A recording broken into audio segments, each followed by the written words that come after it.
let's go! I'm starting the new quest. I cannot wait to see Varka. Oh my lord. It's been a few days since we said bye to the others in Nasha Town. Still no news about Rerir though. Where could he have slunk off to? If only he was gone for good. But with all the trouble he's stirred up before, there's no way we've seen the last of him. Hello, you must be the traveler in Paimon? Hey, buddy. Mr. Flint has been looking for you. Mr. Flint. Unfortunately, there's been a serious wild hunt attack over at the quarry. He thinks it's time to regroup and figure out a plan. The wild hunt? Oh, uh-oh. We better get over there right away. Come on, let's go. Well, let me go. A nation that doesn't exist. Okay, interesting.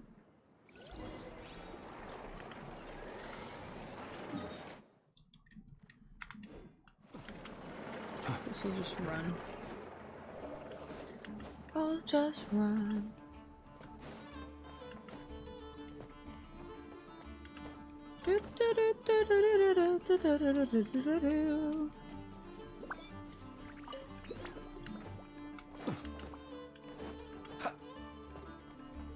Oh, spooky.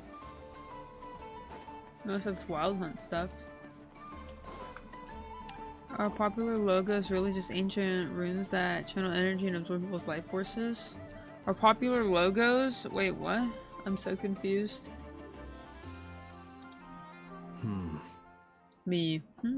I can barely sense any Kuvaki at all. This whole area feels like a soulless husk. Looks like his appetite truly is insatiable. As if the power of that energy cannon wasn't enough. He's not seriously still getting stronger? What's his endgame here? Ah, everyone's here already. Hey, we made it. So, what's going on? We've all been on high alert since we split up a few days back, expecting Rerir to strike again. But it's like he just vanished into thin air. Sus. No one has seen him nor found any trace of his presence. That is, until this morning, when a ratnik found signs of wild hunt activity while out here on patrol. As you can see, the crystalline itself is physically intact, but the Kuvaki it contained is all but completely diminished. And we're sure that Rerir did this. Who else? He's the only one who could pull off a stunt like this. Kuvaki loss has reached critical levels. Rerir of Solnari set to maximum threat level. Warning, unless de-escalation measures are taken soon, he will pose a threat beyond our ability to contain. The consequences could be catastrophic.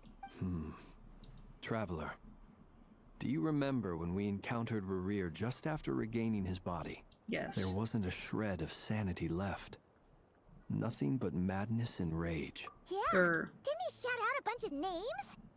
Then he started raving about how nothing in this world mattered to him. Oh, I wonder why. Chills just thinking about it. Oh, but the thought that he's still out there, lurking somewhere in Not Krai, waiting for his chance to strike.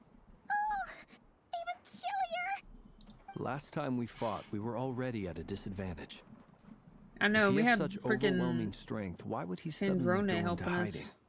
Yeah, if I were him and I wanted more Kuvaki, I'd just take it by force. No point staying in the shadows, unless something went wrong.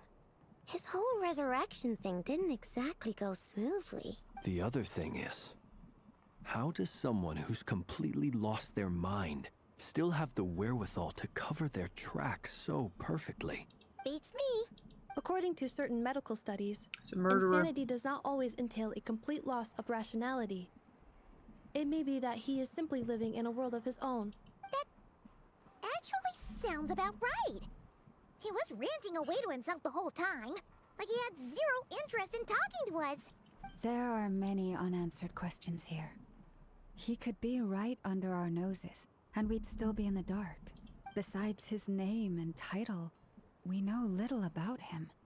Certainly nothing about his past, or what he might be hoping to achieve. Exactly.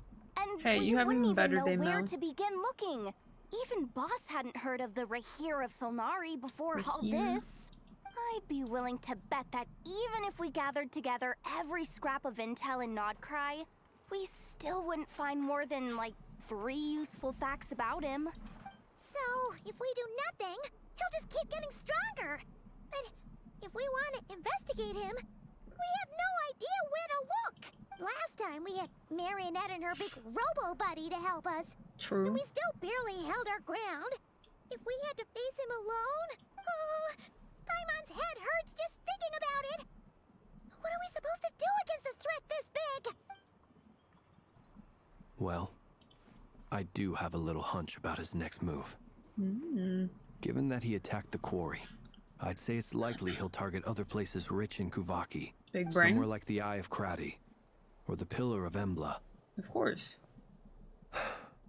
One thing's for sure. If we just sit back and let him keep absorbing Kuvaki, we really won't stand a chance against him. A perfectly reasonable hypothesis. However, it is worth noting that these two locations are quite far apart. Safe. To investigate them both, we'll need to split up. I agree, we should split up. Right now, Rerir's goal seems to be gathering Kuvaki, not fighting us directly. Once we're done, let's regroup on Hisi Island. Wait, why Hisi Island? If I recall correctly, your largest goddess statue was carved from Kuvaki-rich ore, was it not? That's right. Yes, it could well be a potential target of his. Bye. Splitting up's always gonna be risky. But I guess we don't have much choice, right? We're in a race against time here. And if we do run in... That's when you follow the third rule of treasure hunting. Like the Run wind. like the wind. Didn't you say That's the why she's third rule Animo. was go with the flow? I don't know. Did I? Anyway, whatever. In this situation, go with the flow means go find backup. Agreed. If anyone finds so much as a trace of Rerir, do not pursue him. Get out of the area and alert the rest of us as soon as possible. We need to put safety first. All right, we'd better get moving. Come on, Anefa, let's go.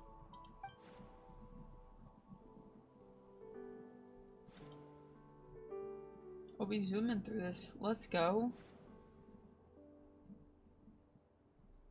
Nice.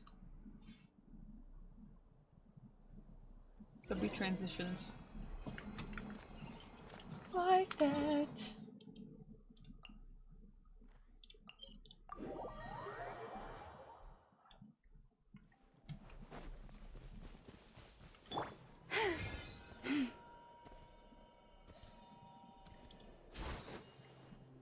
Mr. Flynn's.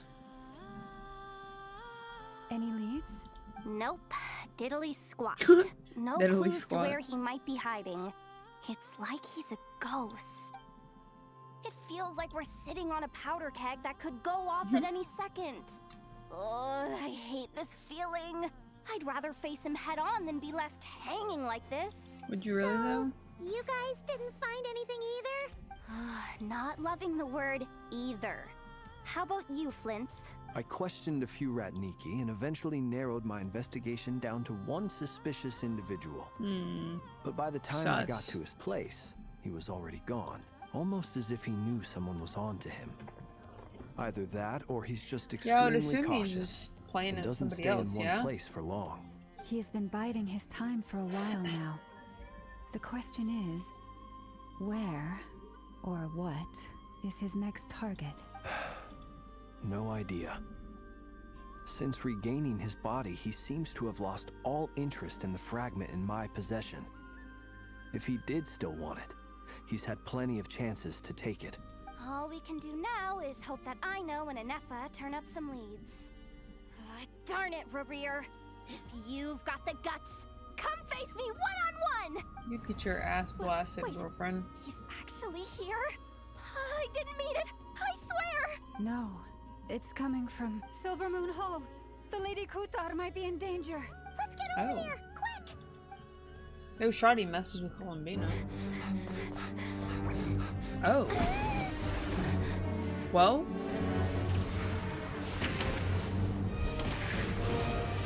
I guess so. Buddy! Yo, leave her alone, fucker.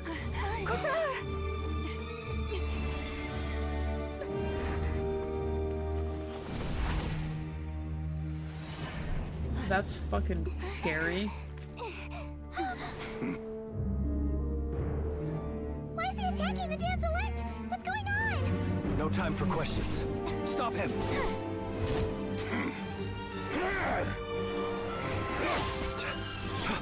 Oh snap! Ooh.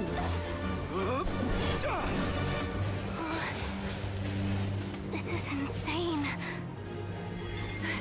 Yehuda, get Kutar out of here! Yo, okay, llama.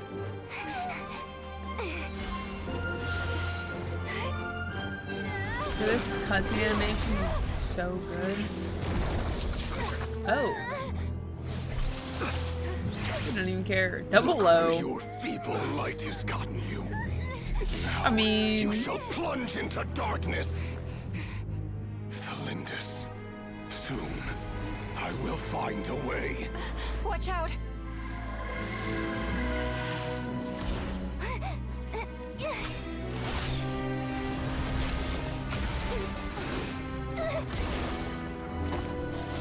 I was gonna say no way she stops that shit.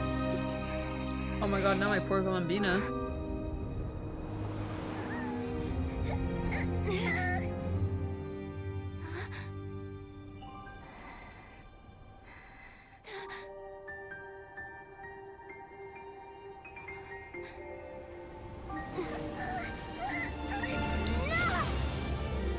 Yo, let's go, Lumine.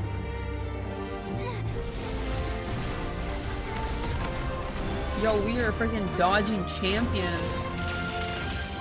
W shields.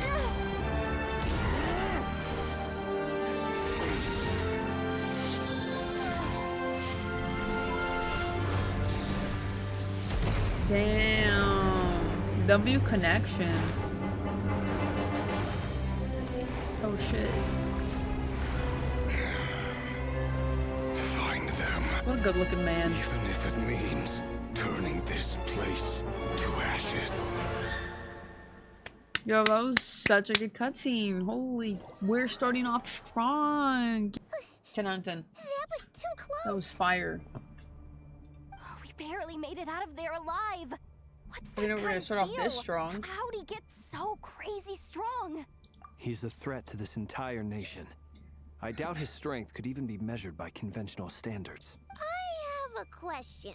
When me and Anetha showed up, we saw him chasing after this lady like he wanted her dead. What was that all about? We weren't there for the whole thing either. They were already duking it out by the time we arrived. Yeah, we didn't see how it all started. It all escalated so quickly, we had no choice but to step in. Kutar, can you shed any light on the situation? Kutar. Cross-checking database. I see. And now the jig is up. So you're the one that the Frost Moon Scions refer to as the Moon Goddess? W villain is right. This dude's like freaking 600 years old. Wait, she's the moon goddess? Oh, no wonder she looks just like all those statues. There are many reasons why people might worship the moon, and just as many why they might despise it. I've never met that person before, but there was no mistaking his deep-seated hostility towards me. Why he holds me in such contempt, I cannot say. But since he hunts the power of the moon, it's no surprise that I am a target. Kutar. There are many potential motives. For instance, you help the traveler escape his grasp. This could be his way of taking revenge. It is also possible that he covets the Kuvaki inside you and seeks to take it for his own. The list goes on. But right now, devising a counter-strategy should be our #1 priority. The likelihood of this location being discovered is close to 100%. A counter-strategy? 99.9. But we don't stand a chance against an enemy like this. Surely our only option is to run. He's not gonna chase us to the end of the world, right? So as long as we can sneak out of Krai undetected. No, I can't say that. Why'd they change Come on, it? Yehuda. This is serious stuff. You can't suggest we all just chicken out. Running is our only option. Huh? You seem surprised. But what other choice do we have? We are facing an enemy we cannot possibly defeat in battle. Well, I mean, yeah, but still. It's not too late. I can distract him, so you have plenty of time to make your escape. Wait, what? You're gonna act as bait? Doesn't that make sense? I'm the one he's after.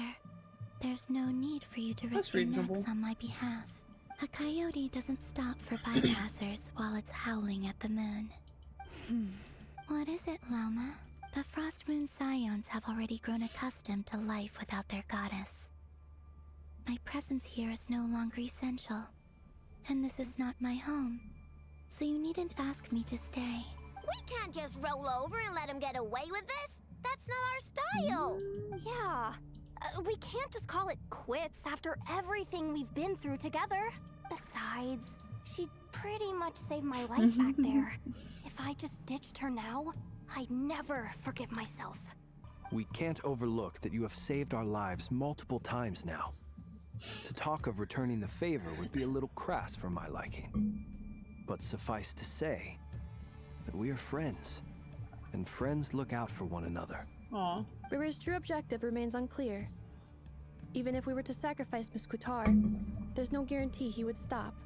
But... Kutar. No. I know why you left the Frost Moon Scions so long ago. It was because people started treating prayer as a form of trade. They would make self-centered wishes, force you to accept meaningless offerings in return, and then expect you to perform miracles for them, as if that were their entitlement. If it were me, entitled people, I might have walked away too. But I believe that time can change everything, and that sometimes it takes losing something precious to appreciate its true worth. Face. After much reflection, I've realized that this was never about whether the Frost Moon Scions need you. Any relationship based on need is purely transactional. What I truly hope is that you'll choose to stay, not out of obligation, but as part of our family. That's you were so born sweet. here, and now you've returned. Who knows? Perhaps it was the moonlight that guided you home. Spotlight. Thank you, Lauma. But my power is on the wane. I'm afraid I will be of little use to you now. Very well then. Both times you saved us, we were transported across great distances in an instant. Is that one of your powers as the moon goddess? It is, but I find it very draining. I barely managed to pull it off just now, and it will be some time before I'm strong enough to do so again. Rejected by the world. My power is dwindling, like a lake cut off from its source, slowly shrinking away. Now, it has almost run dry. What do you mean, rejected by the world? The 3 moons belonged to the ancient bygone era in which they came into being. From the moment I was born, the world itself has been steadily sapping away at my strength. The 3 moons are not one and the same. As the goddess of the Frost Moon, I cannot wield the powers of the other 2. So what are the powers of the other 2? Yet moonlight has a way of blending together. Each can reflect the other's glow. So when our fingers touched, I was able to restore my strength by drawing Kuvaki from the Eternal Moon's marrow. But this method of recovery is painfully slow. If only we could find the... It's the Wild Hunt! Even faster than we expected. We'll have to finish this conversation later. See how those Wild Hunt creatures are running away from us. They're likely just a scouting party, which means Rerir won't be far behind. Then what are we waiting for? Let's get the heck out of here! What are we waiting for? All of them in trials together, like this isn't my normal team. I've been doing so well. Be silent. Yeah, I'm sorry to hear that though, Steve. I hope you have a speedy recovery. That's scary. You need to pick up the pace. this time, we can't fall back on Kutar's help to escape. This goes on much longer. Yeah, this is the wild hunt, the better version of it. Close your eyes to dust. Observe. The long sleep beckons.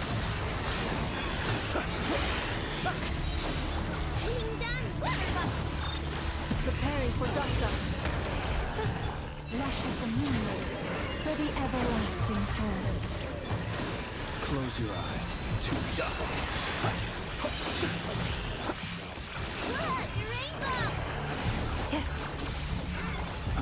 Oh, it's closing in up top. That's fucking making me nervous, bro. Annihilation. No way. Be silent. Oh god, it's so close.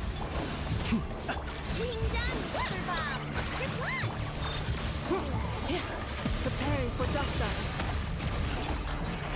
up. Beware the creatures of the night. Close your eyes. Night falls. Be silent. I'm fucked, aren't I? Branches of song.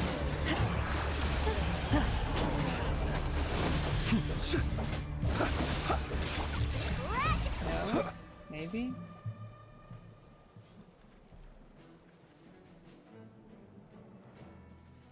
Marco? Yeah.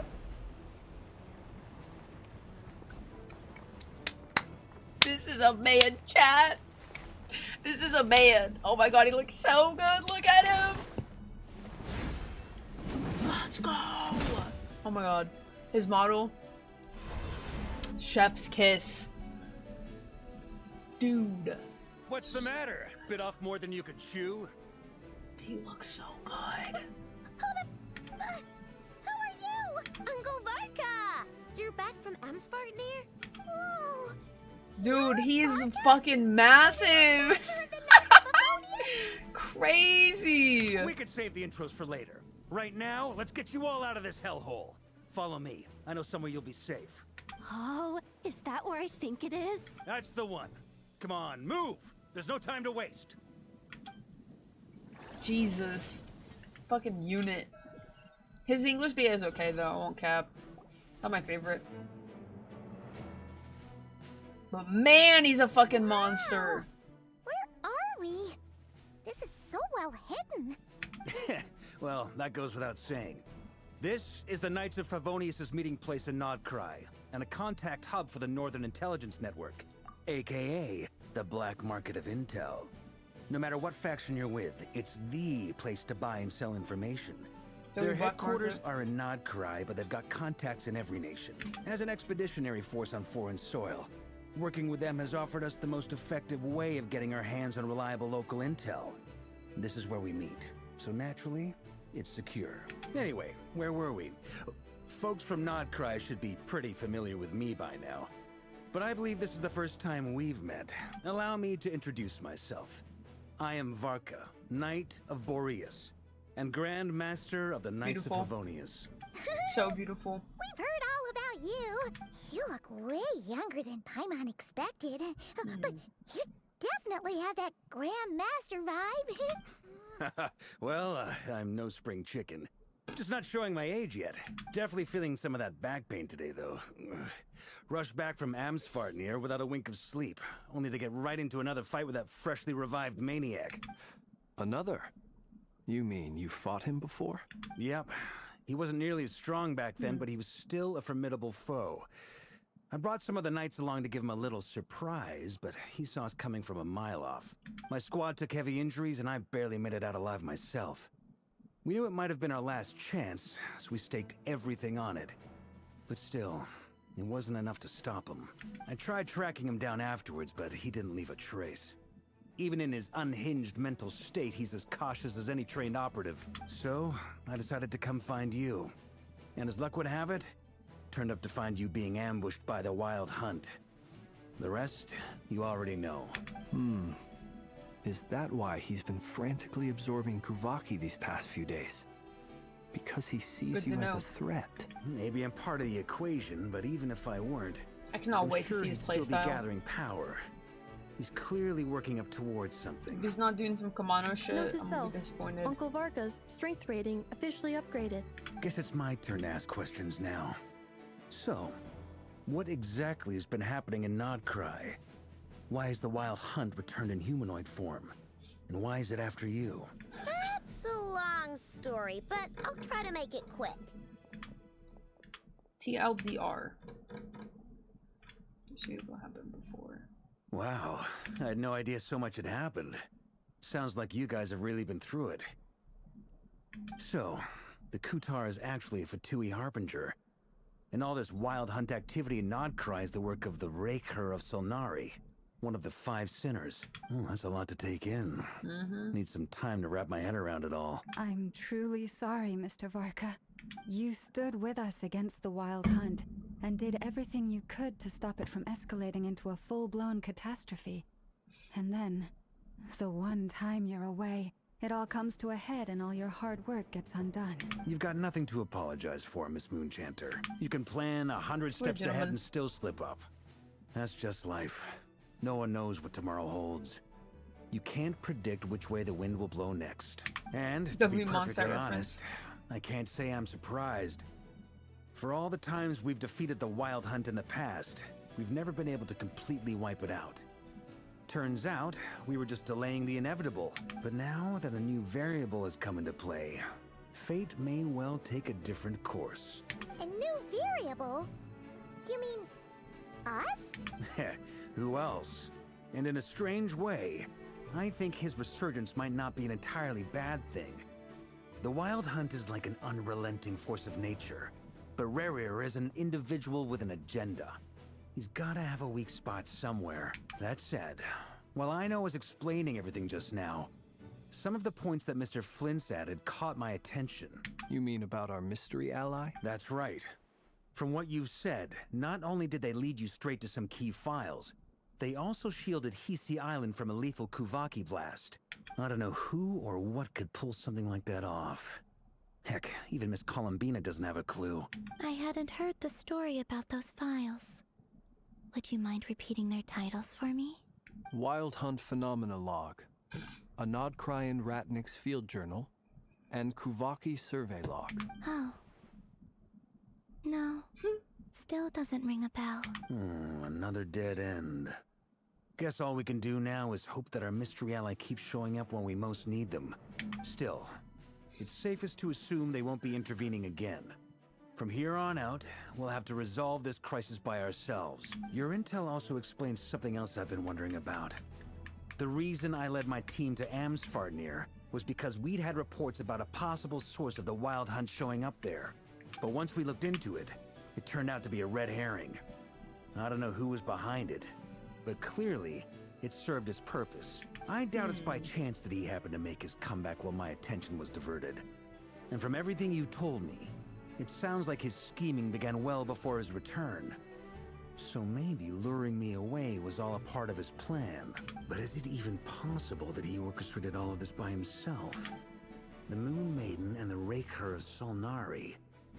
Krai of all places. The way everything is unfolding, it can't be a coincidence. So, what do we do now? Got any ideas? Right now, we've got at least 3 things to consider. Let's go through them one by one. First, we need to figure out how to take down Rerir. If we can't beat him in a straight-up fight, the rest won't even matter. To my knowledge, the bulk of Krai's fighting force is already gathered here. But even with everyone united, we're still no match for Rerir in his current state, let alone with his power still growing. What if there was a way to tap into a new power of our own? How so? Have you thought of something, Columbina? 3 moons once watched over this world. The Eternal Moon was the largest. The Frost Moon was the brightest. And the Iridescent Moon was the most mysterious. They say that back then, the 3 moon goddesses wielded immense power. Enough to shape the workings of the world itself. I now bear the Frost Moon's power, and the Eternal Moon's marrow resides within the Traveler. Hold on. Are you suggesting... The iridescent moon, the last piece in the puzzle. That's right. If we can find the iridescent moon's marrow, Give it to I Arlecchino. will be able to regain my strength much more quickly. The 3 moons are said to stir the tides and illuminate all things. Perhaps they hold further secrets beyond our understanding. According to my analysis, the solution is feasible. However, it is subject to one major condition. Yeah. How do we locate the iridescent moon's marrow? I know a way, but we will need to visit the Fatui's Experimental Design Bureau. The Experimental Design Bureau? Are you saying we need to involve Marionette? Yes. I must speak with Sandrone. It's a long way from here to the Experimental Design Bureau. There's a high chance you'll be spotted. You shouldn't go alone. I'm doing so good, Mo. How are you? Did you work today? Then that's settled. Next up, our second priority. Somehow, we need to figure out Rerir's end goal. As you saw for yourselves, when he was still in his wild hunt form, everything he did was for the sake of recovering his body and resurrecting himself. His first act since then, after laying low for a while, was to try and assassinate this young lady. People's obsessions often reveal their greatest vulnerabilities. There must be a reason why he despises the moon so deeply. Perhaps it sheds some light on his title, the Rerir of Solnari. The Wild Hunt has plagued Not Krai for centuries now. This was sounds. If we want to stop it for good, we have to get to the root cause of what's driving it. The root directory. It's true. We still know very little about him. If Kuthar hadn't given us that lead, we wouldn't even know his name. But where would we even start? I doubt even the Intel Queen of Nokrai has a clue. And she has info coming out of her ears. Oh? That's a rather hasty conclusion for someone who's so painstakingly meticulous when it comes to dealing with machines. Ah, she heard me.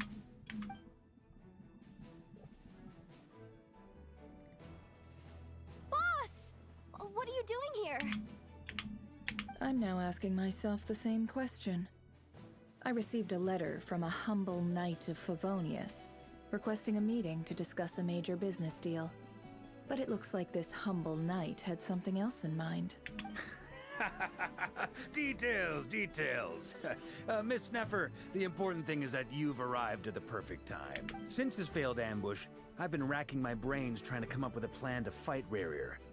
Given the severity of the situation, I think it's fair to say that our only chance lies in uniting as one. And I'm talking all the factions in Not Krai. We can't do this without the Curatorium. But I knew it'd be a tough job to win you over. So, I took the liberty of reaching out for a little chat. Wait a sec.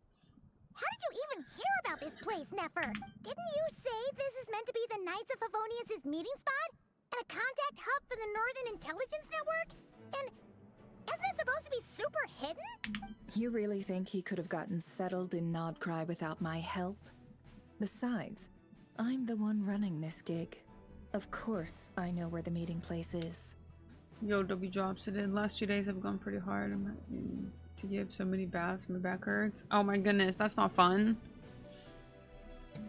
Is it like at least like a stand-up tub or something? Allow me to introduce the current head of the Northern Intelligence Network. If it's intel you're after, she's your woman. Pretty much seen and heard it all. Please spare me the flattery. Let's cut to the chase. Seems like you've run into some trouble, huh? Well, this certainly qualifies as an unforeseen crisis. On behalf of the Curatorium of Secrets, I wish you all the best of luck. So you're just going to sit this one out? Why should I get involved? What could possibly be in it for me? What up, Trap? What if we told you we can't do this without you? Oh?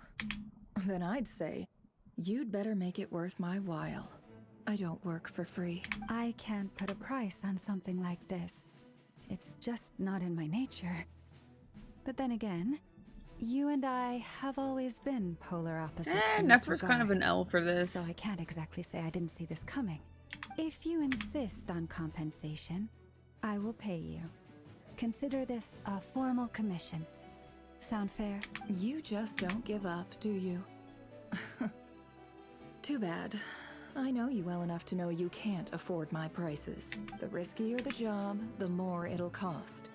And a moon chanter's stipend isn't exactly generous. Unless you're planning to start passing the donation box around among the faithful.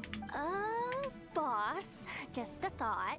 If they come up short, maybe you can take the difference out of my next few paychecks. I don't know. I feel like this is different. Like, this is literally life and death for the whole entire nation of Nodcry, where she would eventually die. So it's like, why are you charging them? Because this is also your home. Dory wouldn't do that, I don't think. Things got really dangerous during the fight with Rerir. If this girl hadn't saved me, I'd be ley line fodder by now. I'd be gone for good, boss. If there's any way we can make this work, I'd really like to help her. Please? I'm begging you. This is why I'm always telling you never accept favors. They are the hardest debts to repay. You have to be careful who you get involved with, or you invite all kinds of misfortune. Very well, Yehoda, I will help. But just this once. Don't count on this happening again. Like, I'm totally down for charging people for favors and stuff, right? But if this is like a life or death catastrophic event for your nation and the whole entire world, I feel like that's different. You know what I'm saying? Because I don't mind scamming people. Absolutely. Scam, get scammed. Easy. But when this is like life or death, different. Like, that's what I don't fuck with. So she's kind of an L for this. But like, I get it. But she's still an L. Flins. That fragment that Rerir was after. Do you still have it on you? Of course. Let me borrow it. I need it to follow up on some leads. Wait, you actually have some leads? Shh. This is top secret information. I get it. We all have things we'd rather keep to ourselves. Plus, I know we can count on you. So we'll leave the intel gathering in your hands. And that brings me to the third and final item. We need to find a way to distract him. We need time to make our move, so someone will have to stall him. The dogs consider stands to blow dry them. That's true. That's a lot of work, especially bathing dogs. Kilo's a hassle. I'm in for this part, no matter what. Anyone coming with? Count me Kilo's a big boy. Come off it, you two. Quit playing hero. I'm way ahead of you here. Nefa did a scan of the Moon Goddess's Kuvaki signature, and we're gonna use it to make some decoys over at the Kramkake craft shop. Anyone who's in, follow me. Once they're ready, we'll deploy the decoys across Nodcry. So as long as the rest of you keep moving, he won't catch on to your scent and won't be able to track you down. I like it. Genius idea. No biggie. All right then. We'll split into 3 teams. Once your team has finished their mission, return here and wait for the others. Dismissed. 7 kilos and 4 long-haired dogs. I don't know. But Kilo is really good. Kilo still got medium hair at least. That's a nuisance. A groomer charge for the baths. LOL.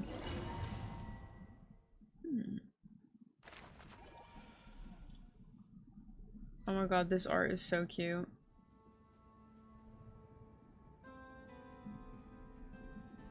Lady Damselette. Wait. And you two?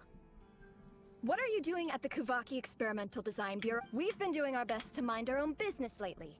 But if you're just gonna waltz up here like this, you're seriously pressing your luck. Don't blame us for doing what we have to. Huh. You really think that's gonna scare us off? We're not looking for any trouble. I just want to see Zandrone. Do I need to remind you that you're still a wanted fugitive for deserting us? Out of consideration for our former ties and the crisis we're all up against, we'll let you leave in one piece. But don't even think about trying to get inside. Let them in. You fucking idiot. But... Are you going to make me repeat that? No, my lady. Zandrone seems to be in a good mood. Must be maintenance day.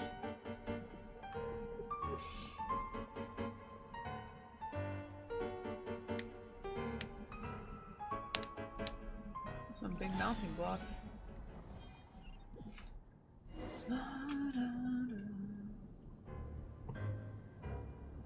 Yo, W theme matching her footsteps. Fucking love that shit. That just tickles my brain. So tell me, to what do I owe the honor this time? Actually, before you answer that, just so we're clear, we're not colleagues anymore, Columbina. I don't owe you anything. I promise it's nothing big. It seems like you've gotten the wrong idea here. The only reason I let you in was because I was bored. It seemed like a way to kill some time and satisfy my own curiosity. Whatever miscalculations I may or may not have made in the past, I haven't lost the plot enough to even consider sticking my neck out for your sakes. I'd like to speak with Arlecchino. What? Huh? You mean the knave? I'd like to speak with Arlecchino. Is she in Krai? No, she's not. Once the work on this facility was completed, she went back with the Rooster and Regrator. The only ones in Krai are me and... What is it you need to speak to her about anyway? Rerir is hunting me. If I'm going to face him, I must first retrieve the lost moon.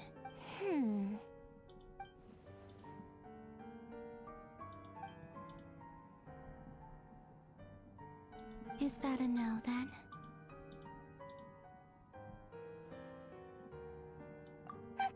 As if I need reminding.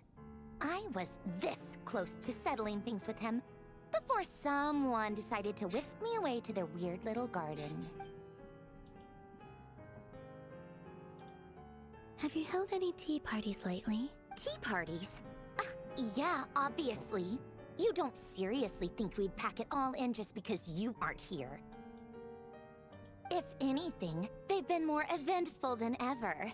Just me, Arlecchino, and a bunch of insolent and sensitive guests who won't stop asking where you've gone. Oh, they've been a real joy. I bet you served them the worst tea you have. Just like you used to do to me when I upset you. Who cares about how good the tea is when there's no one around to drink it? I keep losing people. I wonder why their shitty attitude. First Rosaline, now you? I'm running out of people who can make me laugh. Honestly, what could be more ridiculous than a multi-centenarian goddess who's only ever had the plain herbal tea she received as offerings? You'd always brew a different type of tea for me each time. Was it really just to see how I'd react?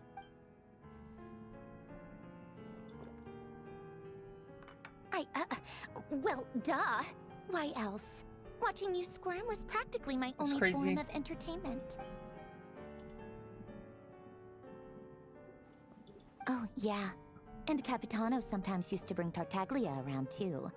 But I guess we won't be seeing him again. That boy did. Well, I guess we are overdue for a get-together. Polonia! Have Febronia pass a message to Arlecchino for me. It's time for tea. Will suffice. Pass along a message for me, too, if you would. My body cannot contain the marrow of 2 moons, so I'll be leaving one of them in her care. Excuse me? Who said you were on the guest list? If my tea meant that much to you, maybe quitting the Fatui wasn't your brightest move. Back when you were under the Tsaritsa's protection, no one would have dared come at you so openly. But that protection didn't come for free. In fact, I paid dearly for it. At the end of the day, it was just another transaction. I just got tired, that's all. I never wanted any part in their grand ambitions, and I've had enough of being treated like a bottomless supply of power. It brings back memories from the old days, when I was still worshipped as the moon goddess. Centuries on, it may be a different group of people, but I see the same greed in their eyes. I figured you'd leave eventually. You didn't have as much of a reason to stay as I do. The Tsaritsa gave you shelter and protection, but that was it. Nothing more, nothing less. Meanwhile, the Fatui demanded everything from you in return, until it was more than you could bear. I get why you left. And frankly, I have no interest in dragging you back just because the higher-ups told me to. But if you keep hanging around with this riffraff, the next time we cross paths, we might be enemies for real. Riffraff is crazy.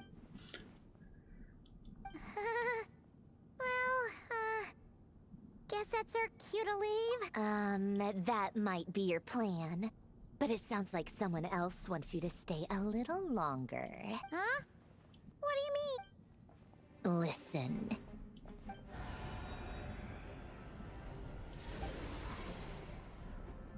My lady, it's the Wild Hunt. Be back fast. A horde of monsters is headed straight for the facility. Another uninvited guest trying to crash my tea party. Clear the area. I'll handle this. Wait, what? You want us to leave you here by yourself? Huh. You'll be lucky to make it out of this alive. You really think you can afford to worry about me? Go on, get out of here. You may have stopped Polonia from crushing him last time, but I've made sure that won't happen again. The entire Experimental Design Bureau is rigged for war. Stay and watch if you want, but it'll be at your own risk. You're not flagged as friendlies in a weapon system. Don't tell me what to do! Look, if you're leaving, make it quick. Or you'll just get in my way. There's a secret passage on the second floor. Stare all you want, Columbina. You're not getting another invitation to my tea party. I know. But thank you anyway. This is exactly why you shouldn't hang around with those people. All their melodrama and sentimental nonsense is rubbing off on you. Whoa. She looks like a teenager.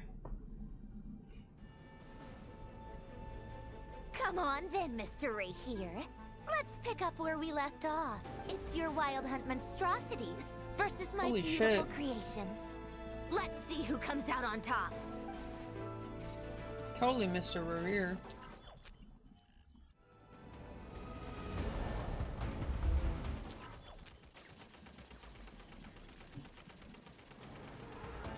Oh my god, is this like where the sniping one comes from? It's kind of funny.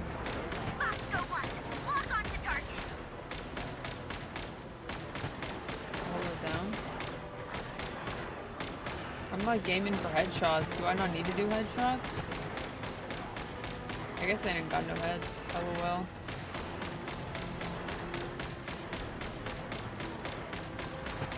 Ah! Oh my god, homie's right above me.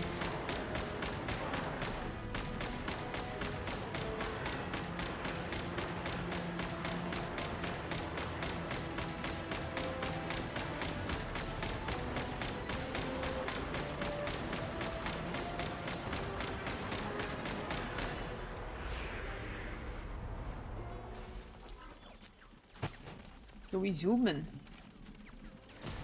Oh shit. Prepare to fire!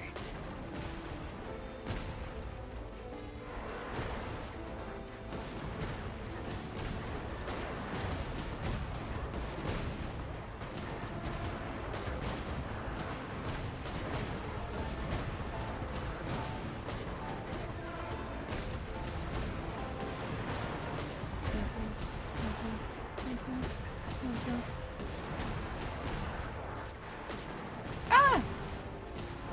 I'm scared.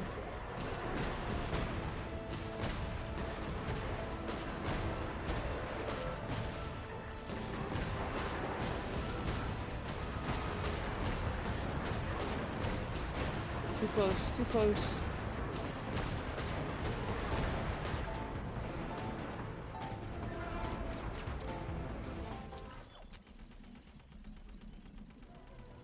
Yeah. Keep them pinned down. Don't let them get near.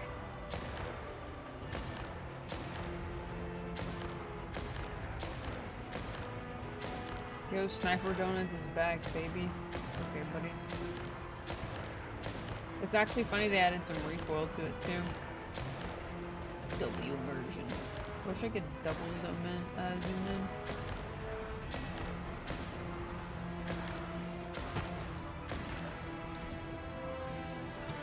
Who's throwing shit at me though?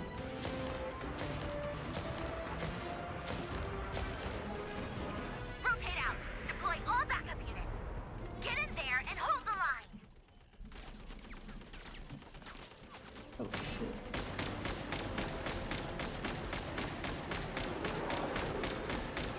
They're more tenacious than I thought.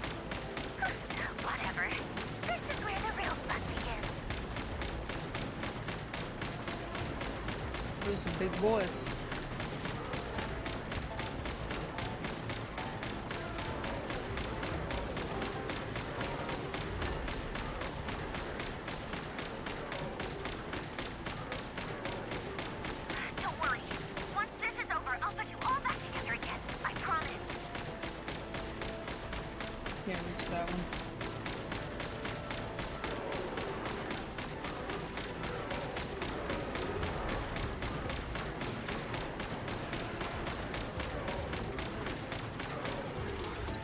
Oh shit. Finally, the Rerir himself. Time to. Huh? Where'd he go? Uh-oh.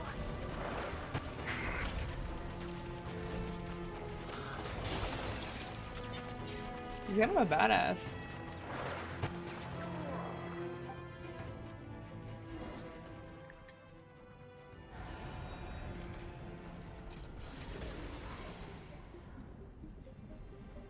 So, market trial?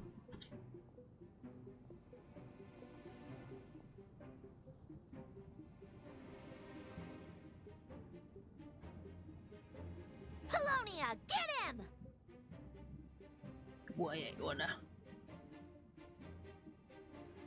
The boy.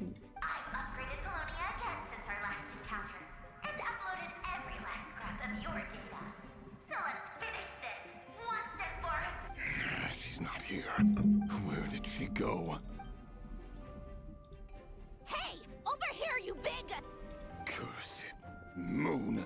Go. Keep searching. She cannot have gotten far.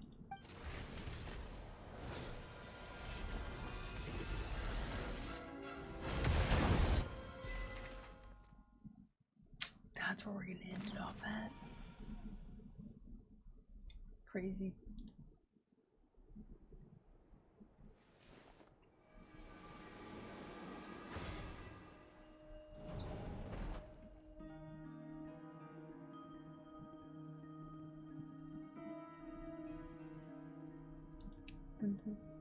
So this is your method for investigating Rerir's past. It almost looks like some kind of ceremony. Candles and shit? And incense? Good deduction. But it's quite a different affair from what you're used to with the Frost Moon Scions. Whoa! First time I've ever been in here. Boss always said it was off limits, so I pictured some kind of creepy dungeon. But it's actually kinda nice. Oh, I guess this must be Sumero decor? That's where Boss is from. And that nice shopkeeper who sold me my treasure compass. I'm not sure exactly what you've got planned, but it looks like you're all set. Whenever we wish. But for some reason, I've got a feeling this isn't going to end well. I've never faced Rerir myself, but from what you've told me, his power is beyond anything I could imagine. I, on the other hand, am just an ordinary businesswoman. Our paths should never have crossed, yet here I am, forced to make an enemy of him. If you ask me, you're about as far from ordinary as it gets. So what are you saying? You're getting cold feet? Once I take a job, there's no backing out. Still, I have to ask myself if the power I'm relying on will even work on an opponent of this caliber. And also how to make sure I come out of this alive if things spiral out of control. Death is the one thing we can take for granted. It is the great equalizer, however fortunate or unfortunate we may otherwise be. So it's important to consider how to spend what lifespan we have left. Come on, boss. Lighten up. Quit talking about death. It's bad luck. For once, I agree with you. When you're up against a foe like Rerir, there's no such thing as being too prepared. Is there anything I can do to help? That won't be necessary. I've already made up my mind. Time to cash in a precious favor I've been saving for a rainy day. Yehoda, I need you to find someone for me. The sooner the better. Eh? Find who? That shady merchant who sold you an overpriced treasure compass the other day. Come on, boss. You're pulling my leg Dory. again. In what way is she shady? She showed up when I was completely lost and sold me a neat little gadget that was exactly what I needed. Trust me, she's a good person. Anyway, I know who you're talking about. Don't go anywhere. I'll be right back.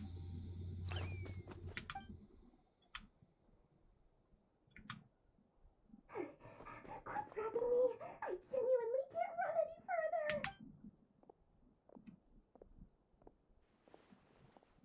Hey, aren't you? What is it? What's the big rush? You dragged me out of a dream where I was literally swimming in Mora. I'm charging double my usual attendance fee. See, look how easygoing she is. After that rude awakening, she could have completely snapped at us. See? But Yoda's so instead, based. she kept it together and just asked for an extra fee. Dory Sangama Bay? I never would have pictured you two doing business together. If you want to make it big in Nodcry, it's all about connections. Lady Nefer just so happens to have a lot of intel that interests me. And she also did me a big favor in the past. It was back when I first arrived in Nodcry. My trusty assistant, the genie in my lamp, had an adverse reaction to the Kuvaki and fainted. And wouldn't you know it, that's when I suddenly find myself in a life-or-death situation. Good thing my compatriot was there to swoop in and save the day. I've been giving her a 30% discount off all of my goods ever since. Now, so that no one here feels left out, I'm willing to extend a 20% discount to fellow friends of Boss Nefer. Plus, any other friends you send my way will enjoy 10% off. What can I say? The great Lord Sangama Bay is nothing if not generous. So, let me guess. You've run into some trouble? I've got everything you could possibly need. And the more you buy, the more you'll save. You guessed correctly. What have you got in the way of survival gear? The one type of gear I've never been short on. What are you looking for? A jetpack fresh from the Academia's labs. An ancient suit of armor, dredged up from the bottom of the sea. That can be interesting. At the very least, I need to know what kind of opponent Next, you're dealing with here. Genshin soon? If even you're worried about staying alive, it must be pretty serious. What if I told you it's someone with the power to bring a nation to its knees? Is that so? Then we really are talking top-shelf treasures. I don't have anything like that in stock right now. I'll have to ask my supplier. Your supplier? A powerful woman, make no mistake. I can't reveal her identity, but luckily for you, I hear she's planning to visit Nodcry in the near future. If you're willing to wait, I can ask her when she's here. Can't say exactly how long that'll be, though. Then, let me put it another way. What would you do if you encountered an enemy like that? Roll over and serve yourself up on a silver platter? Of course not! I have a handy little trinket from one of my generous suppliers, which... Hold on. What exactly are you getting at? No, what is no! This is for my personal use only! Let's just say I'm borrowing it, all right? Just for insurance purposes. You'll get it back later. Favors are the worst kind of debt to owe, and now you've got a chance to repay one. A win-win situation, don't you think? Fine. You can borrow it for 5 days. No, make that 3. And for every extra hour after that, I'm charging you 1,000,000 Mora. Deal? What even is this? Deal.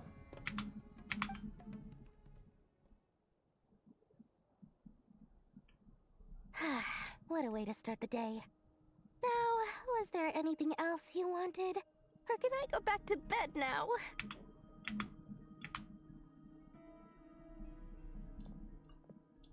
That will be all. Take care now. Don't trip up on your way back, friend. See you later! You're my favorite shopkeeper. Based.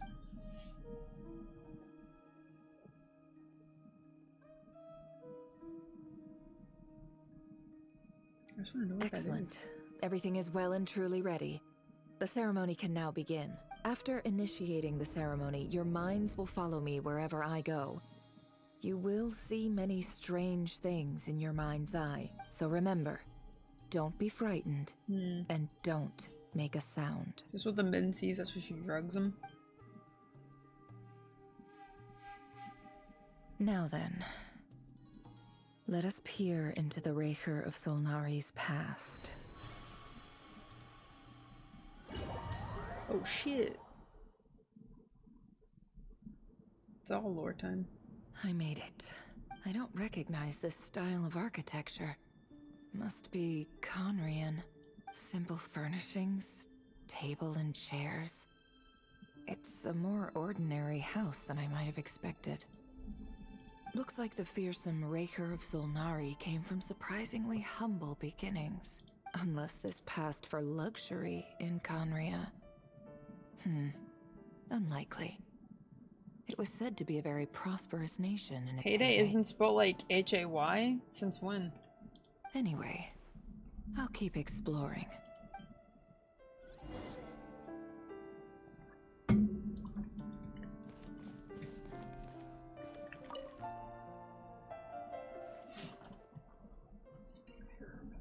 Hi, Rerir. Since you're working extra hours tonight, I thought I'd keep myself busy by checking out that new kebab shop. I've heard good things about their menu. I'll test it out, and if it's as good as everyone's saying, let's go back together sometime. P.S. New stash from the Universitas Magistrorum. I brought some goodies home. A few teacups and a pin rack. Hope you like them. They didn't sign their name, but they must have been Golems close. or whatever the Sounds fuck like he's they been were screaming living about. together.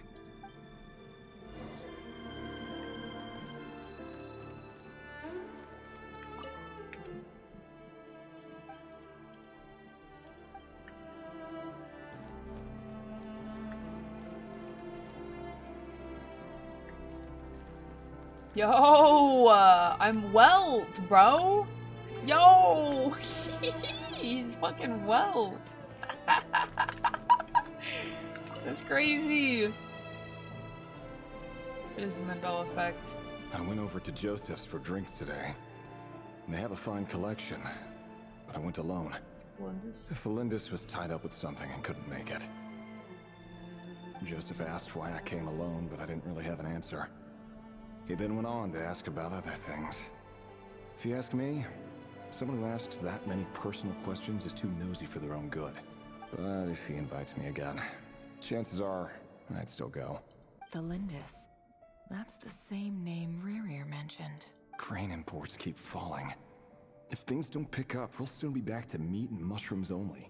Honestly, I'm not a huge fan of that new type of mushroom everyone's been into lately. Didn't it start out as a lab-grown variety? I heard it's even mildly corrosive. Seriously, why would you even eat something like that? I don't care if it's an impressive feat of alchemy. That just isn't the kind of thing I like to eat.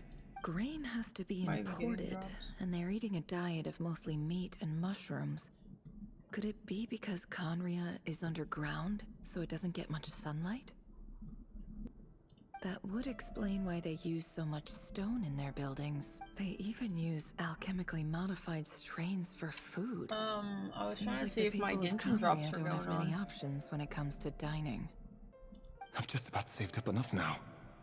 Time to buy it and keep it somewhere safe. Making a big purchase. I wonder what it is. Yeah.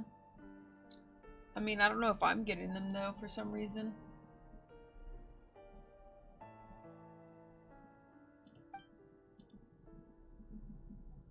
He really is a professional, despite what he's become. It seems like he's retained certain habits, at least in this regard. It doesn't say that, but it's no big deal. The Wuwa drops at? I think I got the Wuwa drops. It says I'm connected though, that's the funny part. Did Rerir rip it out himself?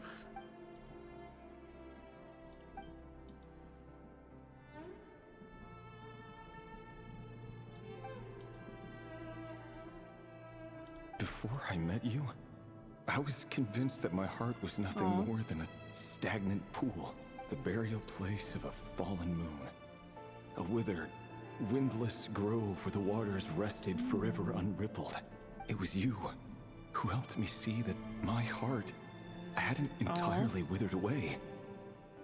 That it could still beat to the rhythm of love. This is just trivial sentimentality from the looks of it.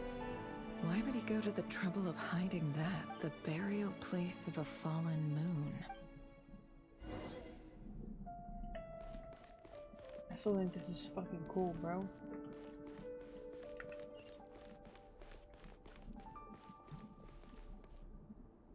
Can't say anything crazy.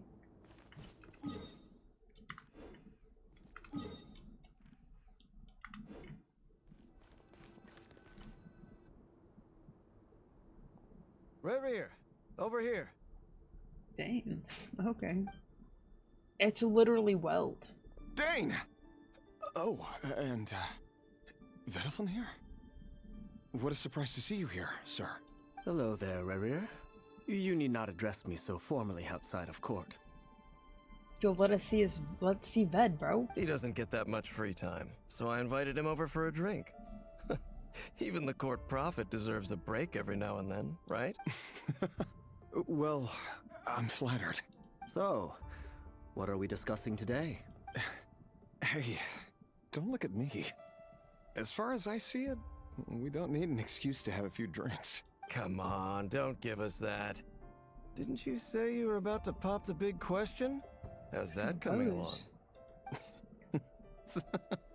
Who'd have thought the great Twilight Sword was an even greater gossip? I just didn't expect you to be the first one to settle down and get married, that's all. Yeah.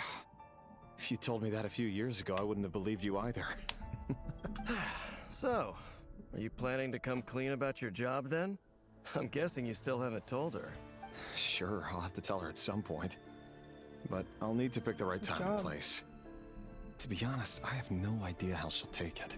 Come on, stop being such a pessimist. For all you know, she could be thrilled.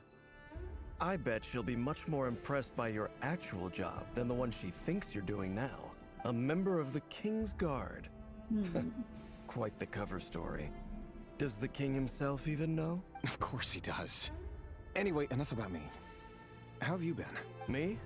Same old, same old. Nothing much to... Huh? What's up, Ved? It's nothing. Yeah, Ved. Vediflin, Dainsleif's elder brother. Renowned throughout the court of Conria as the Visionary. And said to possess a wisdom far beyond the reach of any ordinary man. And yet, despite the gulf between us, he seems to have something to say about me. Does he even know me? Does he see me as a friend of his brother, or just another of the Vinster King's blades? Why did he react so strongly? Was it really to do with what we were talking about? Brown, curly hair and brooding blue eyes. So this is what Rerir looked like back in the day. Brown curly hair, bro. That is my kryptonite. Perfectly normal. I would totally marry him. Else. As frightening as this monster is in the present, there's something even more unsettling about seeing the human he used to be. No, he does not have glasses. I never said I was obsessed with glasses. Brown curly hair.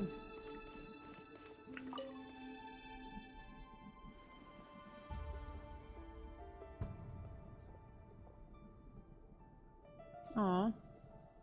She's a little shorty. Yo, she is so cute. Her outfit. Felindis? You're back early.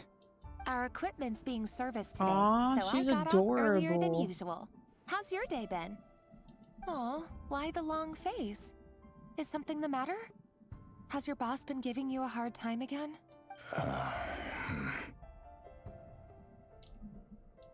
Went for a drink with Dane and the others after work. Isn't that a good thing?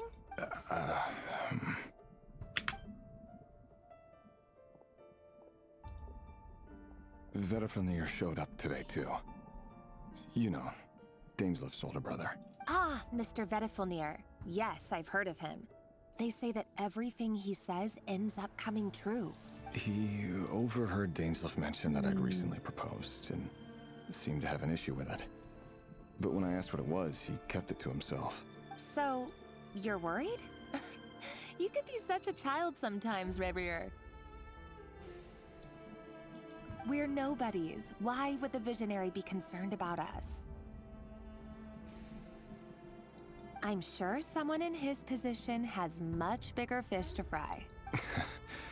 Maybe you're right. You worry too much, Rerir. We've been together for ages now, and everything's been going so well, has it not? You've even proposed to me. So, you do remember. Tell me then. What's your answer? Like I said, I need some time to decide. You can't just rush into things like this. We may be nobodies in the grand scheme of things, but if we want things to work out, we've still got to plan ahead. All right. Take your time. Just don't keep me waiting forever. That's so sweet, though. What a game. Nobodies. Sounds about right. In the eyes of people like Vedalfnir and Dainsleif, what do we matter? Can someone whose gaze is so fixed on a far-flung future even see the present clearly? Besides, the dynasty's fate rests with the king and his inner circle. Whatever I do, it won't make much difference. Meanwhile, every idea they come up with and every decision they make, it affects everything. These days, the king is lost in his research, and the purge of the Crimson Moon bloodline grows ever more intense. The opposition tried to speak out, but nothing came of it. And I'm under no illusions as to why. Because we eliminated them and got rid of their bodies. A man can have 1,000 reasons to carry a sword, but there are few good excuses to use it. Yet the king has never even considered a gentler approach, and he never will. Mad King, bro. What becomes of someone who kills on another's behalf? Can he ever find true peace?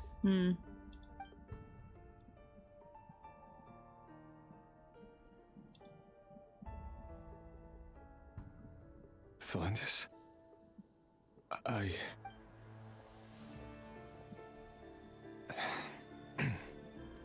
It's nothing.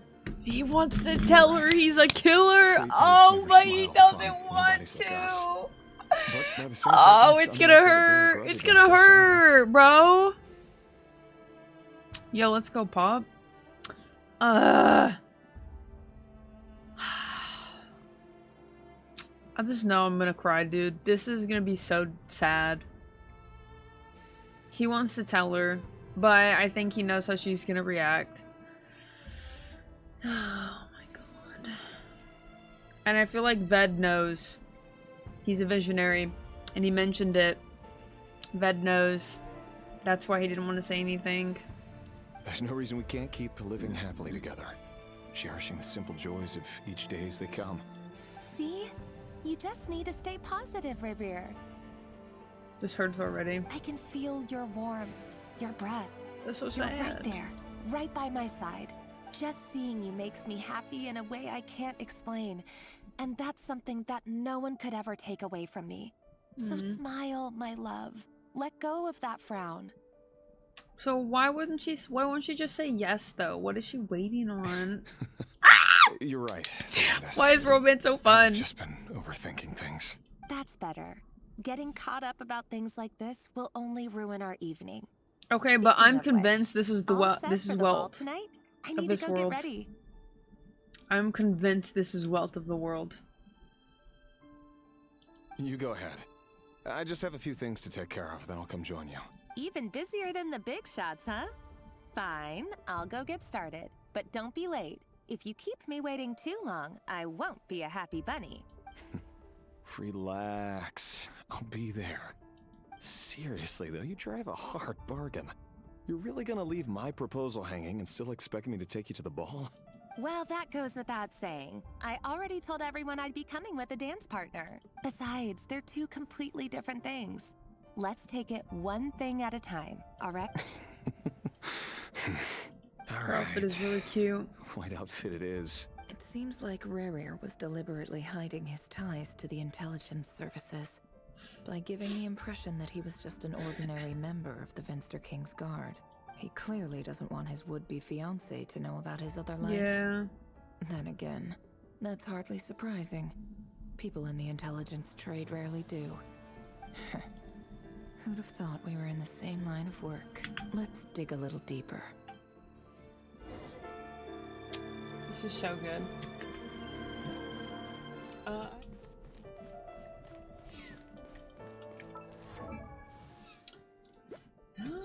69. R3. Oh, she does want 4-piece.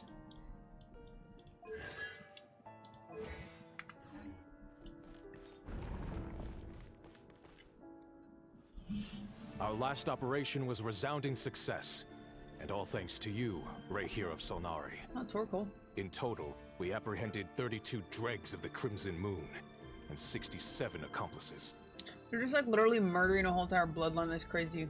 After all these years since the dynasty's fall, so many of them still linger on. Indeed, it cannot be denied.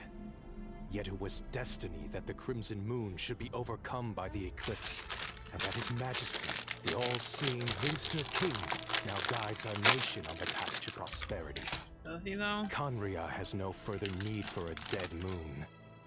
But alas, there will always be those who refuse to see the truth, choosing instead to romanticize the past. That's not entirely true. Much about the Crimson Moon era was worthy of remembrance.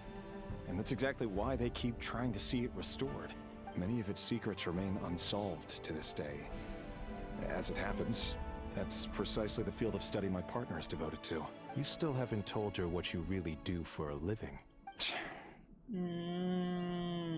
She's freaking looking into the past of the people he's murdering? That's fucked up.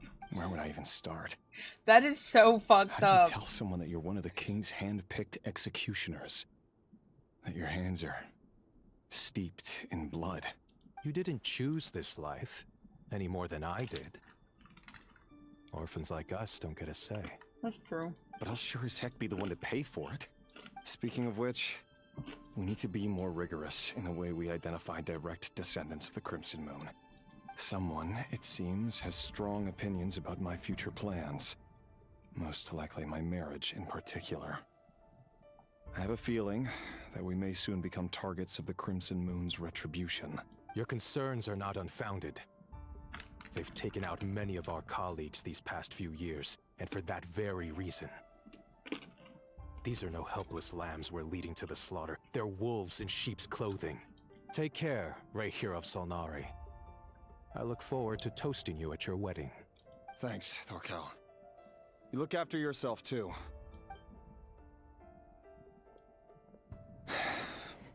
Thelindis, I never wanted to keep this from you.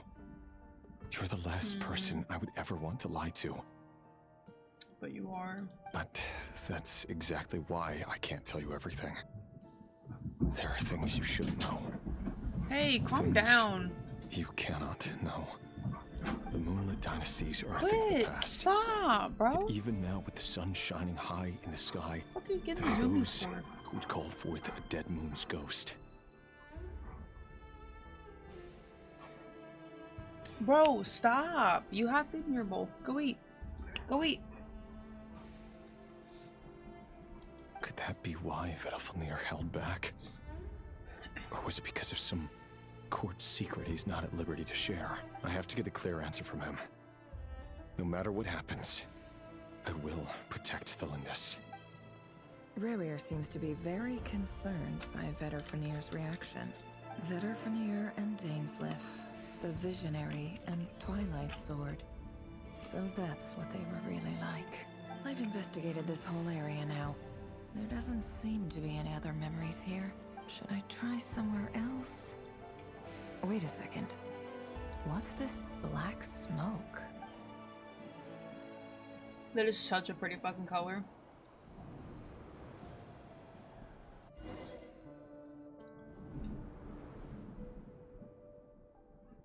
So, he's late after all. Just you wait, Rerir. You're in for it. Big time. Are you waiting for someone, ma'am? Could I tempt you into buying some flowers? Oh, sure. Pick me out a pretty bunch if you would. Thank you. But I'm afraid none of them are as pretty as you. For someone so young, you sure have a way with words, don't you? I'm only telling the truth. Look me in the eyes. You'll see I'm not lying.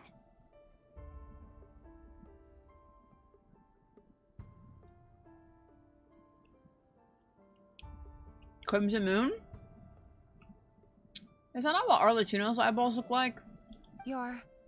May we have a word in private? Who are you? And what do you want? It doesn't matter who I am. Too many of her kind have fallen lately, so I decided to take the risk of reaching out. Not long ago, the Rerir of Solnari led an assault on one of our strongholds. We suffered many casualties, and many who came to our aid lost their lives as well.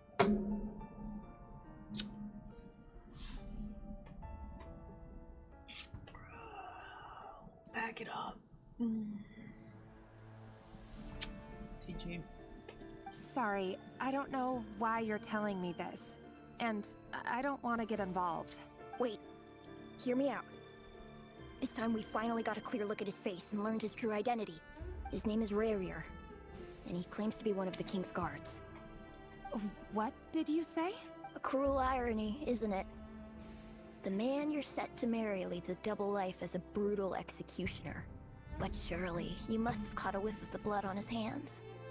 I mean, I don't blame him for telling her. Absolutely. His people, his friends, his family are dying and getting murdered. Why would you not want to ruin his life? I don't blame him, but...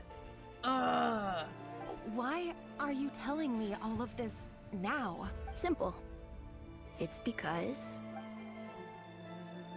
How strange. Rerir was nowhere to be seen in that memory. It clearly belonged to Thelindis. Rerir couldn't possibly know what happened if he wasn't even there. Why would her memories appear in his fragment? The ceremony won't last much longer. I think it's time to call it a day. I'm playing Chaos Zero Nightmare. It's not a bad game. It looks decent.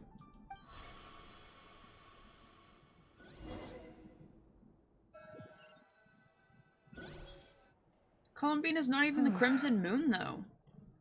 So that was your doing? Did you just pull us inside Rerir's fragment to spy directly on his memories? Any more questions, and I'll have to start charging. Right, but he's blaming one for all of them, and that's just still not the same. He's the one murdering the freaking Crimson Moon lines anyways. I had no idea you could do that, boss! Seriously, that was amazing! We're not worthy. We're not worthy! I gotta admit, though, I'm itching to see what happens next. Feels like we barely scratched the surface. I'm just as curious as you are. But the ceremony only allows for limited time inside. That's all we can see for now. Luckily, we managed to learn quite a lot. So far, so good. I just hope the others are doing okay too. Especially the group with the Traveler. Their mission is a risky one. If you're worried about them, go see how they're doing. If I know boss, she's gonna need some time to write up all the details and make sure it's all coherent. I'll stay behind to lend a hand, but feel free to head back and meet up with the others.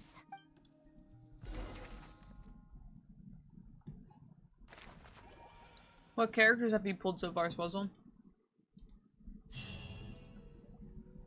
Oh, they've been prowling around for nearly 2 days now. These things just won't quit. Oh, they might not have seen us yet, but them constantly sweeping the area, our way out is completely blocked. Oh, that's never gonna work. One little slip up and it's game over. If they spot us, they'll run straight back to Rerir. And once he knows we're here, it won't be long before he's breathing down our necks again. Oh, guess you're right. All right, time to zip it.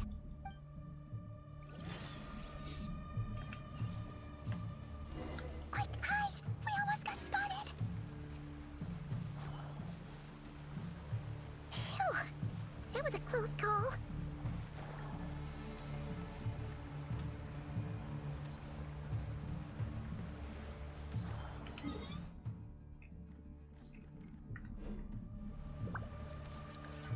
Watch out! He's coming this way!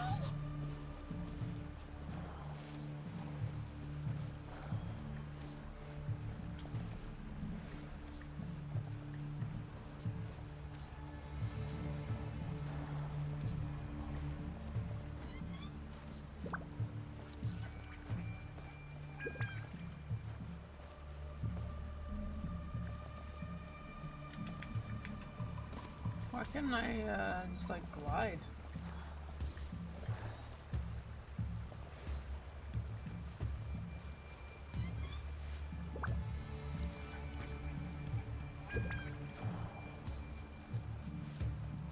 Keep going. We're nearly there. This is the final hurdle.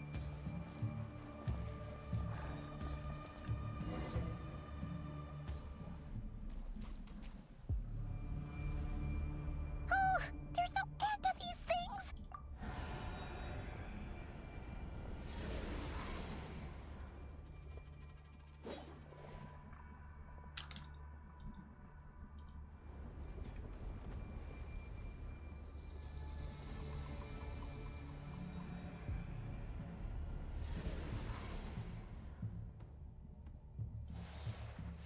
Just waiting for father to show up. Oh, that's Archon. Fire! Wait, what's that smell? Maybe. Oh no, there's a fire!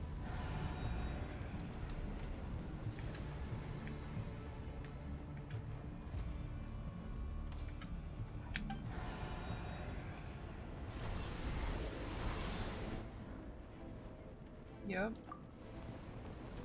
Mm-hmm. Yo, she does have the eyeballs.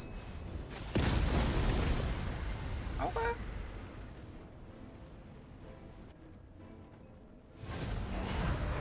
Sandrone was right. You look weak, Columbina.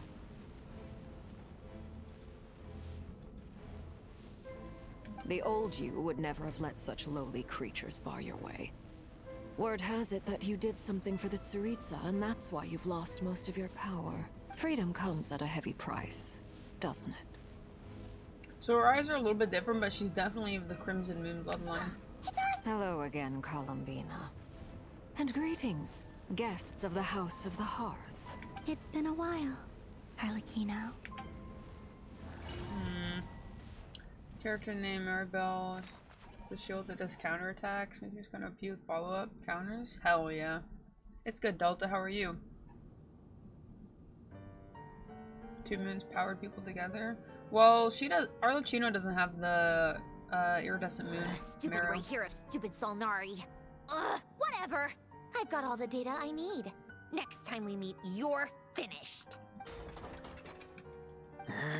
He sure doesn't pull his punches. Excuse me, do you need a hand? You can do me a favor by staying out of my way. Can't you see I'm busy? Wait a minute. I recognize that voice. Hello, Miss Sandrone. Oh. Father sent us over to help. Huh. How considerate of her. Hey, Fremine, get over here and help me fix this. Lenny, you do your thing. Just keep your sister away from my machines. Nearly every machine that cat girl touches ends up going haywire. Go put her on cleaning duty or something.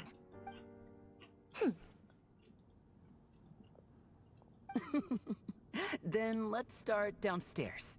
Fremine, we'll leave this place to you. You've got it. Wait a second. Pretty sure there's still some tea in the cupboard. If you want some, you'll have to make it yourselves.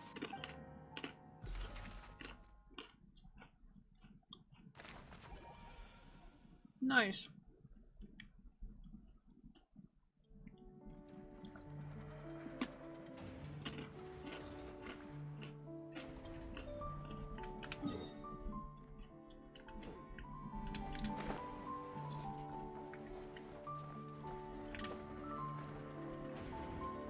Waving.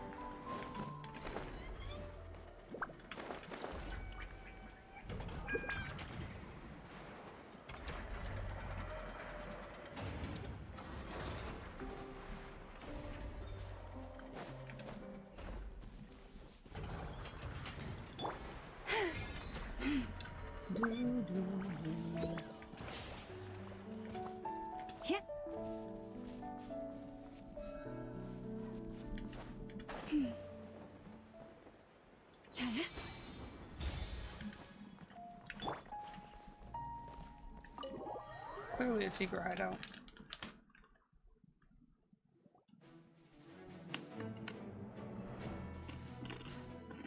It's a relief to see you all made it back in one piece.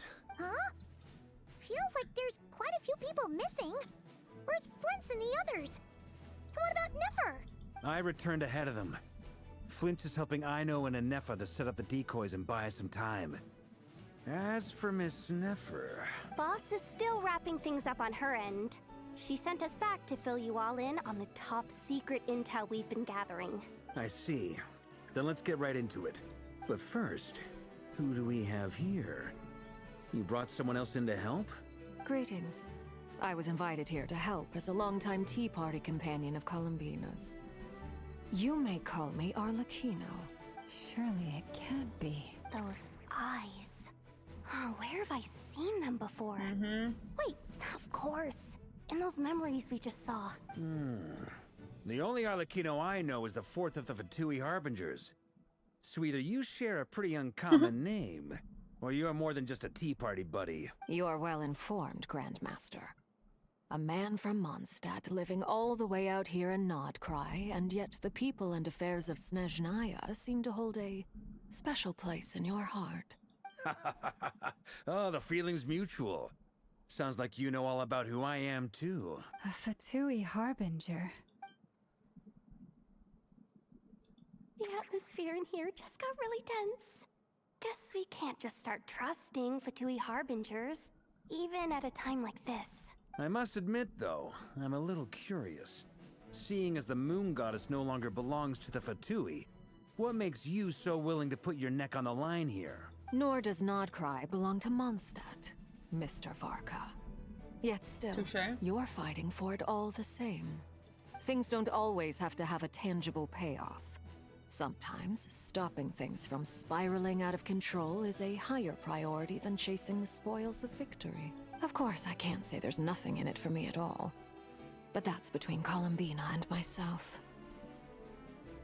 She didn't do shit. Forgive me. I don't mean to doubt you. It's just that the Fatui really have been the source of many of our troubles.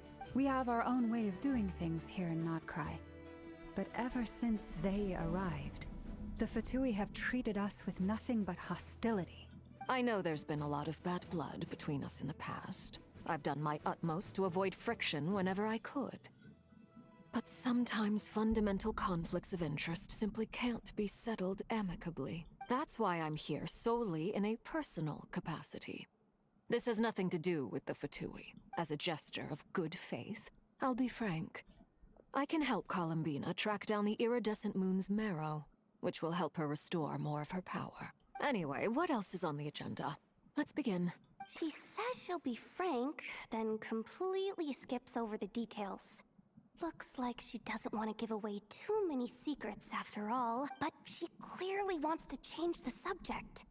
It'd be awkward if I tried to bring it up again now. I guess we'll just have to go along with it. She's the fourth of the Fatui Harbingers after all. One look and you can tell she's not someone you'd want to mess with.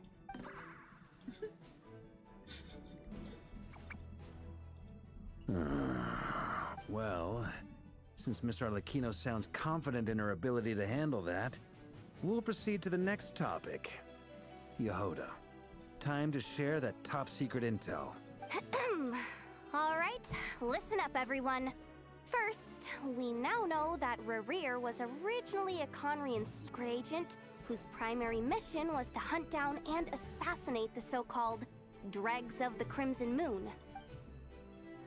The Dregs of the Crimson Moon? In the memories, there was a lot of talk about the Crimson Moon and Eclipse, and a whole bunch of other stuff from the time of Conria. To my knowledge, those were the names of two different Conrian dynasties. Long, long ago, it is said that the people of Conria worshipped the Crimson Moon, drawing a mysterious power from its reflection. But one day, a coup saw the Crimson Moon eclipsed, hence the name of the new dynasty that replaced it, and how it became the new emblem of Conria. Still, long after the Crimson Moon dynasty had fallen, the last ruler of the Eclipse dynasty, the Vinster King, still coveted the secrets it left behind. So, he sent the Rerir of Solnari to secretly hunt down the Crimson Moon's few remaining followers.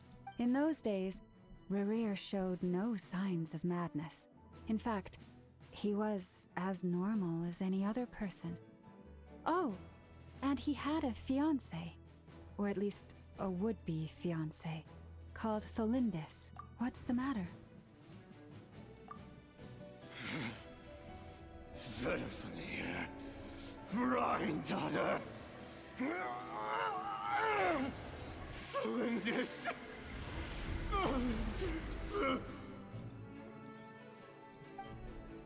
Interesting. Anything else? What about this would-be fiancé of his? Do we know anything about her? Well, she was a researcher at the Universitas Magistrorum, but it felt like she was hiding some kind of secret. Oh, and one more thing. For some reason, Rerir's fragment also contains some of Tholindis' memories, though only a very small portion. Well, no shortage of potential leads, I'll give you that. In any case, it sounds like we can conclude that while Tholindis was still around, Rerir appeared to be lucid and quite normal. Tholindis, it seems, must have been the one thing in this world that he couldn't let go of. Tell me, though, were these pure-blood Conorians we're talking about here? Why do you need to know that? Hold on. If she was a pure-blood Conorian... Oh yeah! Just like how it was with the captain! If we could somehow find her, do you think there's any chance Rerir might regain some of his sanity? It's possible, but it would take a miracle. We can't pin all our hopes on that. That merchant who Nefer knows, Dori Sangama Bay. Maybe we could hire her to look into it. All right, then. Let's keep working in our separate teams. Wouldn't she just be a hilichurl, though?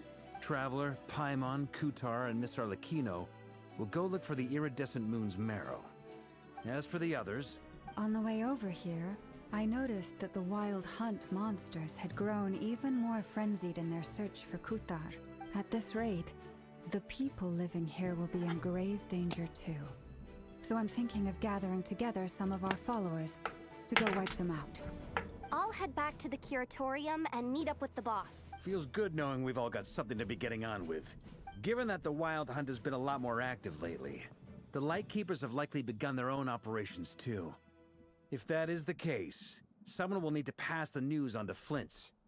I'll hold the fort for now, then discuss our next move with Flint's, Aino, and Anefa when they get back. All right then. Well, the clock's ticking. If that's everything, we'll be on our way. We'd better get moving too. We'll try to buy you as much time as we can. Relax. Just do your thing. I decided to call in some backup since things are getting so hairy. Our reinforcements should be here any minute now. Stay safe, everyone. Dismissed. What a good Grandmaster.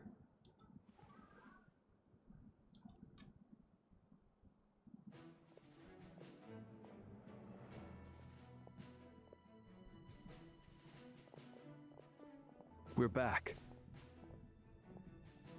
Did we get here a little early? Or a little late? A tad late. The others have already set off. To summarize, our resident moon goddess has found us a new ally, and Boss Nefer has uncovered some promising info.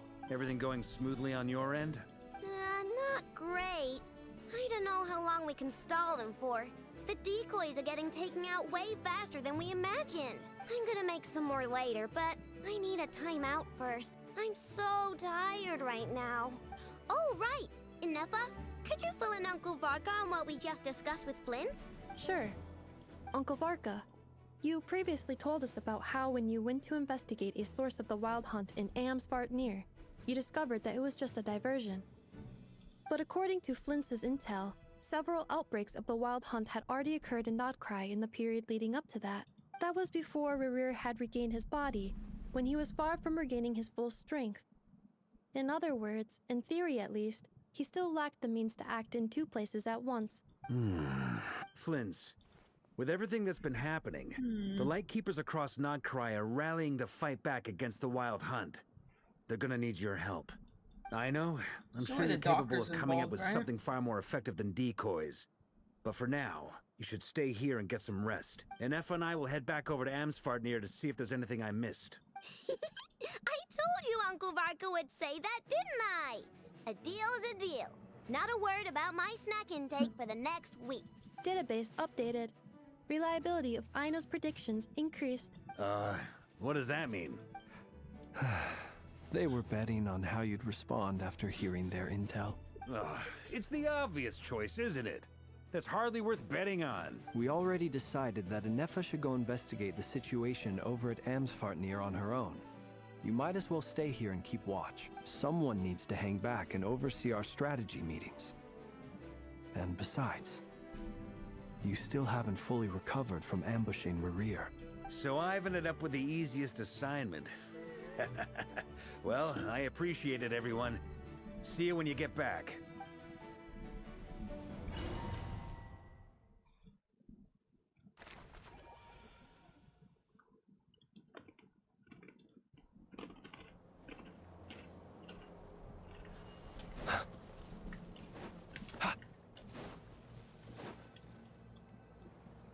Here, this will serve as a good spot to cross over. Arlecchino, hold up a second. Since you brought us all this way, would you mind telling us what you got planned? We still haven't got the slightest idea what's going on here. And if even Columbina doesn't know where the iridescent moon's marrow is, how do you? Simple. Because I am an inheritor of the royal bloodline of the Crimson Moon. And one of the last surviving embers of the Two Worlds' flames. Huh? Are you serious? Isn't you're a descendant of that Crimson Moon dynasty we were just talking about? The one from ancient Conria? Your surprise is understandable. I was also taken aback when I first learned of it. Some mushroom eyeballs. But the more I thought about it, the more I realized the signs had been there all along. When I was young, I discovered I could wield a very special kind of fire. It coursed like blood through my veins and smoldered away inside my nerves. What's more, whenever I experienced strong bursts of emotion or drew too deeply on this power, it was like some kind of presence within the fire would begin to gnaw away at me, consuming me from the inside out. Exactly. That is why my hands are like this too. At first, I saw it only as a curse, but once I became a harbinger, the jester apprised me of the truth. Together with my own investigations over the past few years, there are several things that I have gradually come to understand. For instance, take the so-called Crimson Moon. In truth, it is nothing more than the shattered remnants of the iridescent moon, fused with the abyss to prolong its lifespan. Interesting. So, they were worshipping just pretty much abyssal and moon power? Since this blood flame was bestowed upon me by the Crimson Moon, it is a fusion of the iridescent moon's former power and the corruption of the abyss. Because the issues associated with Conria in some way. Oh, I've been playing this game for 5 years. I've been playing it since day one.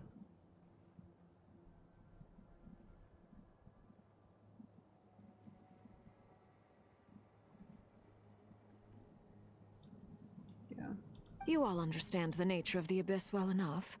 I draw upon its power, and in return, it hungers for my soul. This strange blackness is the mark of corruption it has left behind. If I recall correctly, you once told me that if the corruption ever made it to your heart, you'd become a completely different person. Yes, and that's the reason I'm always careful not to push my power too far. It's essentially a never-ending tug-of-war. Oh, sounds intense. Anyway, the rest of my story can wait. Interesting. Is there anything else about the Crimson Moon or the iridescent moon that you're unclear about? Paimon has a question. So, the Crimson Moon that the Carians used to worship was actually the iridescent moon, right? Which was one of the three moon sisters. Does that mean that the Carians were to the Crimson Moon as the Frost Moon Scions are to the Frost Moon? So much of that history has been lost. We have no way of knowing exactly what they were like, but I would suspect that the Conrians weren't as devout in their moon worship as it might appear. The iridescent moon's remains simply served as their link to the abyss. Later on, perhaps someone discovered a way to make direct contact with the Abyss. Or maybe there was some kind of ideological divide. Either way, a dissenting faction staged a coup and drove out the And we royal know heirs of the Nibelung Crimson brought the Moon Abyss dynasty. to Teyvat. So I wonder how Nibelung bringing the Abyss to Teyvat connected them to the moons. But I guess if the Abyss is from space, moons are also from space, so that kind of makes sense.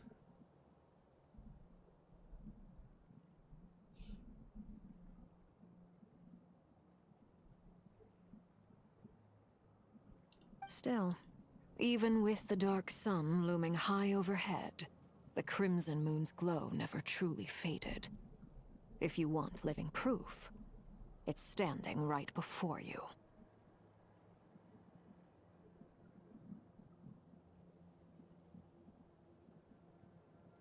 It wasn't really to counter the moons, it was to get rid of the moons because he was paranoid that they were going to betray him. So it wasn't even like to counter them. It was just stronger power. So think of it like maybe as like their cousins or something. I feel like the Abyss is related to the moons at this rate. The first time we met, I sensed something familiar in your presence. So they're like second and third cousins. When I looked at you, I felt I could see that mysterious red moon in the corner of my eye. In your flames, I saw its broken image, surrounded by a strange black aura. Well, I appreciate that you kept it to yourself. Much about the Crimson Moon is still a mystery, and I'd prefer not to end up as the object of an insane research project. Anyway, time is against us here, so if there's any other questions, they'll have to wait. I just want to make sure I've got one thing straight. In her letter, Sandrone mentioned that since you are unable to contain the iridescent moon's marrow yourself, you intend to leave it in my custody, correct? That's right. For now, it's the only way I can pay you back for your help. The iridescent moon is already part of who you are. So with its marrow in your possession, you'll be even more powerful than before. Deal. Then let's get started. Get what started? What does this place have to do with the Crimson Moon? When I first became a Harbinger, the Jester gave me a book called Paranhari, also known as Leobranto Innamorato. Which, also, if we're able to hold the Eternal Moon, it's kind of crazy. We're literally like the fucking moon goddesses reincarnated. You should be able to buy a copy next time you're in Fontaine. It's a love story set in the Crimson Moon era. But setting aside the tangled romances of its characters, it also records I wonder if they added this book to the Fontaine book, so I'm gonna look after this. In the Crimson Moon era, or so the story goes, there was an orphanage that received children from beyond the bounds of this world, and subjected them to a peculiar Beyond the induction bounds ceremony. of this world? Hashtag Descenders, question mark? Beyond the bounds of this world? For real? Because that's literally us. What kind of induction ceremony? The Crimson Moon Sages looked beyond this world for beings with powers that surpassed the gods. But fearing they might lose control, they subjected these children to a process of refinement. They made these children crawl up a fireplace and kept asking them, "Have you died? Did you see it?" Until they finally admitted to having died and seen a crimson moon.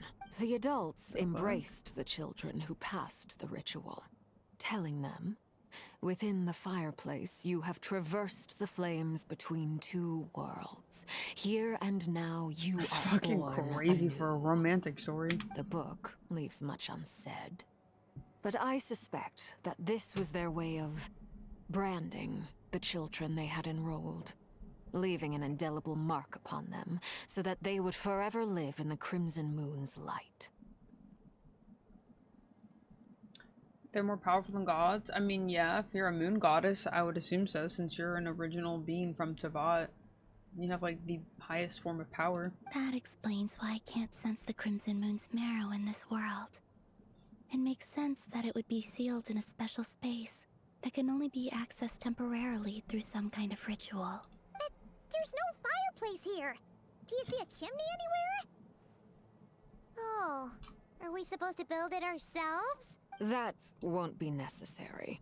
The fireplace is purely symbolic. The key to the ritual is crossing the flames between two worlds. In other words, the flames that burn within me. Those burned away by such flames leave behind a kind of ghostly afterimage in the world. In the days of Conria, people believed they could be used to bridge the gap between the two worlds of life and death. We're going through so much shit over here, and then we just see this fucking Natlan vacation island. LOL.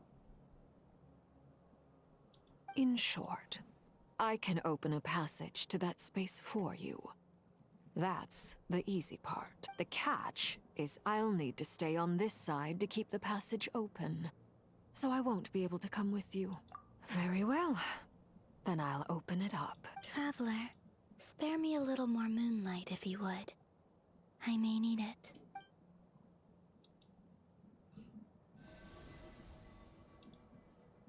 Thank you. I feel like I've recovered some of my strength now.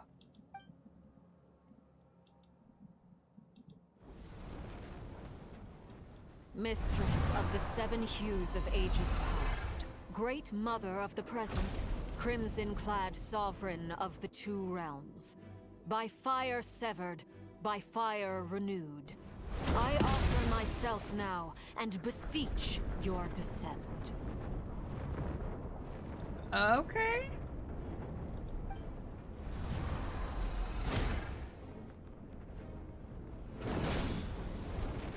That's fucking scary.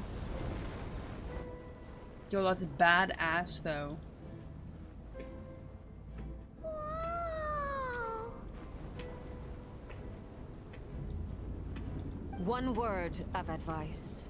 As you're crossing over, no matter what voices you hear, do not answer. Got it. I sense a sinister gloom inside, but also the familiar light of the moon. I feel that I am about to meet an old friend who has changed beyond all recognition.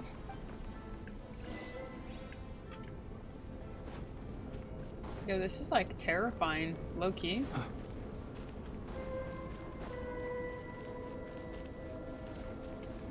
Yeah, this is just so beautiful though. They cooked.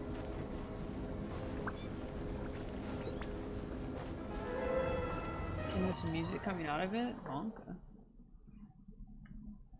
I sense your presence and crave death and rebirth. Voice of the Abyss. Wait, why are you? You have crossed over from another world, transcended fate itself. I have no right to. Hey, look up at the sky! A red moon! This must be the spot, right? Is that the abyss? It's practically filled the entire place. What now? What a tragic sight. Fragments of your broken body, seized by the abyss, and hung up aloft like mummified remains. Iridescent moon, was this truly what you wished for? Careful! There's something spooky about this place. Feels like something is lurking in the fog. Paimon's right behind you. Spooky. By the way, Columbina, didn't you tell us that the iridescent moon had shattered into pieces? The moon up there looks pretty whole to Paimon. How is that possible?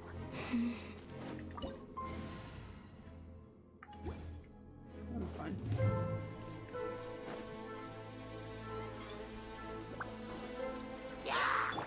Forest, protect. Defensive mode engaged. You're blind!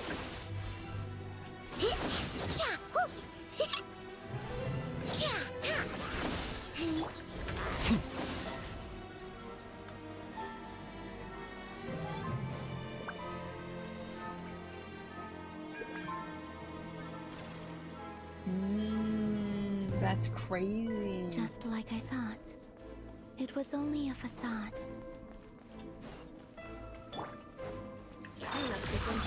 Ding dong! Close your eyes.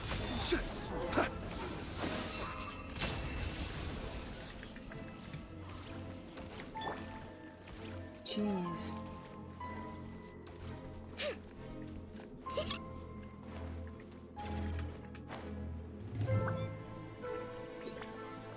That's crazy.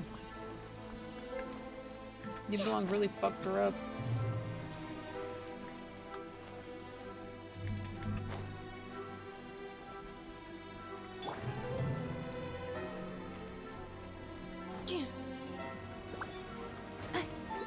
Defensive mode.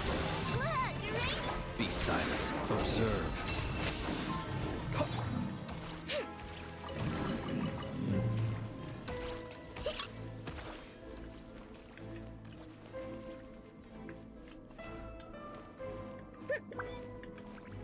Poor iridescent moon, bro. Huh? Huh? For real? That's way too high! No. I'm not sensing anything up there. It's coming from under the mountain. Let's see. Ah! There's some kind of weird shadow over the water. Wait, see that? Looks like a mechanism of some sort. Let's check it out. Why does it look like a witch?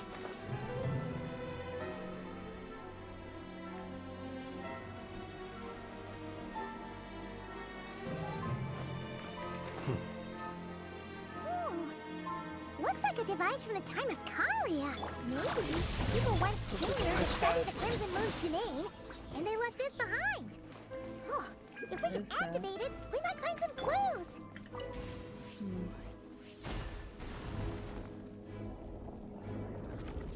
It's definitely something special.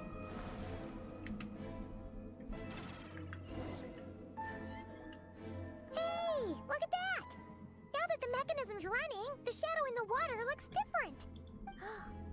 Do you think these mechanisms might be the key to unlocking the secret? Thalindis, we'll leave the rest of the research in your hands. We'll be heading back now. I hope this isn't ruining date night. Ugh. Mind your own business. Just leave me some snacks on the table. Thalindis? Is that Rerir's girlfriend? How come we're hearing her voice here? Oh yeah.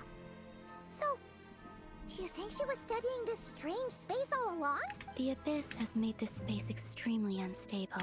Maybe that's why some of the things she said and did were preserved here. Whenever I see this view, it takes me back to a poem from my childhood. Waning moon, oh lifeless damsel, weeping on the mountain crest. Mourning still in wistful tone, her fragile soul now laid to rest. For me, of all people, to be here investigating the mysteries of the Crimson Moon Yeah, space. she's definitely related to the moons in some form or fashion. I don't know. She didn't have the Crimson Moon eyes. She didn't even have Conrian eyes. I think she's definitely something sus or special or whatever.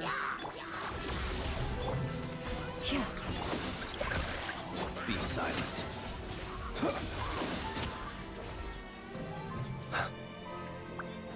This music's a vibe. Looks like the Abyss has messed up this mechanism. We need to find a way to get it working again. Let's see if there are any other devices nearby.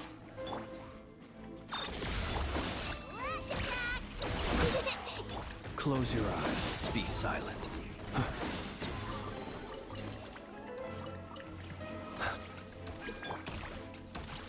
Iridescent moon is harder to see because mystery. No, it has nothing to do with harder to see. It just has to do with their eyes. But I don't know if we've met somebody from the iridescent moon, so maybe that's what her eyes are for. She could be a descendant from the iridescent moon.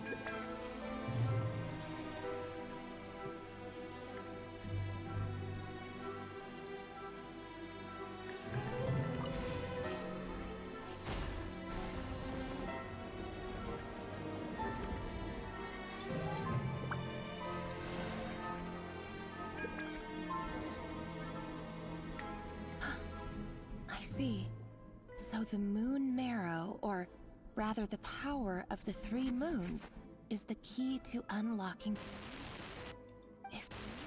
really does exist, then maybe this madness can finally be put to an end.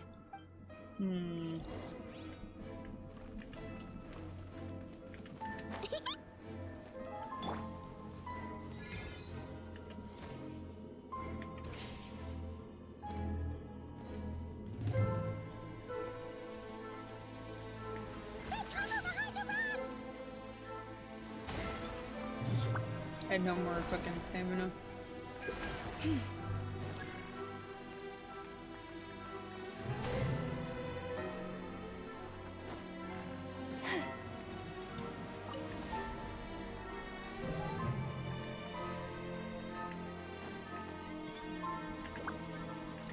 Oh, I hit it, but I didn't do anything.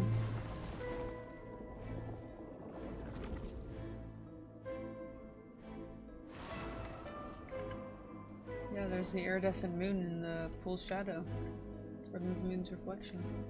With the Abyss inhibitors in place, I should be able to access the chamber with the moon marrow. Oh, Rerir, with every step you take, you're drifting further from what you truly desire. But you're not the root of the problem. Ever since that outsider set foot in Conria, the Vinster King has sunken deeper into madness. Our brother? If only I could get my hands on that outsider. Our twin, right? Because we were the outsider in Conria. Did she just look at us in a memory? Hey look! The moon's reflection is back to normal! Elendis' voice mentioned a chamber with the moon marrow. Do you think maybe it's hidden in the moon's reflection? It must be.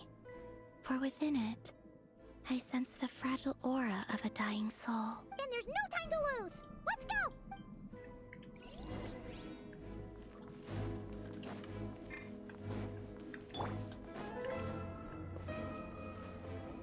Dang, this lore is so good. Holy shit.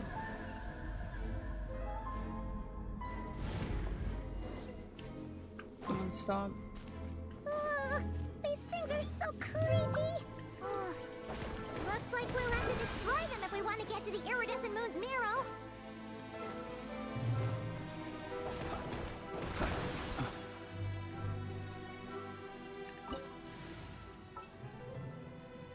I'm gonna bring Sucrose just cause looks like it might be a fun little fight.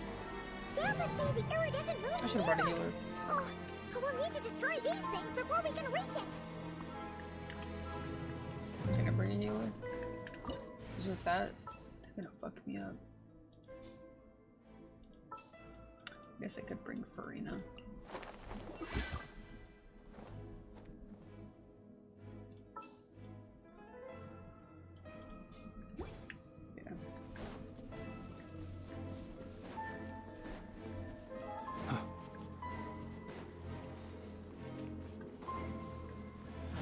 Installation change.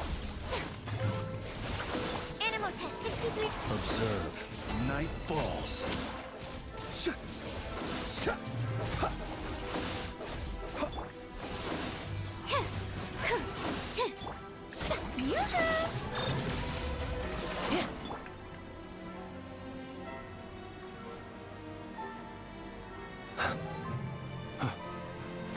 Enhanced animal module 7. Be silent.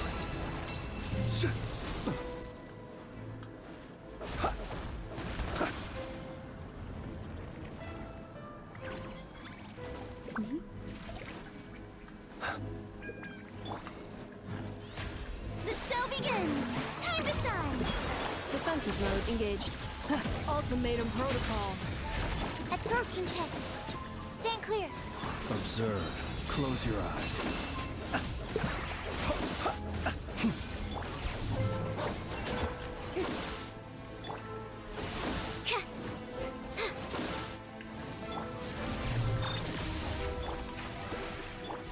Observe. Night falls. Animal test 6308.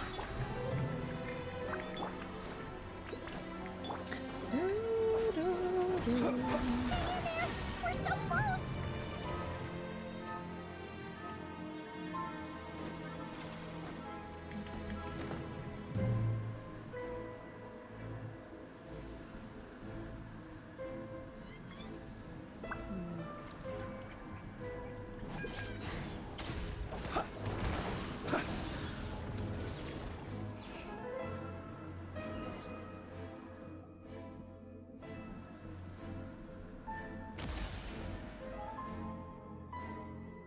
That's it?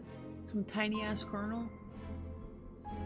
I finally did it! The iridescent moon's marrow.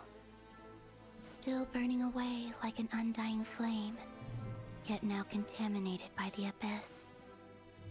It has taken on a new form entirely. If we can purify the abyssal power within, we should be able to obtain its untainted essence.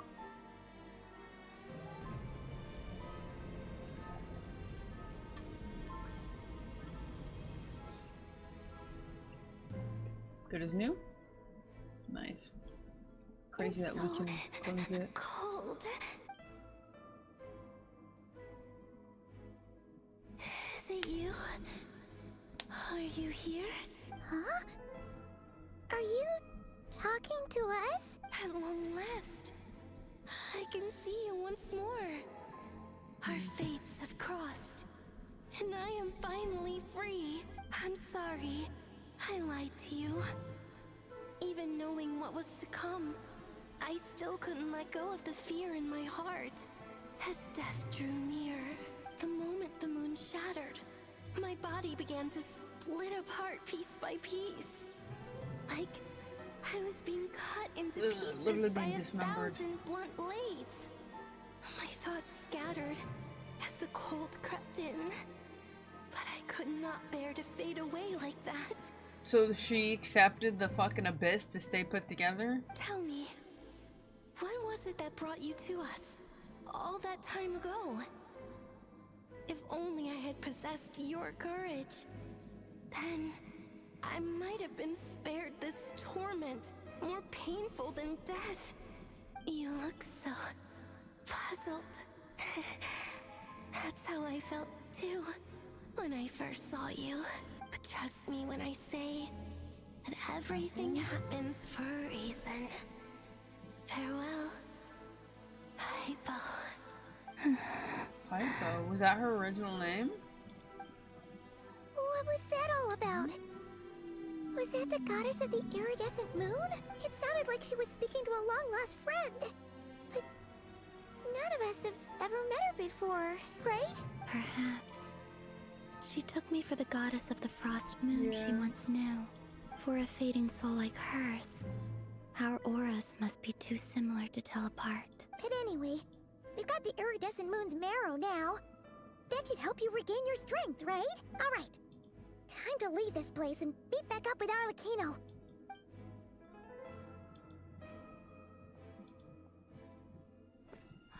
That's odd. This place looks different than when we came in. Waning moon. Huh? Oh, lifeless damsel. Oh.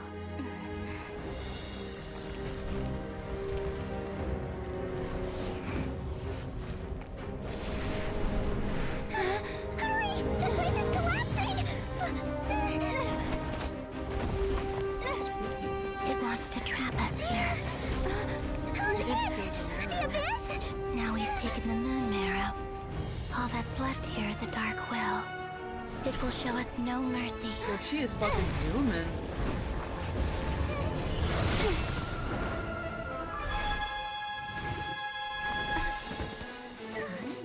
Give it back! The crimson moons! My marrow! My heart! Oh, Lumin got the moves. The WGO, holy shit. Finally! Huh?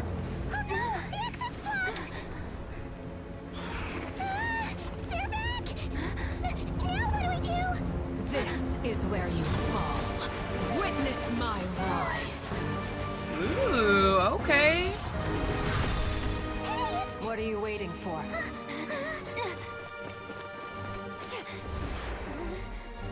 W saved.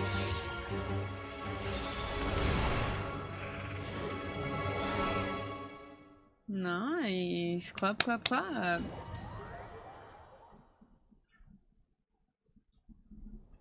She's like, yeah, I want that power. I ain't letting you guys get stuck in there and die. Oh, we made it! Was that you, Arlecchino? Did you save us?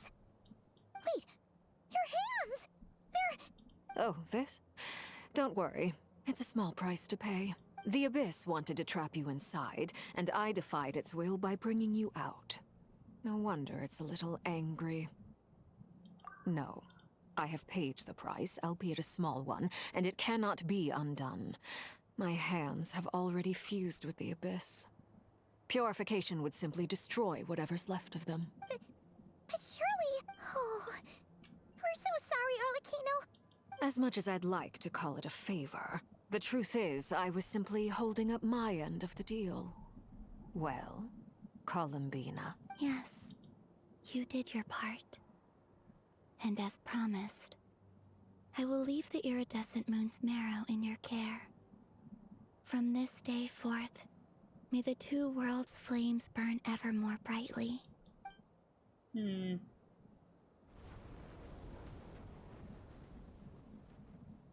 I'll take that as a blessing. Now, Columbina, give me your hand. Accept this moonlight I offer in return.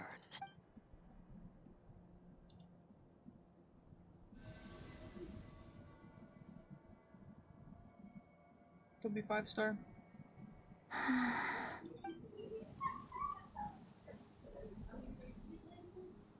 Feeling stronger? Hey, Columbina! Are you okay? I'm fine. Our powers are a little at odds. By the Frost Moon's authority alone, wielding the power of the other moons was always going to be a stretch. Still, I think it's fair to say that your strength has returned. At least to the level it was at as Third Harbinger. Nice. It's still not enough. There's no way I can hope to challenge Rerir like this. Just one more ray of moonlight, if you would. It's okay. I can take it.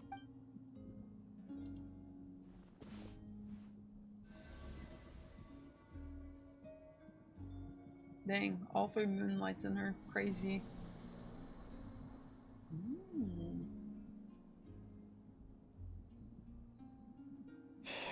How about now?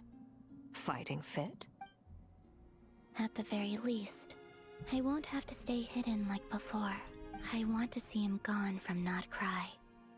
The Rerir of Solnari and his wild hunt must be sent back where they belong.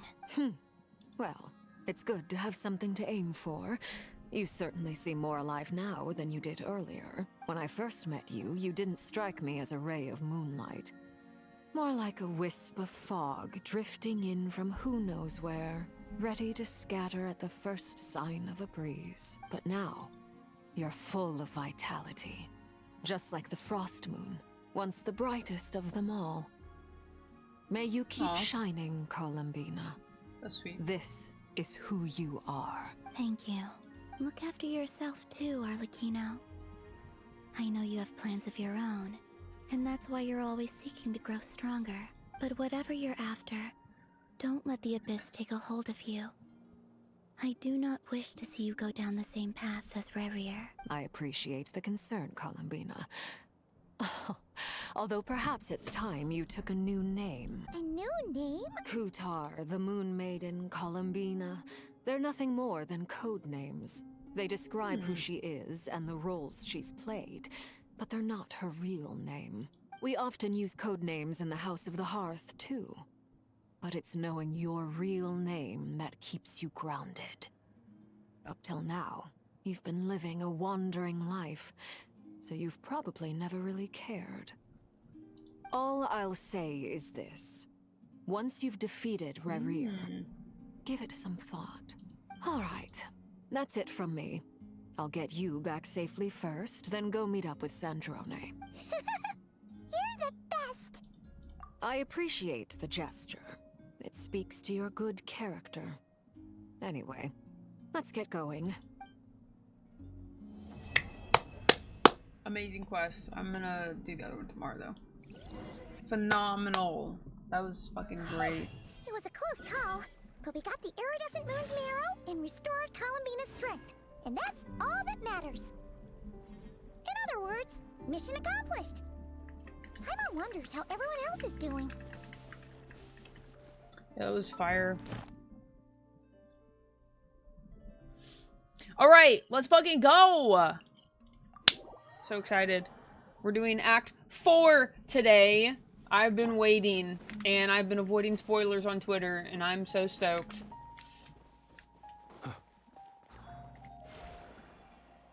I'm excited!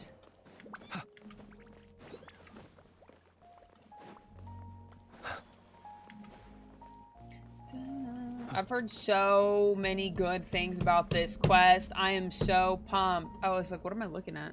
Oh, do you think the others are making good progress? Huh. Hey, look! They made it back as well! Flintz! Llama! How did it all go? All is well, thank you. Nefer and Yehoda had to stay at the curatorium to wrap things up. I ran into Miss Anefa and Miss Aino on the way back. Their work is still in progress, so I suspect they won't be back for a while either. You seem rather cheerful today, Mr. Flintz. So cheerful, look at that face. I certainly am. I achieved what I set out to do and came away with more than I bargained for. Fighting alone can get quite tedious, but I had the good fortune to run into a pair of brave young warriors. Yo, this early is crazy. Let's fucking go. How have you been? Albedo! What are you doing here? That would be a natural assumption to make. It's also the correct one. These two courageously lent me a hand while I was fighting the Wild Hunt. When they told me they were Servarka's colleagues, it all made sense. And given how people of outstanding talent tend to cross paths, it's no wonder you're already acquainted. He's such a Rizzler. So, who's your travel buddy, Albedo? Oh my god, he's literally right behind him. I was like, where is Durin? Why don't you come and introduce yourself? Aww, he looks so good. Oh my god. I hope they use his wings for his glider. You know how cool that would be, but I doubt it. He looks so freaking good. Holy shit. Love this. A gentleman of few words, I see.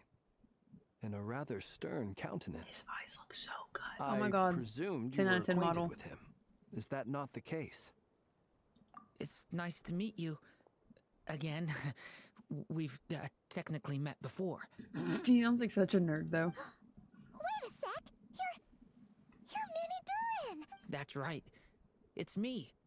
I'm glad to see you again. By the way, he says it's okay if you drop the mini.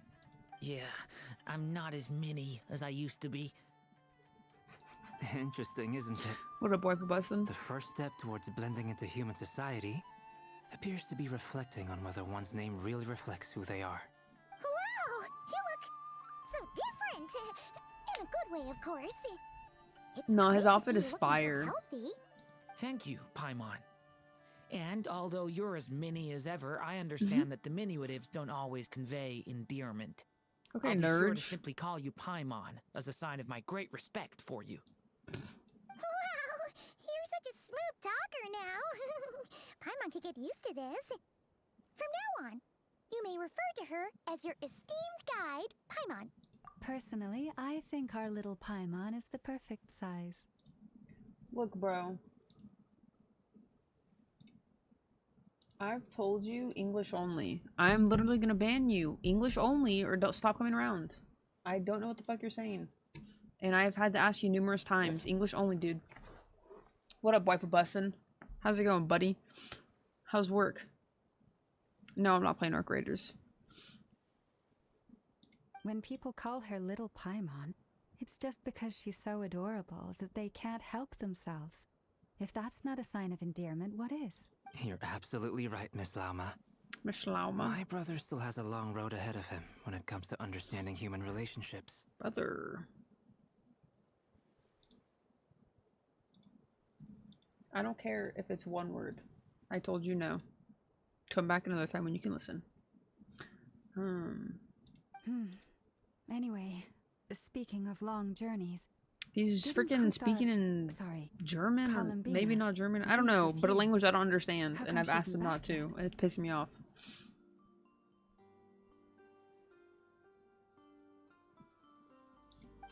She's been catching up with old friends. Wouldn't be surprised if she stopped for a cup of tea or a 10 on the way back. Uh-oh. People are talking about me. Hope it's nothing Never me. negative. Judging from your expressions, I'm guessing it all went well? It's getting crowded here. Love not I'll go music. grab some chairs. No need. This is a job for an alchemist. I'll whip some up momentarily. Okay, Thank flex. you for your hospitality, ladies and gentlemen, but I was merely escorting my friends back. I'll be meeting Sandrone shortly, as we still have some things to discuss.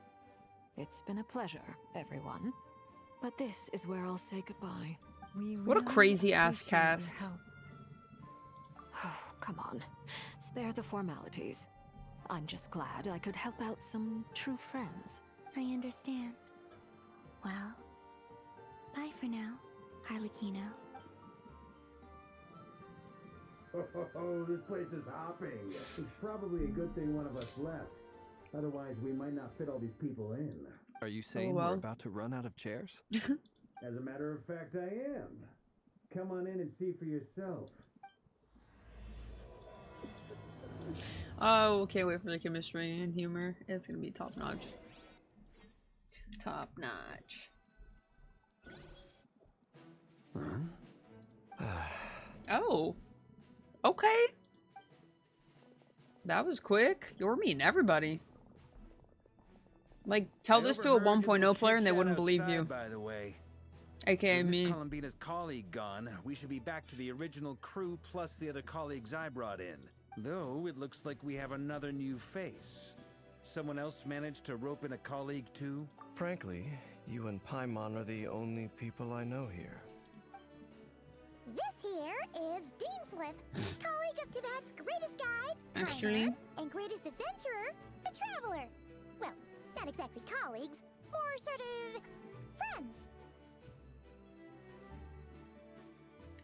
Barca's youngest member if you don't include Durin. Yeah, pretty much. When someone else jumps in to do the announcing, you know you're speaking to someone important. Let's hear what he has to say. Note to self. Once Paimon knows your name, the rest of the world will soon follow. When he comes looking for us, it's usually something important. Paimon's guessing you've heard about the Wild Hunt. It is. Dainsliff is the voice actor for Sasuke in English. You are 100% correct. From the looks of it, you're about to hold a meeting. If I were to say that the Wild Hunt is our mutual enemy, would that earn me a seat at the table? As the saying goes, the enemy of my enemy is my friend. Mr. Dainsliff, there's a seat with your name on it. What a Chad. Though, I can't promise the same for everyone else. Hey, Albedo, think you can rustle up a couple more chairs? After all this time apart, Grandmaster Varka's first order is to rustle up a couple more chairs. I've missed this. Aww. Is he being sarcastic? Hey, he's your brother. Why are you asking us? I've still got a lot to learn about the nuances of human conversation. Trying to decipher Albedo's way of speaking has been like jumping in at the deep end. God, he sounds like such a nerd. I don't know if it fits him or not. Oh, good point. Paimon gets you now. Don't sweat it. There are people who go their whole lives without getting the hang of it. You're ahead of the game already. Wait, she's crying? I wonder what's taking Nefer so long. Perhaps you should go and check in with her. If anyone can hurry her along, it's you. I just got back from the curatorium. Besides, aren't you curious to see what's taking her so long? Miss Nefer doesn't strike me as the type to share secrets. And since gathering intel is her specialty, I'm guessing she'd prefer to keep her methods confidential. Under such circumstances, would it not be tactless for me to impose? That smug ass smile. Oh, but it's fine for me to impose. What can I say? You have an unrivaled ability to garner people's affection, Miss Moonchanter. Besides, you have far more in common with her than I do. This is crazy. All right, then. Dang. Impressive. Look at that smug ass She barely face. fought back at all. I admire your powers of persuasion, my friend. As I'm sure I Miss love Lauma him. will realize soon enough, the trick in life is to always pitch in with other people's responsibilities so that you can be selective with your own. Another trick is to simply hide in the background. Yeah, true. Spoken like a true sage. Anyway, This is looks such like a funny we've got combo. some time to kill before the meeting. Let's take a little breather, folks. And feel free to chat amongst yourselves. We'll get down to business once the other two arrive. Dang, this is so wild, dude. Like, what an odd set of characters, my guy. I hate the way they're saying albedo. Wait, why? You're both awfully quiet. Why don't I start us off with an icebreaker? Much obliged. Have either of you ever had your portrait painted? If not, I'd be glad to help. That sounds like a lovely idea. You know how to paint, then? I dabble occasionally. He's an excellent painter. Tables, chairs, people, dragons, you name it. He'll paint it for you. I'm flattered. If I ever get the chance, I'd like to give it a try myself. I'll bear that in mind. Anyway, how about you, Durin? What sort of portrait would you prefer? Oh, I'd be fine with anything. Whatever style feels best to you. Very well. Then I'll play it by ear. You can replicate any style I want? I can try. If you show me a sample, I'll do my best to match it. Thank you. In that case, I'll dig up some reference material for you. I wonder where reference materials will dig up. Is there something you'd like to say to me? Yeah! For starters, why'd you just show up here without even giving us a heads up? If you think back to our previous interactions, you may recall that that's hardly out of character for me. You do have a point there. Oh yeah! You'll need to find somewhere to stay the night too, right? Want to tag along with us? You never know. We might get a group discount. Sure. Let's do that. Great! Paimon will handle it. And in return, we can get Dainslift to be our very own personal bodyguard. If that's what you had in mind, you should have said so sooner. I'd be happy to help. Oh, okay then. Paimon was only kidding, but good to know. Anyway, since we're all here together, we might as well watch each other's backs. That's just what friends do. Indeed. Thank you. Interesting. Truth be told, I can't remember the last time I was in a meeting with so many people. You're not alone there, my friend. The Lightkeepers also struggle to bring everyone together for a serious discussion. I don't doubt that. I've only ever met two Ratniki, one being you, and the other being that young guy, Eatlua. Eatlua? That's so fucking a weird way to say it. Eatlua is a good apple. I'll give him that. He's kind, honest, and regularly delivers supplies to my lighthouse. A true Ratnik to the core. In that sense, he puts me to shame. So you're what? A fake Ratnik? That's what it sounds like you're saying. But I get the feeling that's not quite what you meant. Come on, why the awkward silence? Sorry. I'm not even gonna bother trying to hide it. You've known all along, haven't you, my friend? Now that was an awkward silence. Let's just keep this between ourselves. Probably best if Eatlua doesn't know, huh? That goes without saying. Gotta be careful what you share with youngsters, after all. Anyone else in the know? Let me guess. The Traveler and Paimon? I'm standing right here. It's dangerous being too sharp for one's own good, you know. Then, in the name of the Animo Archon Barbados himself, I swear, your secret's safe with me. When we went for drinks, you said that you and Barbados were practically best buds. In the light of that claim, do you really expect me to take your oath seriously? Of course.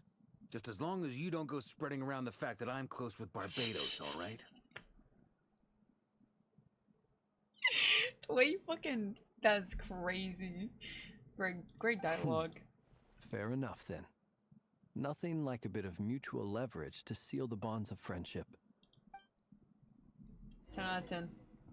Peak.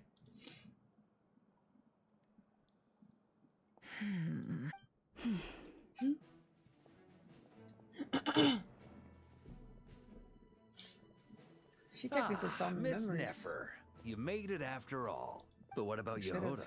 I'm here to give you an update on how things are going on our end. Once this is over, I'll be heading straight back to continue my work. I left Yehoda back at the curatorium to watch over things while I'm gone. Huh. So much for just this once. Not so loud! We're on a roll here. What if she remembers and suddenly decides to back out? Did you say something, Mr. Varka? Huh? I didn't say anything. Right, Flint? Must have been a frog. They get so noisy around here at nighttime. It's like they're putting on a concert in the background. Anyway, before we begin, there's a few introductions to make. Let me start by saying that it's an honor to be speaking before so many distinguished colleagues and collaborators. Here we got somebody literally from Conria. We have a moon goddess. We have a fucking dragon. We have an alchemical creation. We have a fae. Like, what is this cast? First up, we have Miss Lauma. As Moon Chanter, she's the leader of the Frost Moon Scions, a local religious community in Krai.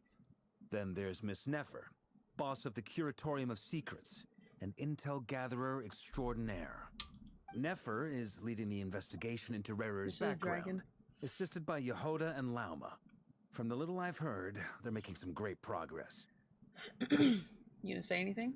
Over here, we have Mr. Flintz, a ratnik and guardian of the abandoned lighthouse. In our last operation, he courageously distracted the wild hunt to buy time for the rest of us. For those of you who've never met, this is Mr. Albedo, a renowned alchemist and captain of the Knights of Favonius investigation team. By his side is a new face for us all, myself included, Mr. Durin, who has come to lend his aid. Crazy. This is like a 1.2 character and versus a fucking 6 point blank character. Like, you can just see the difference, and it's insane. Next up, we have the Moon Maiden and former Fatui Harbinger, Miss Columbina.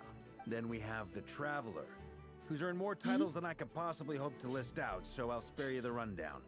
And Paimon, the ultimate travel companion and quite possibly the best guide in all of Tevat. Wow! That's a lot of people! Miss Nefer, it looks like you might have another job coming your way, so Dang, you didn't even congratulations on the booming business, I guess. You think I haven't got enough on my hands as it is? Who's looking for me now? That would be me, Miss Nefer. I have a commission for you. And you are? Who I am doesn't matter right now. What does matter is that I'd like you to gather more intelligence about the Rerir of Solnari. Well, it's not as if we never take on anonymous commissions. But in your case, I'll have to decline. I'm gonna take a wild guess and say your job's probably more hassle than it's worth. Something about you seems like bad news. It's my eyes, isn't it? Conrian, I assume.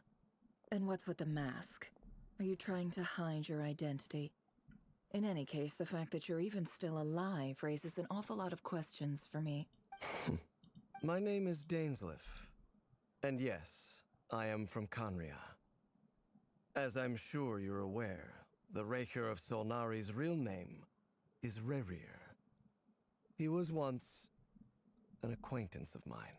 Really? Then you must have been quite an influential figure yourself. You flatter me, but none of that matters anymore.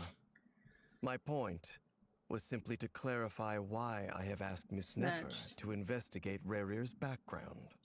So you're both from Conria, and it sounds like you used to be friends? What am I missing here? Surely you already know how he became one of the Five Sinners. I'll tell you everything I know. The history of Conria, the names and identities of the Five Sinners. Crazy. I remember it all like it was yesterday. More titles than I can list, AK. I ain't reading all that, literally. I have never spoken openly of this before. But the truth was exactly as people say. The Five Sinners were each driven by their own desires, and it was by playing upon these that the Abyss tempted them to their fall, tearing Conria apart in the process. The visionary, Vedafinir, his brother, who wished to foretell the future. The wise, Haroptatir, who sought limitless knowledge. Gold, Rhindaughter, who desired to create life. The foul, Surtologi, who pursued supreme strength. And last, but not least, Rerir of Solnari. Quite a Rerir. cast. Ravager of the Moon. Of the 5, Rerir is the only one who remains a mystery to me. I'm good, gods. How are He you? never harbored grand ambitions. So what changed in the space of a single night? How did he come to fall like the others? In other words, you're saying that his change came as a shock to you, and you have no idea what actually happened? That's right. You mentioned how the Abyss tempted them, which led to their fall. But what did that look like in practice? And what other context can you give me about the events of that time? The more detail you can give me, the better. Strangely, now that it comes to it, I hardly know where to begin. The fateful night took place during the era of the Eclipse Dynasty. One day, my elder brother, the visionary, Vedafenir, what the fuck? was summoned to the palace by the Vinster King, only for the king to gouge out his eyes and cast him into the dungeons. When I came to hear of this, my fury knew no bounds.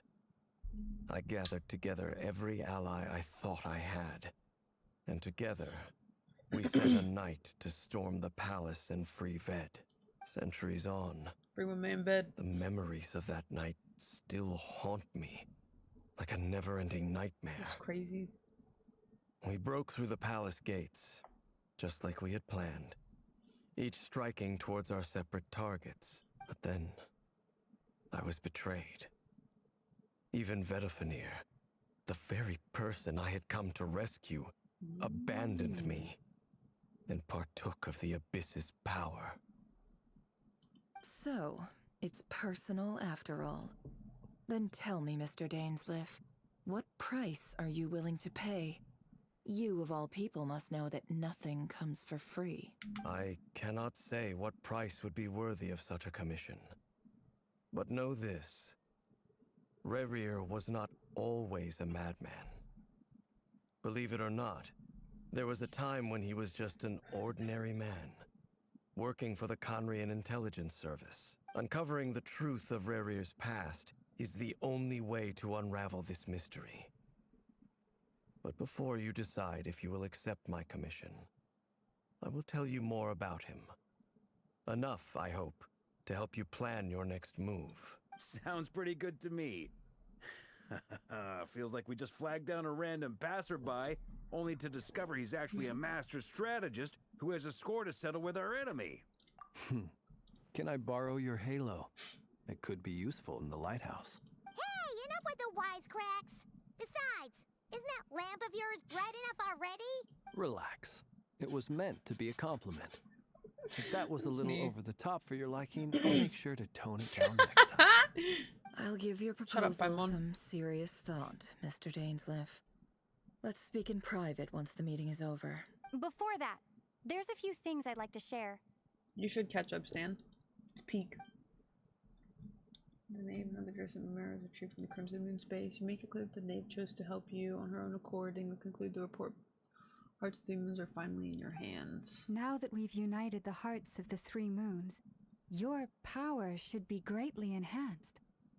But it seems like that hasn't happened yet. I think their use of the black screens have gotten so much better to, like, cut stuff to the chase instead of, like, depict important scenes or something like that. So, good job on that. I believe it will take a little longer. You've done so much for me, so I want to be completely honest with you all. Even though I'm doing a lot better now, the truth is, my recovery will likely be an ongoing process. From the moment I was born, my power has been slowly ebbing away.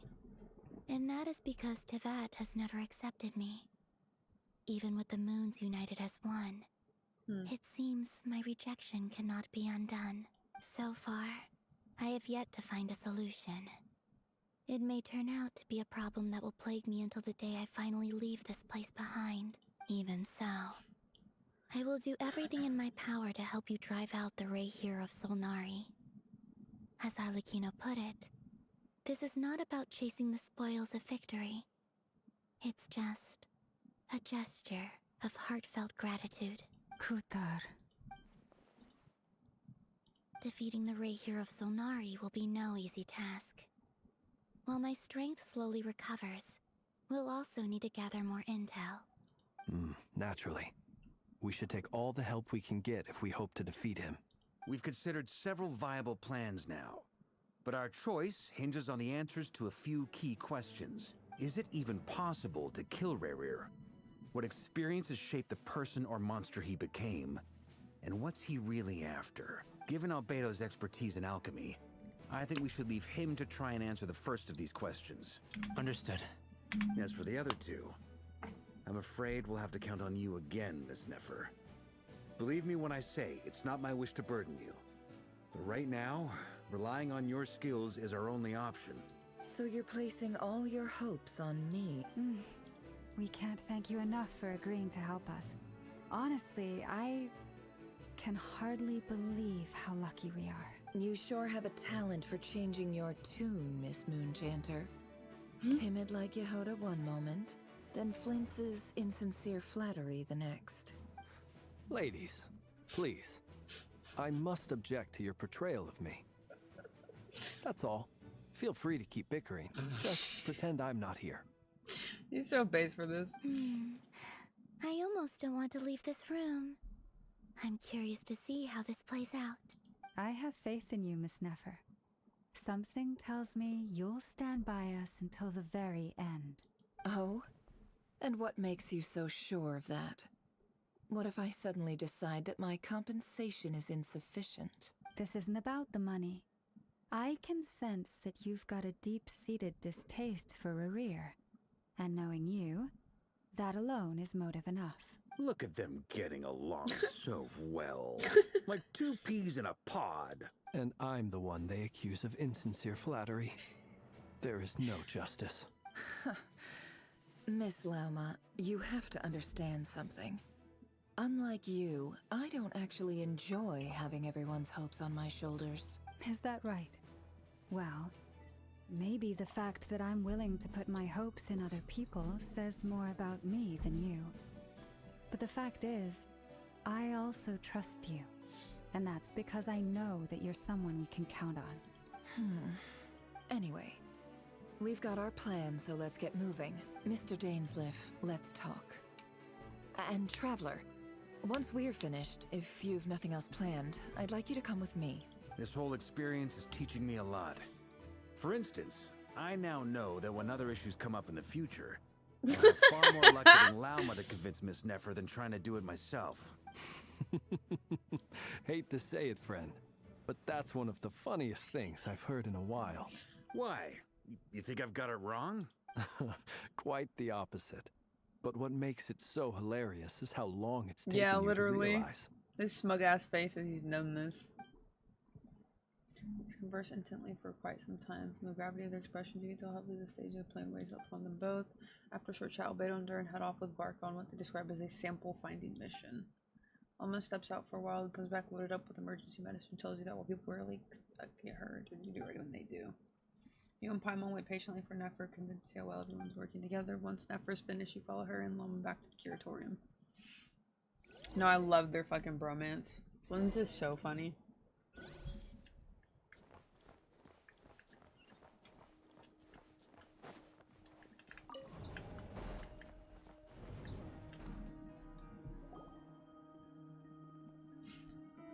Thank you for waiting. It's okay. We actually used the time to help Dainsleif get a room at the hotel. That's very considerate of you. Now, I trust you share my curiosity about Rerir's past, and you seem fairly familiar with Mr. Dainsleif already. We spoke at some length after the meeting. He was the one who suggested I should invite you to join this operation. Dane has a lot of faith in us, that's for sure. Likewise. I appreciate that you got right on board without interrogating me about why I invited you. That's because we know what you're capable of. We appreciate you too, Nefer. That's one way to put it. Another is this, that once a decision's been made, it's set in stone. Alright, so here's how it is. I'm going to access Rerir's thoughts again using my confidential method.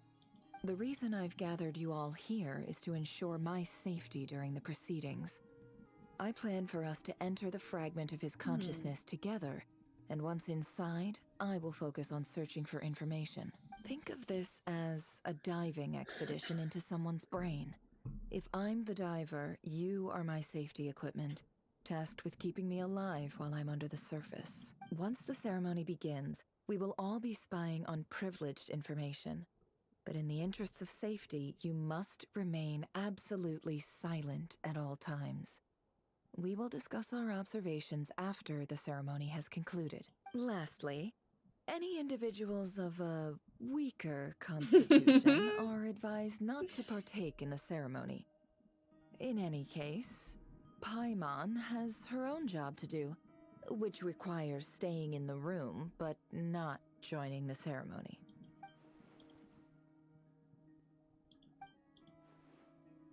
Well, good luck, everyone! Sounds like all Paimon can do is cross her fingers and root for you guys. There's a little more to it than that. I was being serious when I said you have a job to do. While the rest of us are inside Rerir's mind, it's imperative that we have a team member on the outside. In the event that something goes wrong, you will be our first responder. I don't anticipate any issues, but the extra level of safety will be greatly appreciated. I second that. This is a dangerous operation here, and you're our whole rescue team. So, Paimon's like the lifeguard? Good. Please, take a seat. W. Clap, clap. So, did Mr. Dainsliff tell you anything else? He told me that he believes Rerir kept some big secrets in his life. He's not sure that they were the cause of his eventual downfall, but he's asked me to uncover what those secrets were all the same. But surely you're not planning to go through with this, no matter the cost. If you think that, you'd be overestimating me. I'm a businesswoman, not a mercenary. But I do have my own professional reasons for taking this job. You think I'd turn down the opportunity to get a first-hand glimpse into Conrian history?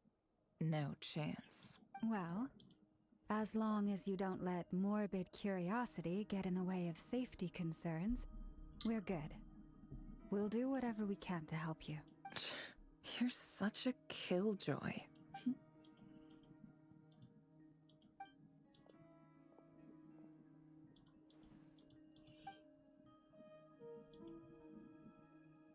All right.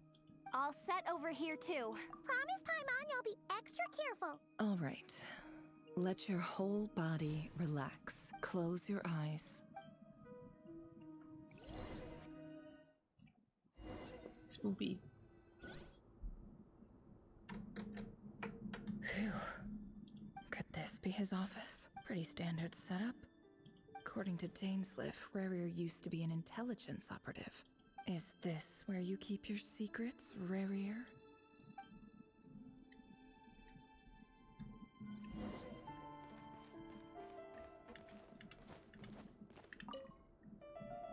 Bookshelves full of documents. Looks like these are all files, packed with the personal details of individual Conrians. The Crimson Moon Dynasty preceded the eclipse.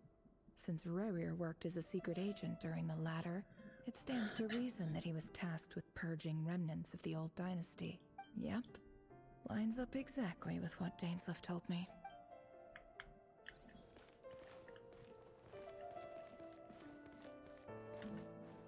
Oh, I thought there was something else.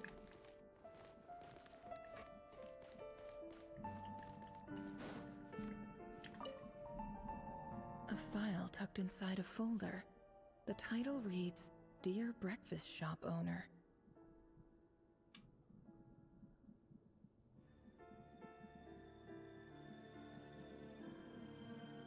It's a list of names, but at this stage I have no idea who any of them even are.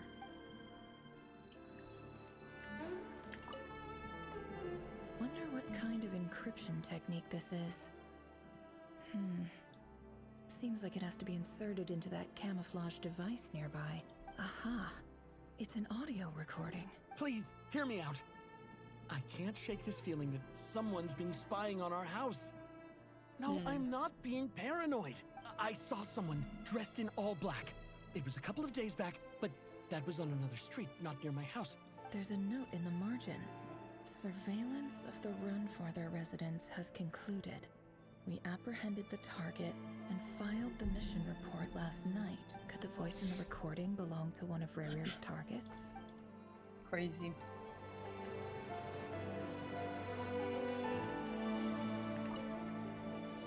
A box containing a ring inlaid with a precious gem. Must be for his girlfriend. Why would you keep your wedding ring at work? Crazy, no?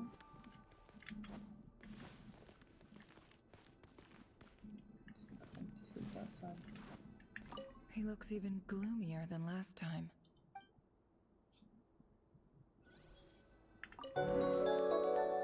Yo, what's up, Shadow Wolf? Thank you so much for the raid. Today's files are in. Time to wade How's through your them stream? just like usual. Male, 51. Occupation, cook. Confirmed What's up, Crimson Shadow Moon Wolf? descendant.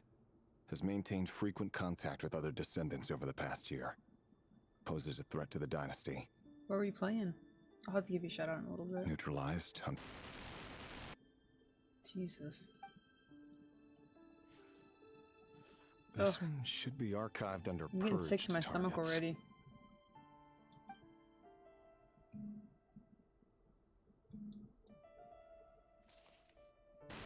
Female, 23. Occupation, office clerk. Confirmed Crimson Moon descendant. Has maintained frequent contact with other descendants over the past year. Poses a threat to the dynasty. Neutralized. Yeah. Another one for purged targets. Sounds like she was that other man's daughter. Hmm. Never mind. What's it got to do with me? Male, 40. Occupation, teacher. Confirmed Crimson Moon descendant. Has been observed making contact with other descendants during the past year. Poses a threat to the dynasty. Neutralized on... Yeah, we know it was a genocide, though. Did you play the recent quest, Shadow Wolf? Just another nobody for the archive. Aw. Come to think of it, I remember surveilling this man. Oh, is that the A case recorded like his one? never would have been considered a priority in the past. Huh. He barely even interacted with other Crimson Moon descendants.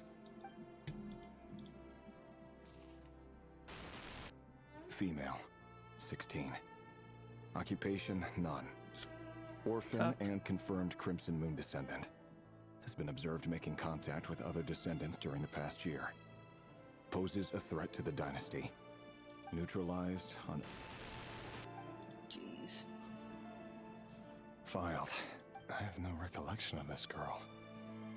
None whatsoever. She doesn't seem to be anyone important, but then again, how many of them really are? Jeez, man. Female, 13. Occupation, none. Orphan and confirmed Crimson Moon descendant. Has been observed making contact with other descendants during the past year. Poses a threat to the dynasty. Neutralized and... Jeez, bro. Filed. This would be terrible. Male, 11. Occupation, none. Orphan and confirmed Crimson Moon descendant. Has not been observed making any contact with other descendants during the past year. Poses a threat to the dynasty. That was the one that ratted on him, right? That's the same fucking outfit, same hair. Yeah, that's the kid. That's so fucked up. So she knew about it. And I guess kept it to herself for a little bit of time. Neutralized and...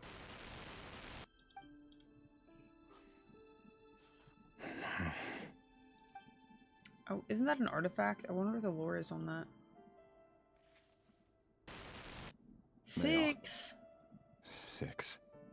Occupation, none. Orphan and confirmed Crimson Moon descendant.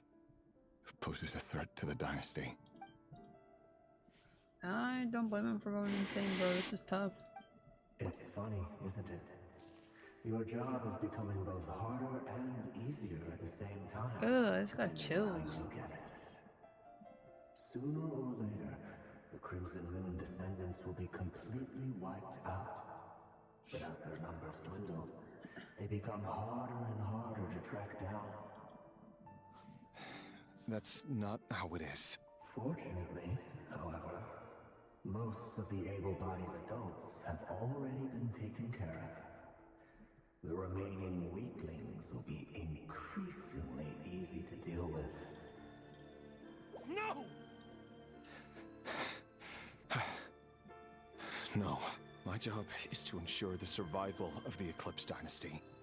And the only way to do that is by eliminating any and all potential threats. It's a perfectly legitimate line of work. Every single one of my colleagues can attest to my fairness. And if my friends were aware of the facts, I know they'd back me up too. Assuming, of course, that they were aware of all the facts. Yeah.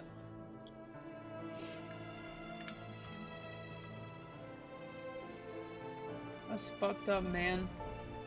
Oh shit, are we gonna actually see Ved? Mr. Vedifilnir? It's been quite some time since we last met. Rerir, I trust you're here because you have something important to discuss. Forgive me. I wasn't tuning out, it's just, I noticed you didn't even phrase that as a question. As if you knew I was coming. Tell me, does someone in your position ever feel the need to ask questions at all? It is indeed within my power to foresee certain things. Things like your arrival. I was just thinking. It won't be long before I'll be inviting both you and Dane to my wedding. That isn't a lie, but nor is it a fact as such.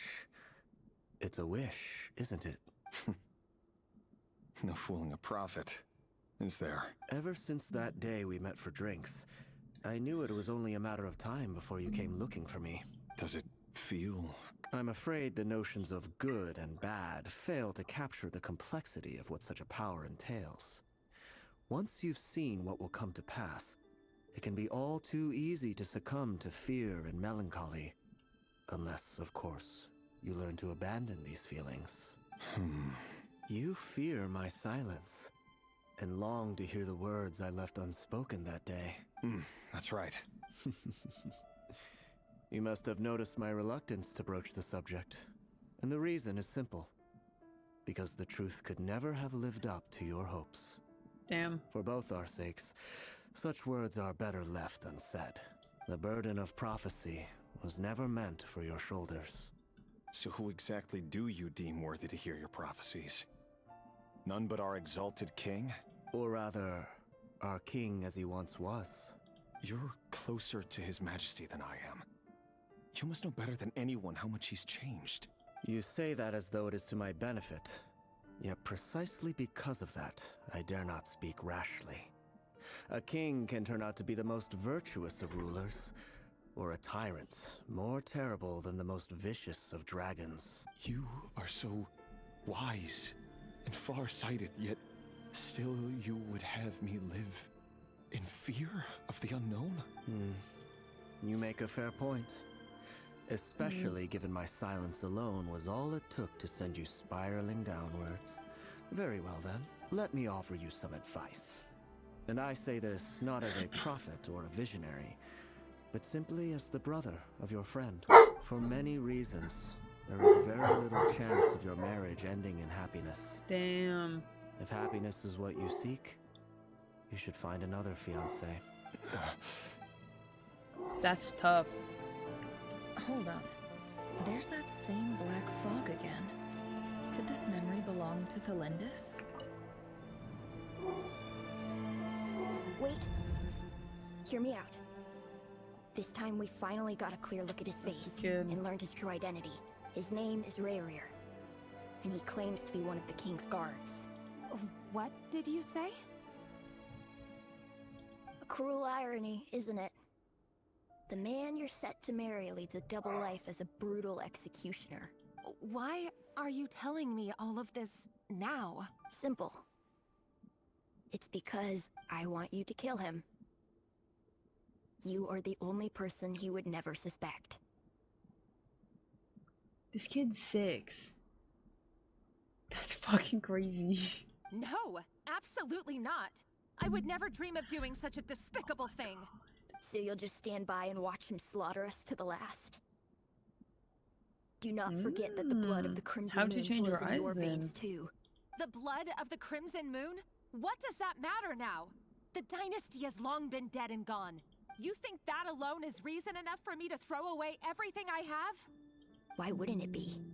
You two were once a child of the Crimson Moon, just like me. Don't tell me you've never felt so much as a flicker of fury for the way we were trampled into the dust. As long as you promise to abandon this pipe dream of restoring your dynasty, I can try to persuade him. Or have him persuade the Vinster King. Persuade the Vinster King? Do you even know why he's so obsessed with hunting us down? Why he keeps trying to force us to hand over our secrets over and over again? Or why we refuse to give up on restoring the dynasty? Tell me. The Vinster King. A blind fool. His eyes clouded by powers from beyond this world. A petty little man with a miser's heart. And he dares to sit upon the throne? Mark my words. Sooner or later, Conria will fall. And it will be his doing. If you can't bring yourself to do it, so be it. Just you watch. It won't be long before calamity descends upon us all. The Rerir of Solnari. That really is quite a secret you've been keeping from me, Rerir. But who am I to talk? Am I really any better? I've kept my own past a secret this whole time too. Love should be built on honesty. But ours was born from lies. And yet, is it really so wrong to hide things that would only make life harder? If we don't cover up the parts that no one else should see, how can we go on pretending to be normal? Vedifulnir must have known all this. And that's why he made his prophecy. In the end, nothing stays hidden forever. But I won't just sit by and watch this disaster unfold. I'll do everything in my power to protect what I cannot afford to lose, no matter who I have to face. Damn. That's tough. They have such a crazy ass dynamic and relationship. Huh? Was that Rerir who just walked past the window? Doesn't it give you the chills that he still takes the same road to work every day? As if nothing ever happened. Those people at the deli. Enough already. They're clearly pretty taken by their own disguises, so just smile and play along. Pull the rug from under beasts like that, and you'll risk having your throat torn out. Deli? Oh. They're talking about those people from the opposition. Right. I'd almost forgotten they used to run a deli. People of no consequence always vanish so easily. And no one even remembers them. Yeah. But surely you can see he's not the man he pretends to be. So many have died already. And they say that the king's madness grows with each passing day. We're not going to survive this, are we? But She was probably one of the why kids does it too. have to be this way? Do we really deserve to die just because of the blood that runs through our veins? Felindis, are you even listening? Sorry, Freether. My mind was off wandering. I heard you, though. You're talking about what Rerir said. He's just following the king's orders. He's a secret agent, and it's his job to hunt down rebels and dissidents. By the time you first met him, he'd already taken lives. Maybe he was using you from the very beginning. No. Rerir has no idea I have anything to do with the Crimson Moon. My family are only distant relatives of the main lineage, and besides, that makes my sense. eyes are perfectly ordinary. Truth be told, apart from my teacher, pretty much no one knows I have any connection to any of it. It's been a long time since my family severed ties. But as Orlog said, who could possibly talk sense into that raving lunatic of a king? No one. I'll work something out. Trust me, I'm with you all. But for now, you need to keep yourselves hidden. Don't let anyone find you, anyone at all.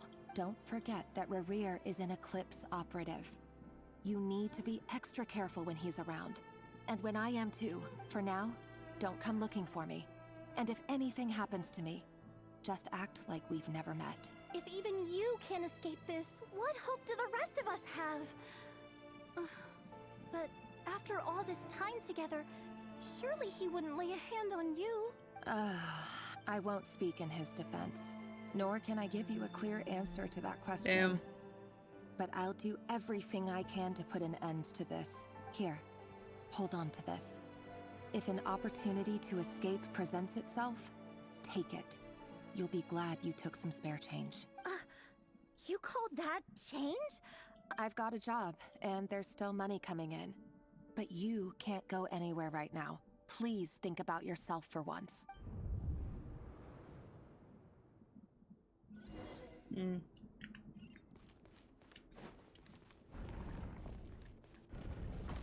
That's tough, man. Another day, another round of assassination training. The training ground is just beyond this hidden passageway. When you kill a person, doesn't it bother you when you end up covered in their blood? Why would it? Aren't we all just walking blood bags? But not everyone is accustomed to hunting down others like prey. You've been a hunter for so long now, you seem to have forgotten that most people don't just go around killing one another. Leave me alone.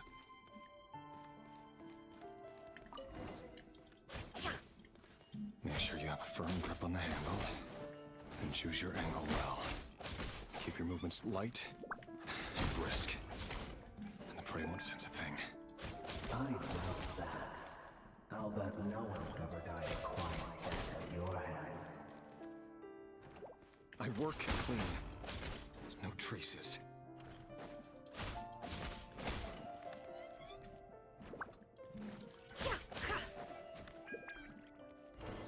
That doesn't make it open or board though. The king just happens to need you right now. Well, it doesn't. That won't happen. Ever since you fell under the spell of that The range is kind of ass. beginning, he only had you take out a handful of the guilty. The ones I've dealt with have always been guilty. And I've carried out my work flawlessly.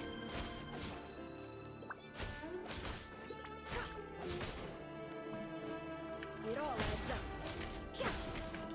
Tough, bro.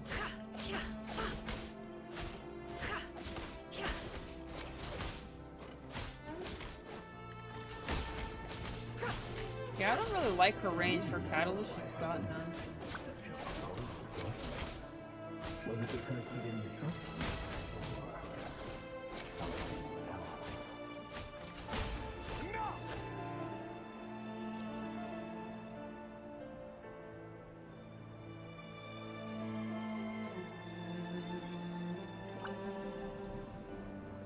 Delindis, do you still remember Orlog?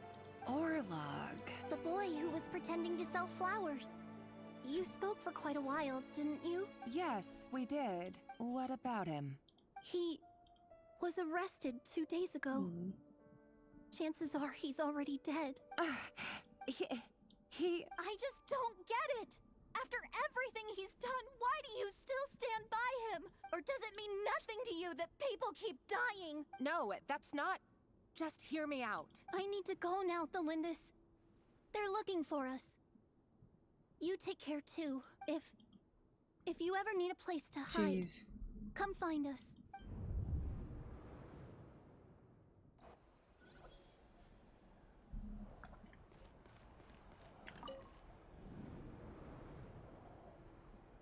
Author Thelindis. Over the course of this week, The research object was subjected to interference for a total of 47 hours for experimental purposes. Jeez. The results are as follows. All subjects of observation that were sent inside have now... The situation within is proving more problematic than anticipated. No progress whatsoever. What now? Won't you give me even a glimmer of hope? Things are getting worse by the day. I have to find a way or we'll all be in danger, but if all this research comes to nothing, what then? Sooner or later, it'll be my neck on the line. But could he really bring himself to kill me? No. Surely he wouldn't have the heart. I don't know, bro. Maybe.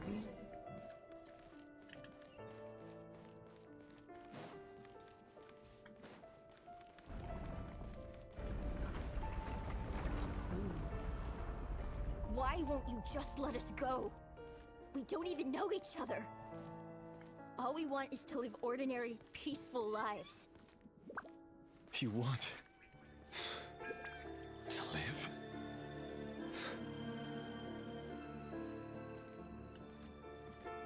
Yes.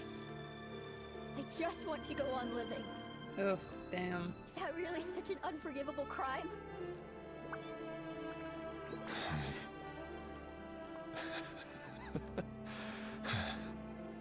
You want to go on living.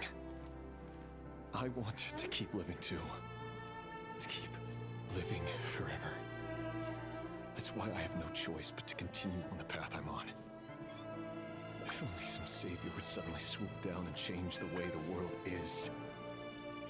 Too bad it's not going to happen. Imagine that. If there really were such a person, you and I wouldn't be standing here like this, would we? Yeah. Today's files are in. Time to wade through them just like usual. No, I don't get tired of it. It's my job. And not only am I lucky to have it, I'm good at it too. Tough. Wait. Thalindis?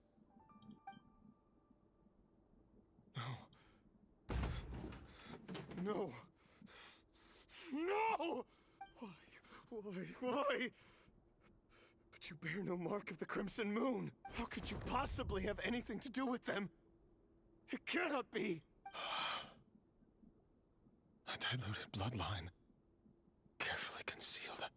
I see it now. You've been living in the shadows just like me. What a fool I've been.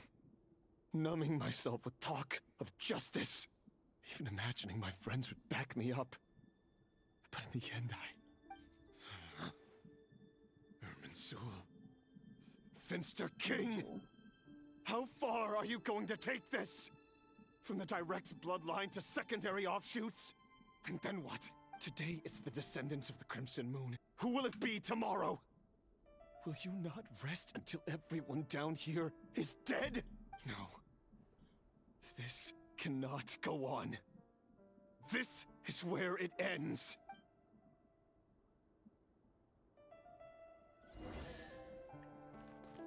Is it though?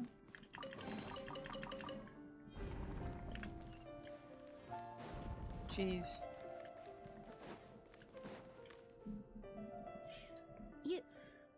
You're really letting me go? I am. As long as you can guarantee that no one will find you. Don't worry, I'll be extra careful. No one will know I was here. But what about you? Me? If you let me go, you won't be able to complete your mission, will you? Good point. In that case, maybe you should stay. No, please!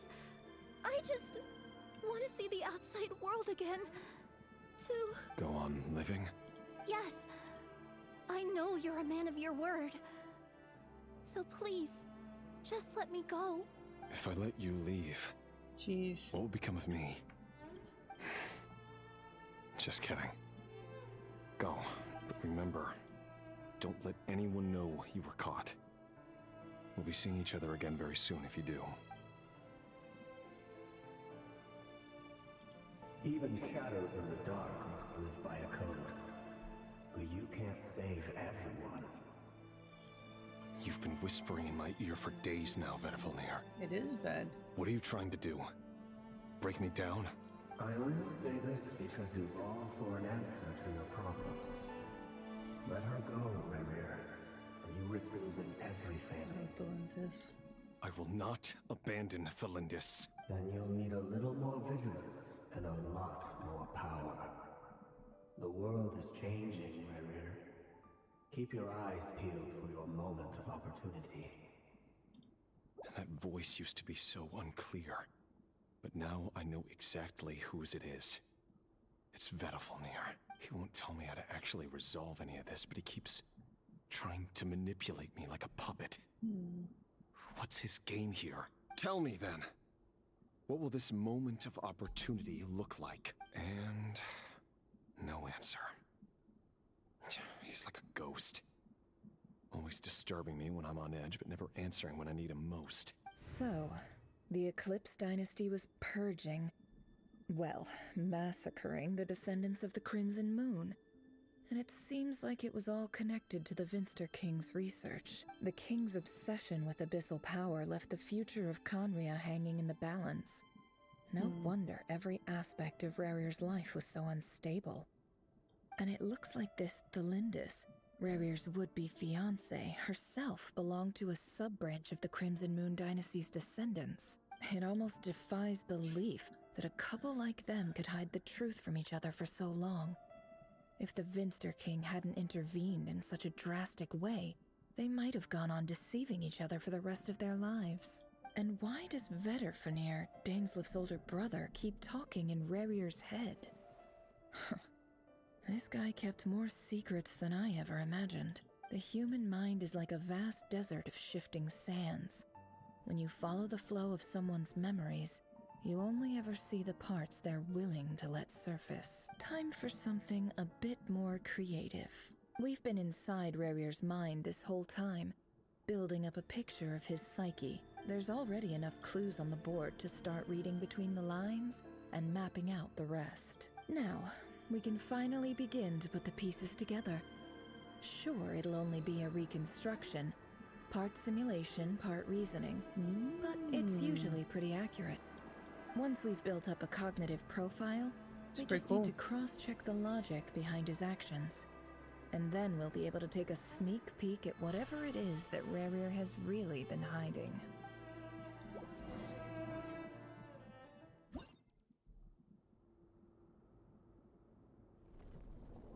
Chess pieces. Makes sense, actually.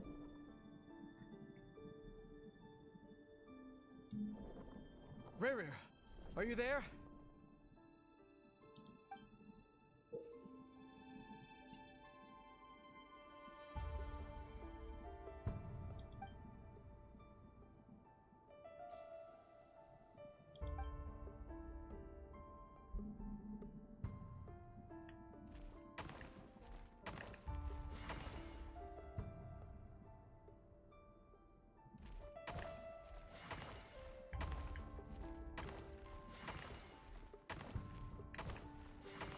This is weird.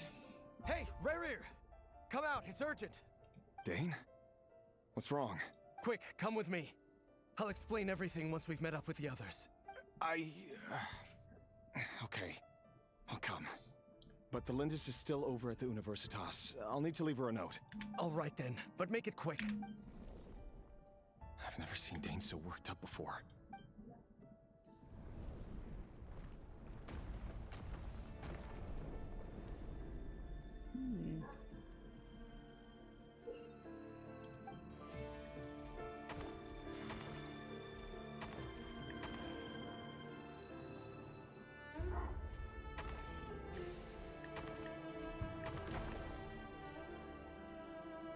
Yeah, I couldn't, How do I have to, like, slide over?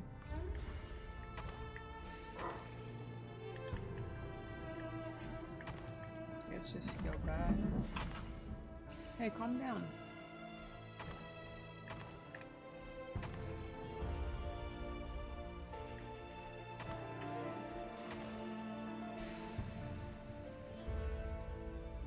Those are an income.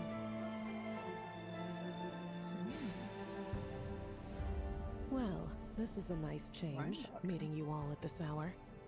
When men and women of ambition can speak face to face in broad daylight, I say that's a big step forward for our dear Conria. I feel like they made it with, we don't want to release the other characters' designs yet, honestly.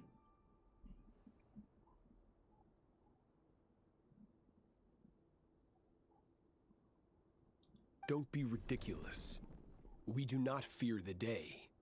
Why would we seek refuge in the night? You might ask your blade that same question.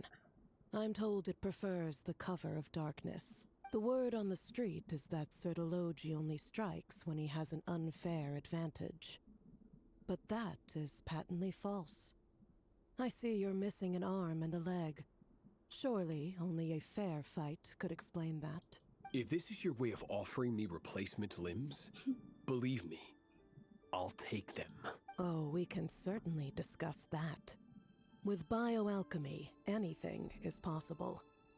Assuming I have your full support in my research. Lunatic. Robtatir, what brings you here? Why, Dainsleif, of course. He invited me. Yo, WVA. Please, cast aside your apprehensions, Miss Rhindaughter. Whatever the rumors may say, I am but a humble servant of the king, and I can assure you he affords me no greater convenience than he does you. Well, the Universitas Magistrorum won't stop fawning over you, so at least some of the rumors must be true. You're clearly doing well for yourself, so drop the humble servant act. It endears you to no one. You're president of the Universitas Magistrorum, the chief royal mage known as the Wise by royal appointment, and by far the most favored among the 4 pillars of Conria. Vice President Veet doesn't even try to hide his envy when he sees you. My success is the product of hard work and good luck. It's as simple as that. Were the king not such an extremist, I hardly think I would have received a senior post at my age. Of course, no job is without its gripes. Serving a king like ours can be a challenging task, as I'm sure you can imagine. And as for Efterveet, in missing out on the presidency, he's dodged a mountain of stress. Like everything else in life, it comes with pros and cons. You're all here. I apologize for the short notice, but it was an emergency. When his brother's eyes got gouged out, question mark? You must be Rerir. Bro, sounds like an AI, no cap.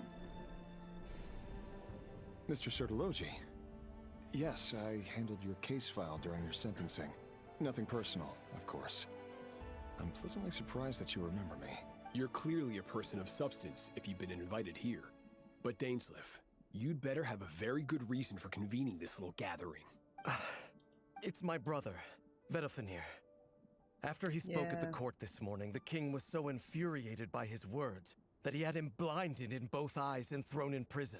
Vedalfenir in prison? Strange. I thought the king trusted him and Hoyoverse more than anyone else in the world. Does this mean the king's circle of trust just got even smaller? It has nothing to do with trust. It's about what the king wants, which is as clear as day to anyone paying attention. I simply appease him, because it's in the best interests of the Universitas Magistrorum. And also because you're slimy. Vedalfenir, perhaps less so. But still, a visionless visionary? It rather inclines me to think that qualifications are not what get you ahead in Conria. Do you honestly think this is an important discussion to be having right now? Dane, what are you planning to do? Rescue Vedalfenir, I assume. Correct. It will mean storming the palace by force. Tonight. I need all of you on my side. That's far too dangerous. And don't forget, Dainsleif, you're captain of the Royal Guard. You swore an oath to the throne. You've been planning this for a while, haven't you? I have no desire to commit treason. But whatever critique the king may have of Vedalfenir, disfiguring your most loyal subject for putting the best interests of his court and nation first. This is not the conduct of a wise ruler. My blade will force the king to see the error of his ways. So, Vedalfnir's prophecy enraged the king. I'm sure it wasn't what he wanted to hear, but if he won't take counsel even from the visionary, that is deeply troubling news. The extent of His Majesty's madness is now all too clear. The question is, how does a man like me get out of this situation unscathed? You have noble ambitions, Dane, but I'm afraid they don't do much for a guy like me. I'm not interested in saving the world. All I want is a letter of pardon. A letter of pardon? For whom? Thelindis? The chances of the Vinster King issuing a pardon for anyone connected to the Crimson Moon seem vanishingly slim.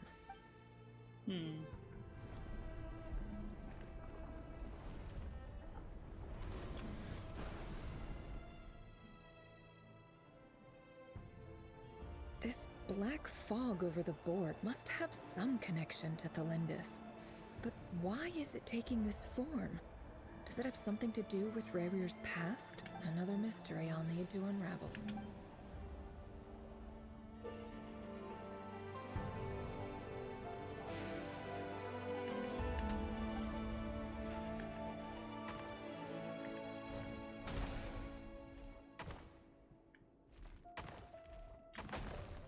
I think I just made it.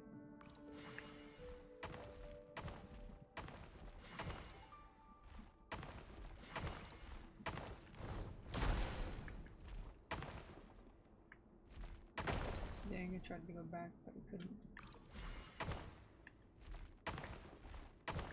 Oops.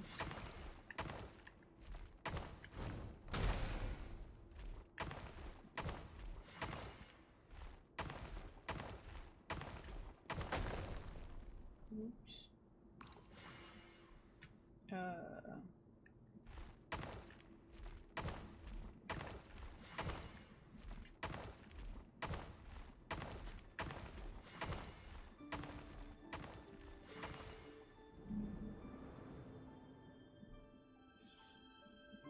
Author Thelindis. Over the course of this week, the research object was subjected to interference for a total of 60 hours for experimental purposes.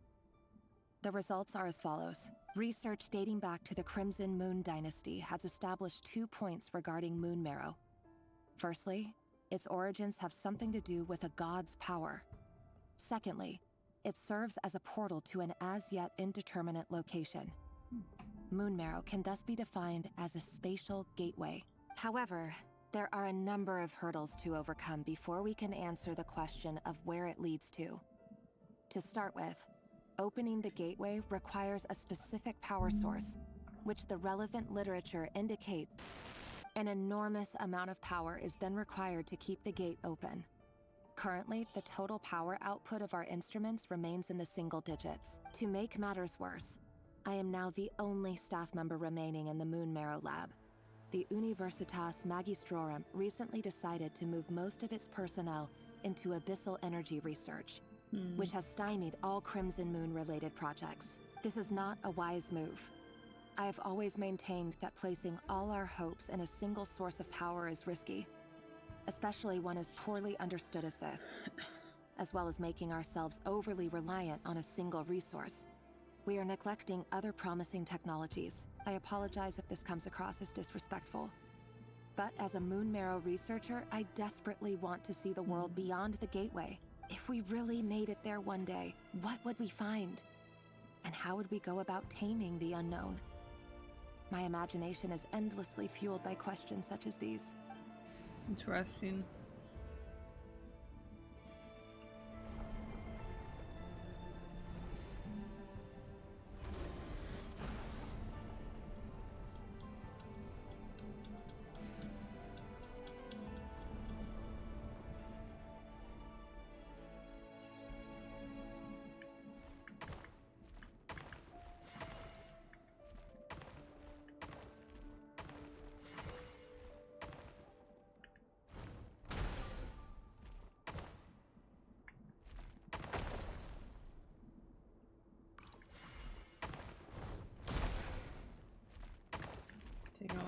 those out.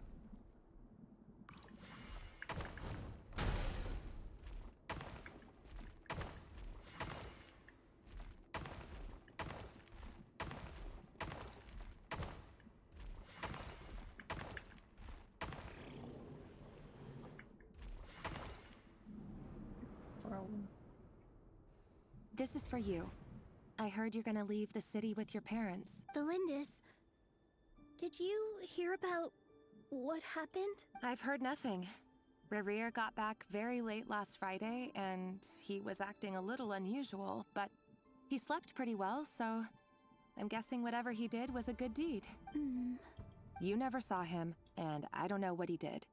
And this conversation never happened. You understand? What if he finds out that you pried into his secrets? Don't be silly. I don't know what secrets he does or doesn't have.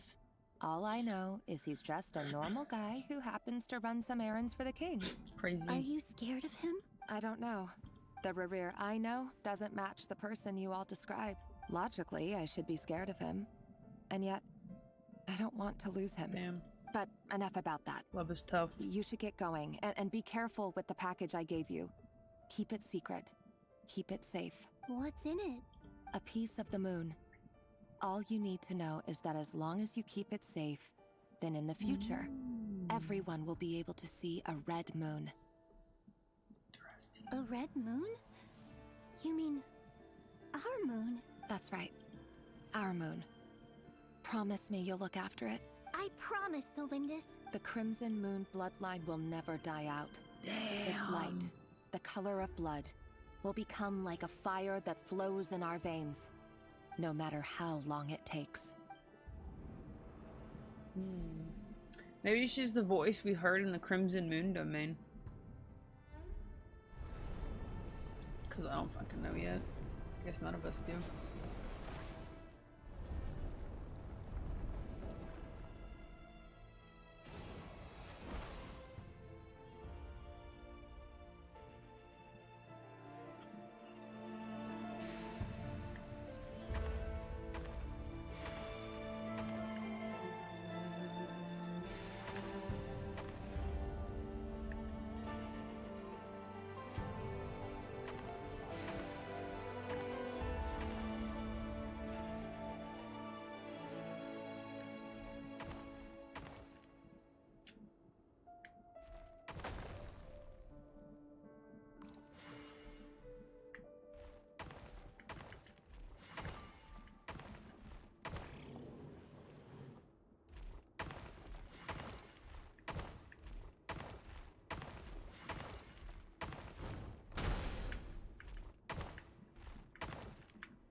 Hurry, everyone, and stick to the plan.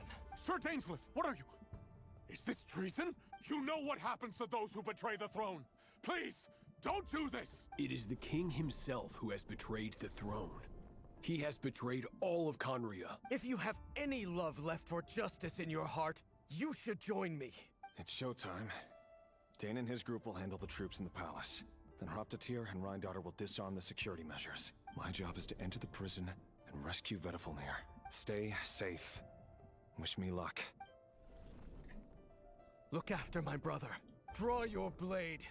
It is time for justice to prevail.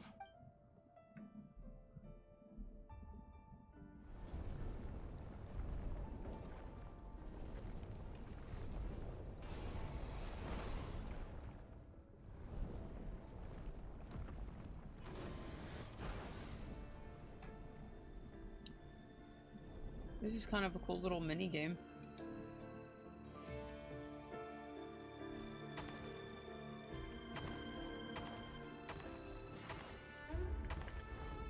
take out as many guards as possible, because fuck them.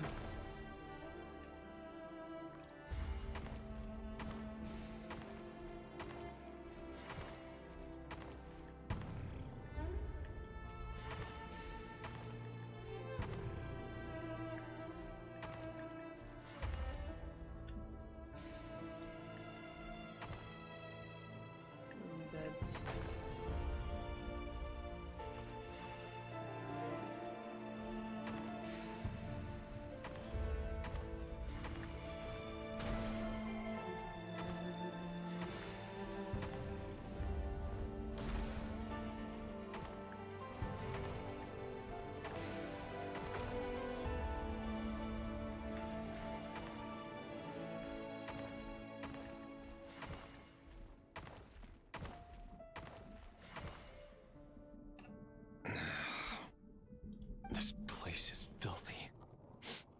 And the smell is abominable. Clearly, the king doesn't allow his prisoners a single shred of dignity. Found you. Hello, Mr. Vedafulnir. It's you. Surprised? Oh, wait. I guess surprise isn't an emotion that prophets feel very often. I certainly felt some surprise in the moment when I was blinded. Surprise at the king's sheer ignorance. Surprise at just how unfairly this world responds to words of earnest remonstration. I'm curious. What did you prophesize this time? It wasn't a prophecy. It was a word of warning. Snake. Someone had to say it. Ouroboros. The king has forsaken all reason in pursuit of his obsessions. I simply told him that if he continues on this path, Khaenri'ah will surely fall. But he didn't listen. Worse still, he stabbed you in both eyes and locked you away. Dane asked for my help. The court is in complete chaos now, but I'm sure you predicted that. Everything is transpiring as I foresaw. Yet I am powerless to change it. Fate is an immutable force. I can but lament as the inevitable unfolds. Lament. I do wonder whether giving a man the power to see the future does nothing more for him than slowly crush his spirit. Forgive my curtness, Vedafulnir, but the king did not suddenly turn on you today. His suspicions have been brewing for a long time. You can't have wisdom beyond the reach of your fellow man without attracting his fear and suspicion. There are things the king does not want to see. So, he doesn't want you having visions of them either. He blinded you because he thought this would make the visions stop. I don't think it should. He wasn't entirely wrong. I did indeed lose my power to see the future. Right up until... Until what? Just now. I believe I saw something new. Well, tonight could go a lot of different ways. 5 of us banded together to storm the palace, 5 also we could sinners. rescue you. This will go down as the most tumultuous day in Khaenri'ah history. I sense hatred in you, but also hope. A desperate hope that with the tyrant deposed, that will be the end of the story. But this is not the end. It is the beginning of a new chapter, in a whole new story. There are many men of honor and courage in this world, Rerir. But you are not one of them. You're not here for justice, are you? You're here for yourself. Is that a dagger? Interesting. Why not the polearm? Yo, Rerir would have been a polearm. Confirmed. I guess that is what it uses now. With your abilities, I don't doubt that you were able to recover some of your sight. But I also doubt that you want to make an enemy of me right now. Of course Armed not. and dangerous. We're on the same side, aren't we? We could be. But I need you to be honest with me, Vedafulnir. At this point, you're my only hope for the future. You mean your future? With your beloved, Felindis? Yes. And I know there are bigger things at stake here. A dynasty, a nation, maybe the entire world. But forgive me, I care first and foremost about myself. I can't abandon the one I love to save myself. I just can't do it. But you see a broader picture of the future than I. You see the solutions to the biggest problems of our age. So tell me, what is my solution? What's the answer? In matters of fate, Answers are either right or wrong. What will be and what will not. Maybe you are willing to pay a certain price in the pursuit of happiness, but unfortunately, fate does not negotiate. Bars. That is the cruelest thing about fate. It is unmoved by your sacrifices. Lament, my body's ready. The story's getting crazier and crazier. Yo, that's what I'm saying, Mo. What'd you have for dinner, Swazzle? I don't know how much longer I got with this quest, though, unfortunately. That can't be true. I know it's your voice that I keep hearing in my head, urging me to see how the world is changing, to seek more power, so I can protect the things I love. You show me disaster, but you won't show me how to avoid it? Why? Why are you doing all this? My voice.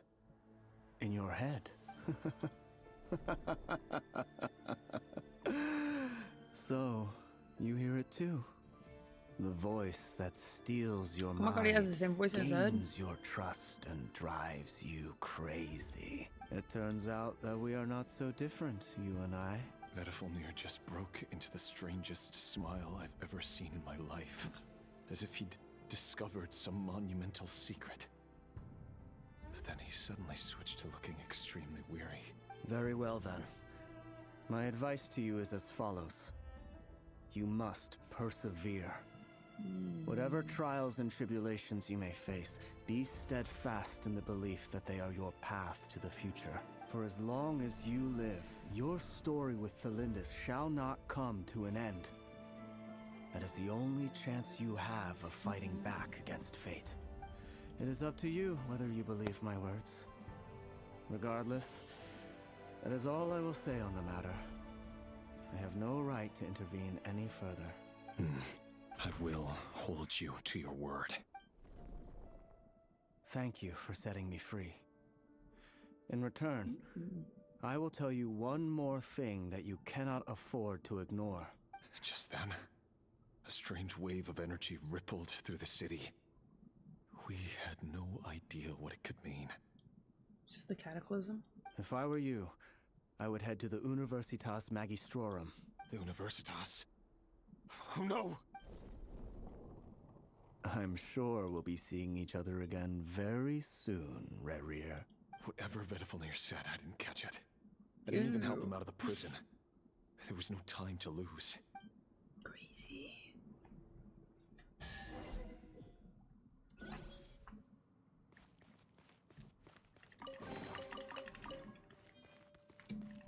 Yo, this part is intense, bruv. There's so much lore. Very low-key sounds similar to the Ghost from Beastars. I haven't seen that yet. Just a smorgasbord. What the fuck is that? I had to pee so bad, though. I'm also gonna get some water, so I'll be right back.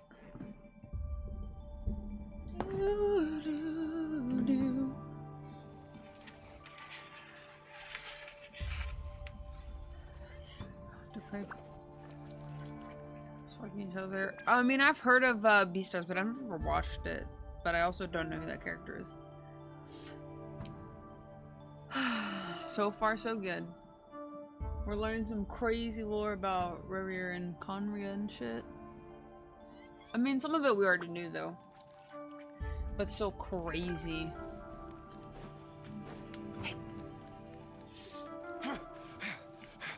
Monsters? Is this Rhine-Daughter's doing? The Universitas Magistrorum. Out of my way! God, we know. How's your day going, Mo? The Universitas. That reminds me of a rumor I once heard. Allegedly, the king installed secret mechanisms in the palace and around the city. No one knows where they are or what kind of power they hold. But if they were ever going to activate, it would probably be on a night like tonight. Help! Help! Hold on! Don't let them anywhere near you! Save me! I can't! Ah! That sounded like an explosion. So, the rumor is true? The king really went through with it. What other means does the king have at his disposal? They must run on power from the Abyss. And given it's a major center of Abyss research, anyone over at the Universitas will be in grave danger. So... I have to hurry. Homie rigged King's Landing with abyssal power, and it's literally the whole entire thing that was in Game of Thrones. I respect it. Dawei loves Game of Thrones confirmed. And you know, I don't blame them.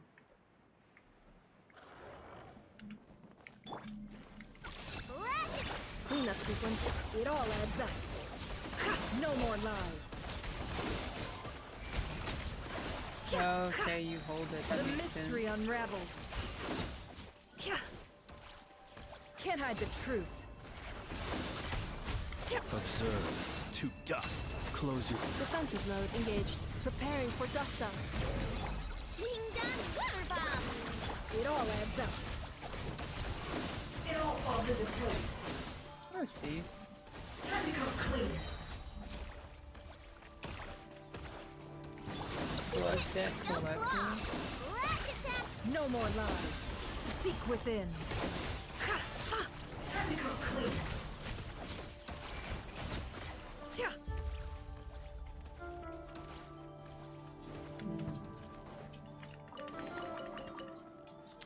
What's up, Pokey Dave?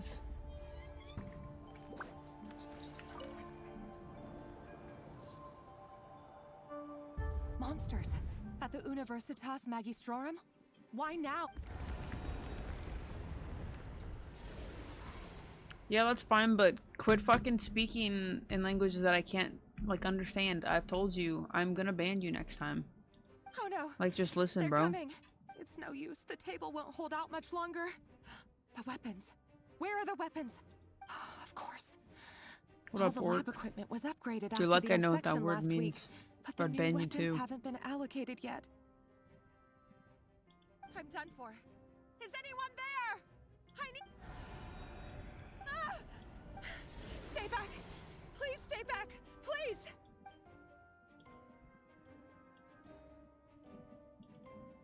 That side eye.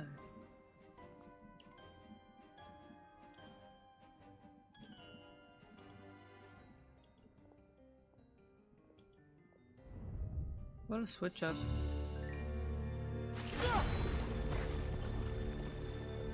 What's that? Rerir. So the rumors about your work are true. What? No! Listen, something happened at the palace tonight. We have to leave! You don't need to lie to me anymore. What do you mean? I know why you're worried, and I will respect the decision you've made. But it's okay, because I found a solution. I know how to end all this.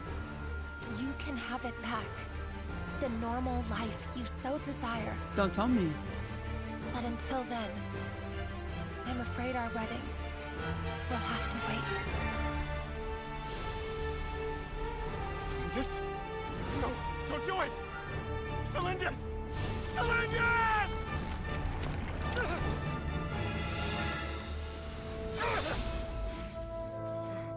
What did she even do? Jump into the abyss? You will find someone better. No! No, I won't do it! I have to save her! By what means exactly? A lowly pawn. You lack the power and the strength of will. Do you know a way? Tell me! Come to the palace. Join us.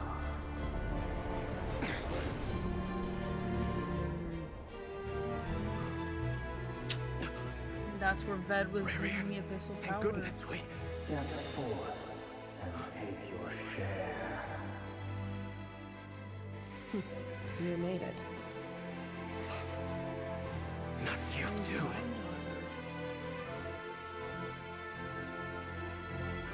Hatred or grief, despair. Damn, so this is when the sinners started using the abyssal power. That's fucked up.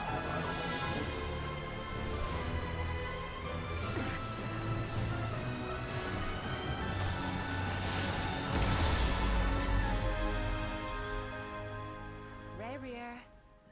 Rerir. Celindus? Were you daydreaming?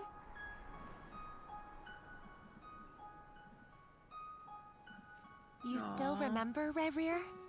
That question you asked me a couple of weeks ago? Oh. You mean That's the so proposal? sad. Yeah. I'm wondering, where do you think would be a good place to discuss it? Maybe in the garden? Or were you thinking a fancy restaurant? It's your choice.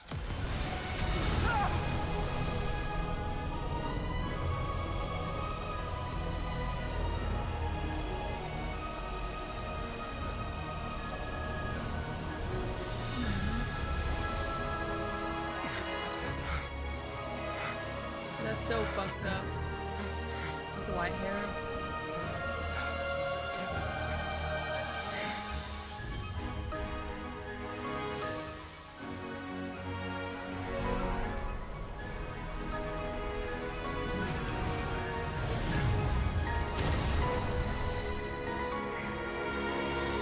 Yo, but he looks so hot.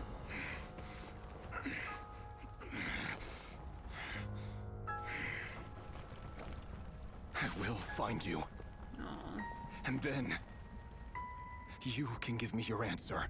So he just fucking jumped into the abyss after her? That's fucking crazy. Like, what the hell? That's like wild as fuck. What does she hope to accomplish? Bro is not innocent. He literally was committing genocide, okay? Fix that for now. What did she hope to accomplish? It didn't close up the hole forever. Did she jump into the freaking thing trying to think she could close it up? It was the king, but he still did it. He's not innocent. That was dumb. He's not innocent. I feel bad, but he is not innocent.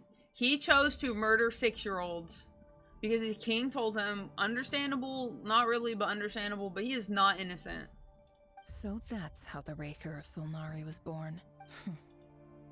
A monster created by circumstance is a monster all the same. See? Facts. Viewing other people's thoughts for too long can get uncomfortable. Right now, I'm feeling a strong sense of loathing. In a nutshell, the story of Conria is what happens when the truth falls by the wayside. Everyone tells little white lies, and before long, you have a huge pack of lies that destroys everything. That was Time to get crazy. back. His past is filled with sorrow, but the tale of any fallen civilization is one of endless tragedy. Cruel as it may be, that was Conria's fate. Yeah, that was fucked up. I mean, Jaime Lannister wasn't innocent either. Definitely not innocent. That's fucked up. What up, Miko? Everyone, I'm back. Can I get a standing ovation? Never! How are you holding up? She's fine, but... Yes, I'm fine. You will have seen the events of Rerir's life through my thoughts. It's now clear that he is just a regular nobody, driven by personal tragedy, as he said himself. I mostly agree. There's only so much we can know about him from his memories alone, but they did give us a clear glimpse into his life in Conria. However, I would not consider Rerir to be a nobody. He was deeply involved in the events of that era. Yet, when the catastrophe of a generation strikes, nobody is safe. Sounds to me like you're speaking in riddles again. Is this you urging me not to abandon the people of Nod Krai in their hour of need? That's not what I meant. Although I do hope you choose to remain a part of the plan. Without you, the mission ahead will be all but impossible. Then try to remember that I respond better to the carrot than the stick. And I don't appreciate being bossed around. Now, as for you, Missy, you were excellent. You stuck to the rules of the ceremony and kept your mouth shut the entire time. Bravo. Cool. So, can you fill me in on the deets now? Most of what I saw went right over my head. Patience. You'll hear the whole story, don't you worry. But let's meet up with the others first. It will save me narrating it twice. Yehoda? Yes, boss. Let me get that door for ya. That's more like it. For a moment there, I was worried you'd forgotten about the first clause of your employment contract. Forgive my curiosity, but what does the first clause say? It says I gotta do the annoying stuff that boss is too lazy to do for herself. Like opening the door, pouring the tea, yada yada. Is that right? If something is in the contract, it's because she willingly agreed to it. Rest assured that the curatorium abides by the very strictest of labor policies. You don't seriously think I'm cruel enough to treat her like my slave? In any case, I've hardly shied away from my share of the work today. Hope I don't catch Flints and Varka lounging about in their chairs, enjoying a leisurely cup of tea. There's nothing I dislike more than other people enjoying themselves while I'm hard at work.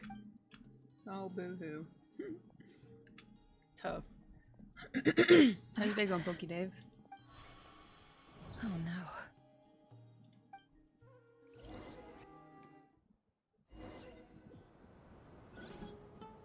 Sorry to disturb you, but we seem to have run into some trouble. Yeah?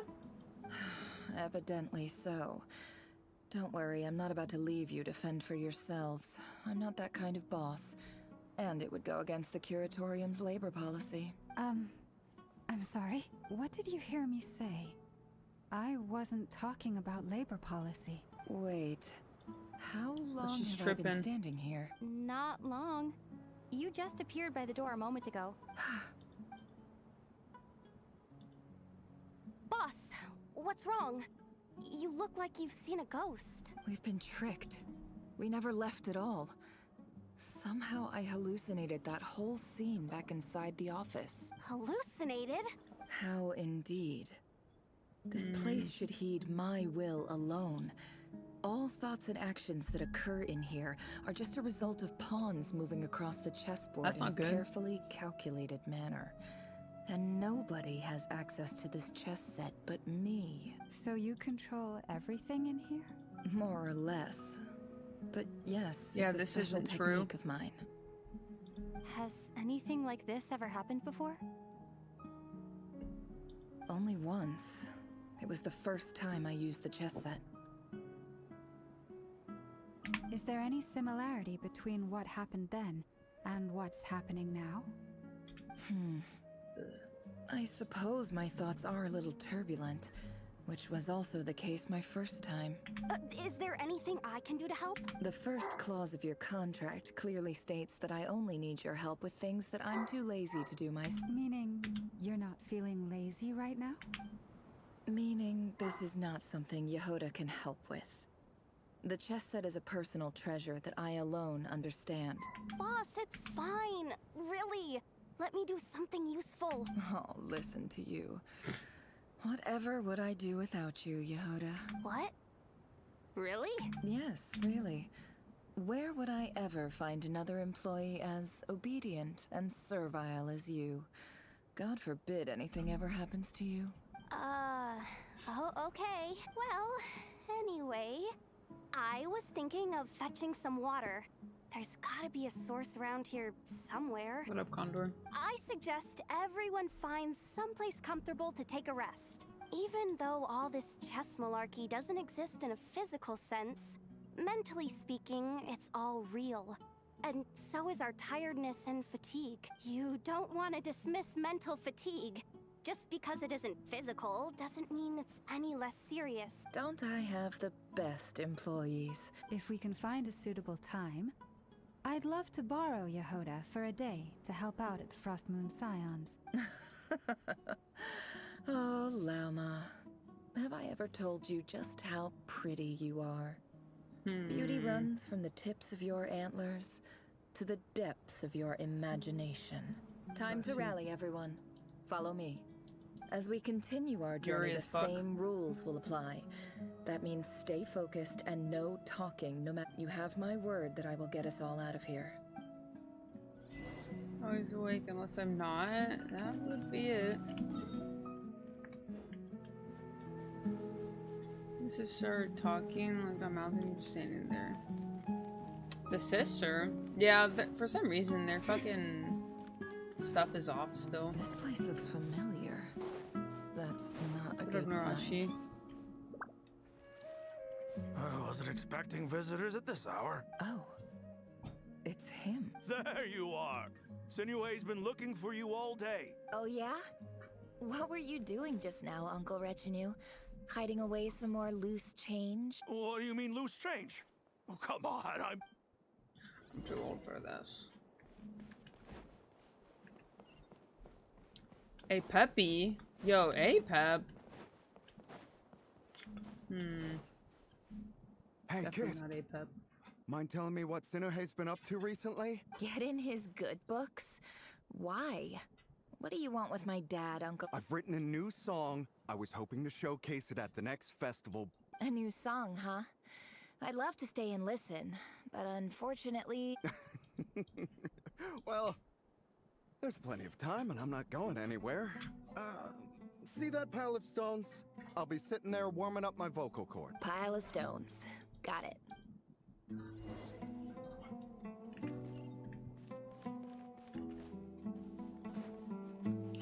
Maybe Genshin, she never had a voice. Oh, I mean, yeah, sometimes they give her a voice. Nala, get out! Hi, Dad. Get Uncle Retinue out! said you were looking for me. Ah, there's my little princess. Oh. If you'd gotten back just a little sooner, you could have shared the spoils of war with me. Spoils of war? Who were you fighting against, Dad? It was just a figure of speech. I was talking about our war against thirst. I went out to fix our water supply problem, and now I'm back. We have a well again. That's right. I found a new one and brought back as much water as I could carry. If it wasn't for these blasted sandstorms, our wells wouldn't be caving in. As the chief of our tribe, I'm supposed to be leading us out of hardship and poverty. You know how prosperous our ancestors were. I've told you all the stories, but things are looking up. I started working with some folks from the academia a few months back. So you're the academia's helper now? Special ambassador, they call it. Think of it as a partnership. It's nothing bad, okay? We've been isolated here in the desert for too long. So, do you get any... Of course. My luck's improving all the time. One day, I swear I'm gonna lead us out of this place. W Dad. St. Ephra has legs for days in that bit. Do your characters? She does have legs for days.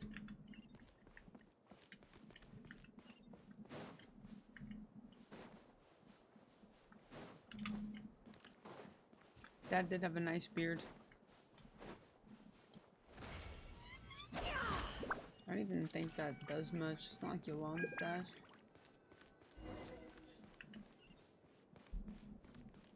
How much longer do I have on this quest?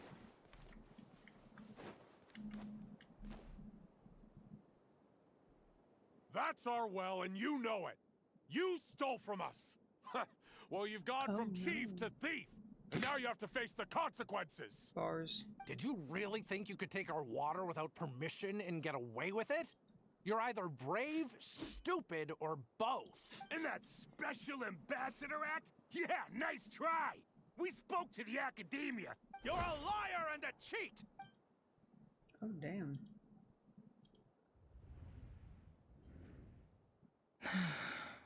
I heard Yehuda gasp, but I don't blame her. Most people are terrified by the sight of blood. Corpses strewn across the ground. The wounds are clearly from scimitars and daggers. The desert dwellers' weapons of choice. There's a handwritten note on the ground. Halil, this is Sinue, chief of the Shimti tribe. Surely you remember me. This is my second time writing to you. I assume my last letter must have gotten lost in the mail. I'm writing to you because I need some help. That sandstorm the other day completely blocked up our well. Praise the gods. The well of the Eob tribe was intact. It was my last resort. I drew what water I could and left, but not without being spotted. You told me to write to you if I ever needed help. I urgently need you to formally recognize my title of Special Ambassador and send some of your people to assist me for a few days. This is an emergency. Looks like this letter never got sent. The writer died a grisly death, and the letter was trampled into the ground. What a ridiculous lie the surviving Shimti tell. Their whole village was butchered over a sip of water. That's fucked, bro. So you have people getting butchered for having bloodline being a descendant, and Officer, people wanting some water. Welcome to our humble village. I thought you would at least have the courtesy to provide some respectable libations. This is the finest wine Aru village has to offer.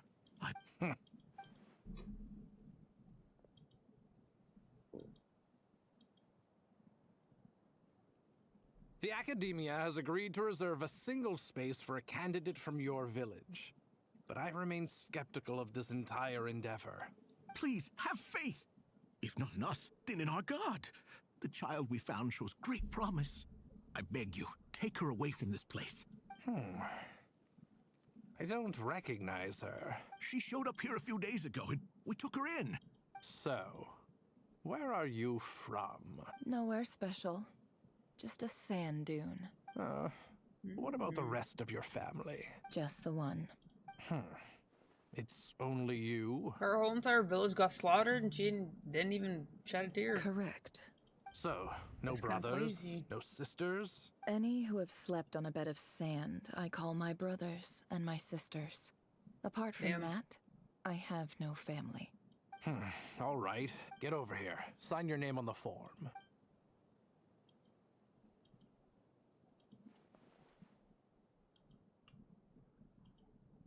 Never? You're rather fair-skinned for a desert dweller. Praise you. Said you ain't dark enough.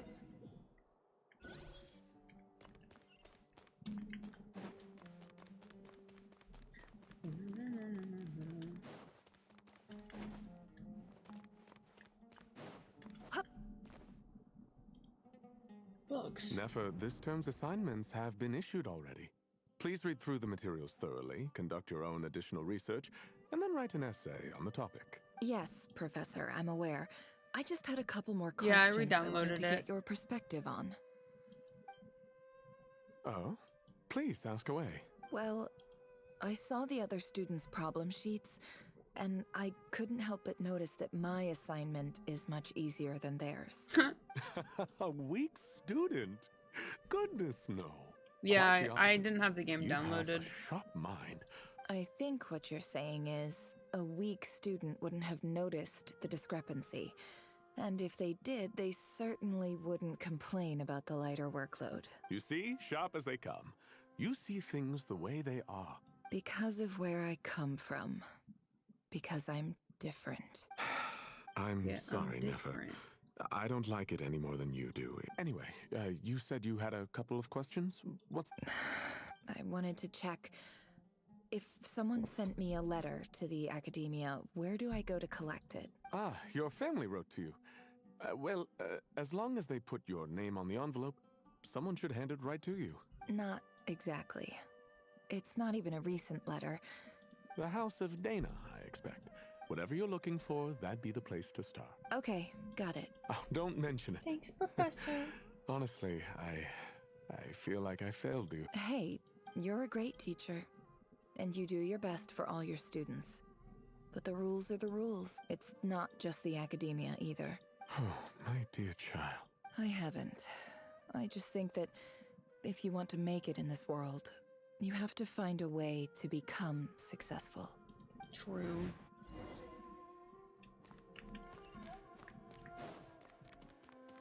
Dun, dun, dun, dun, dun, dun, dun.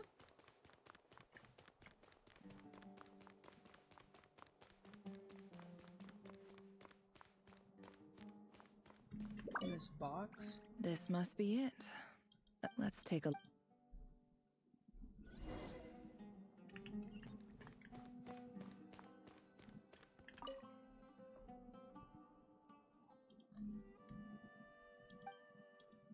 A dilapidation survey from Port Ormos. This one was never even opened. Who was it addressed to? This one is addressed to the Immortus Sage. Guided by the incense, we became lost somewhere in the forest. In clinical terms, these symptoms fit the description of incense poisoning.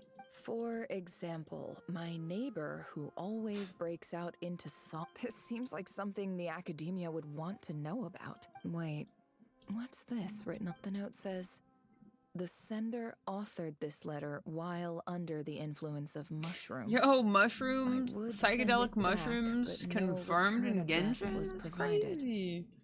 The fucks with it. Inazuma has Naku weed. Now Samira has psychedelic mushrooms. A few words of protest regarding recent changes in recent years. The academia, however, it appears to me that these students have not, as well as receiving dumbed-down assignments. Education is the fundamental purpose of this institution, which should, as Grand Sage, policy decisions, I do hope you will give some serious attention. Great, and the sender is...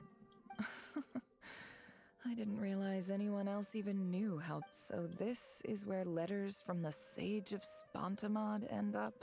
Whatever. I'm not exactly holding out hope that a letter sent from the desert would even make it. I can't believe how much discarded mail there. I don't believe for 1 second that any human being...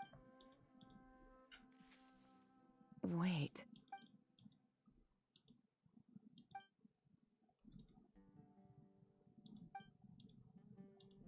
Greetings, Halil.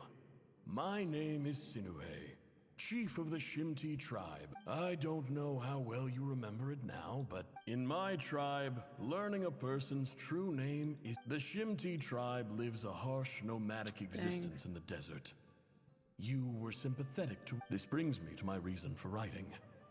Our tribe has fallen on particularly hard times. There was a terrible sandstorm a few days ago. The Eob and Unut are descended from the Thamudians. While we trace our ancestry to Tulatala, we worship the Lord of Flowers, and I found a well belonging to the Eob tribe. They declined to help us, but I really had no other option. When we met, you assured me that you would be my ally in the academia. That aside, the last time you were here, you mentioned that the academia... We have next to no resources here in the desert. And my... From the outset, the academia never took you seriously, and you were so emphatic that you swore you'd lead us to a better place one day. You liar. You lied about... And who fell for it? Just me. Which makes you a pathetic liar. I think I'll take over from here. I need to link my Genshin account with Twitch since I have so many drops from Steam. Definitely do that. Free drops. Didn't they have that in Samir already in the forest? I mean, they've had mushrooms, but nothing ever said they were psychedelic.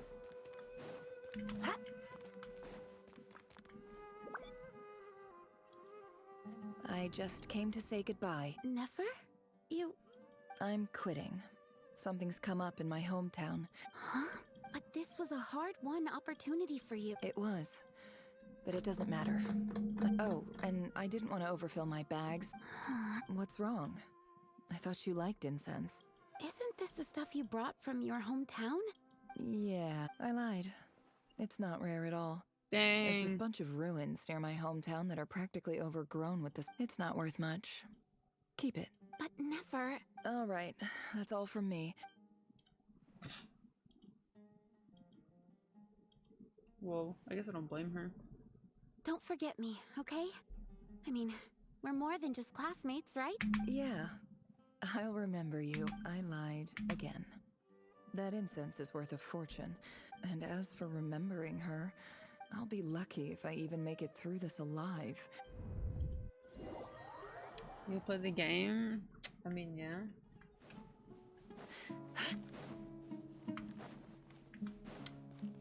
That's the first part, first step. Step 1.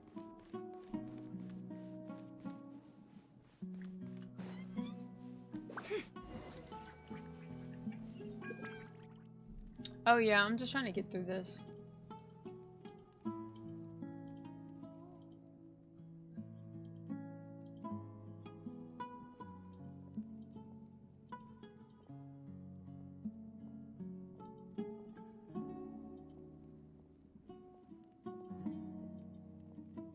It's a pleasure to meet you, Mr. Arif. So, what does the Academia want?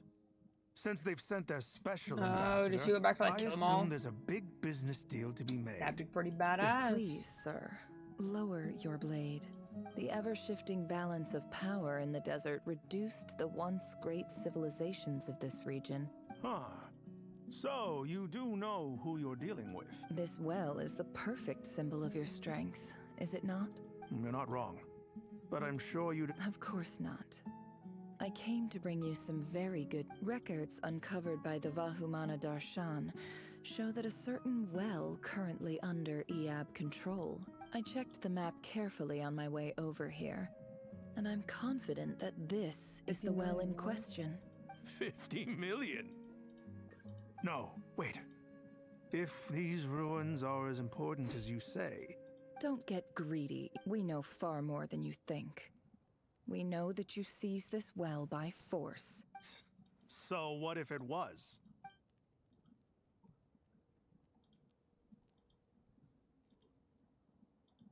Don't worry. As unscrupulous as it was, it's something we're willing to overlook. I hope And I hope your words are the truth.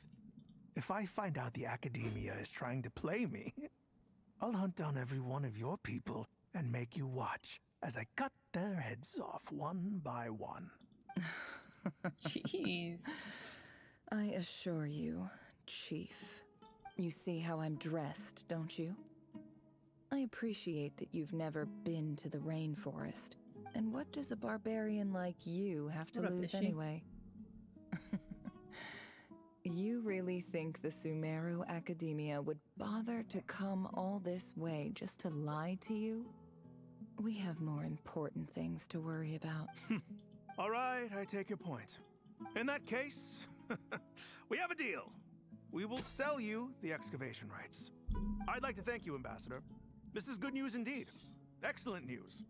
Gladly. I am partial to wine myself, so let's indulge in a few drinks together.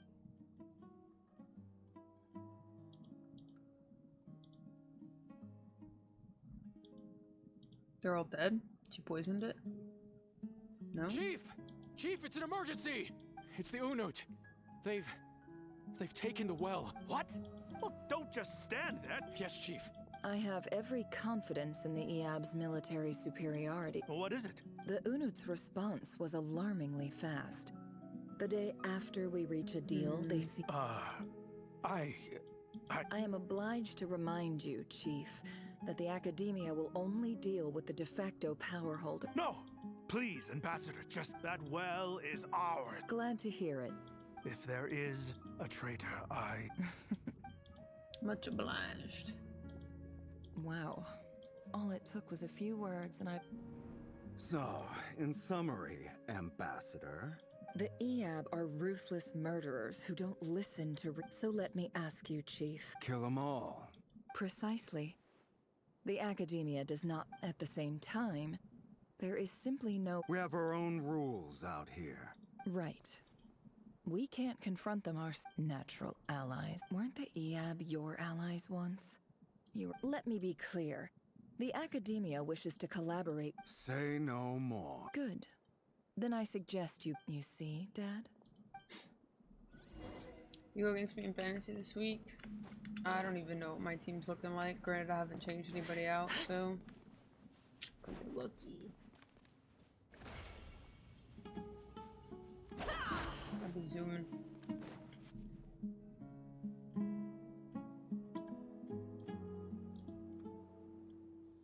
Caw.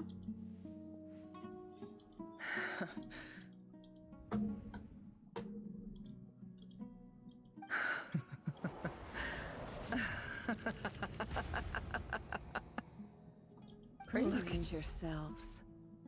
You may be vile, savage monsters, but your butchered bodies bleed like any others. the monsters who destroyed my home. They're just ordinary, petty human beings. I think we're even now. Maybe I've even done the desert a favor. Oh, Sinuhe, my gullible fool of a father. Perhaps if you'd been as ruthless as I was today, our tribespeople would still be alive. But you couldn't do what had to be done. Nefer, it's okay. All of this is in the past now. I believe I remember you promising to remain silent. Yeah, but...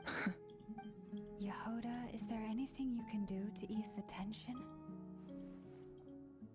Alright, time for a sharp turn onto a completely different topic. So, anyway, that's enough of that. Feels like we've been walking forever.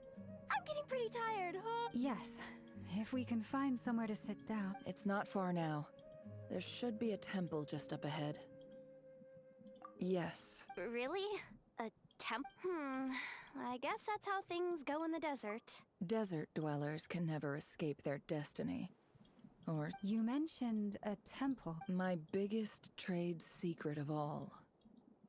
Ah. Then I'm guessing it's where you got your power from. The power...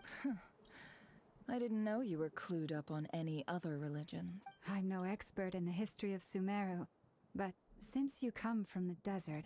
Sounds impressive. Oh, I know who you mean. Sino. Hamatrus Sino. The spirit of Hermanubis dwells within him. That's Boss Neff for ya. Sino's hardly a figure of obscurity. Nefer, but I know about Sethos, too. What about him? Well, he's not a small deal. Please, this is the bare-bone basics. Thanks for your patience, everyone. I'm sure it's been a lot to take. Crazy. Yeah, she's crazy, but she's pretty based in her response, I feel like. Question mark? Those people killed her people, so she killed them back. I don't blame her. It's a dog-eat-dog world.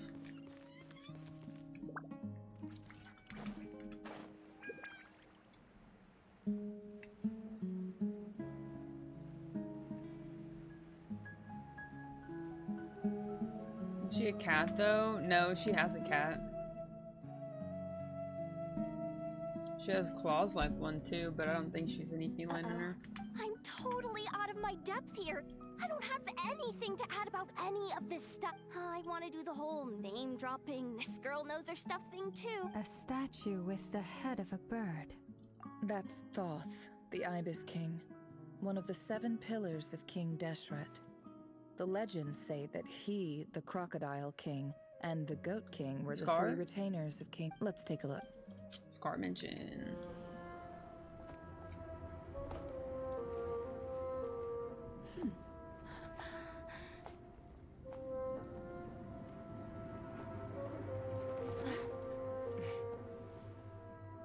Cat. Imagine piercing your cat's ears. It's just Ashru. So, all is well?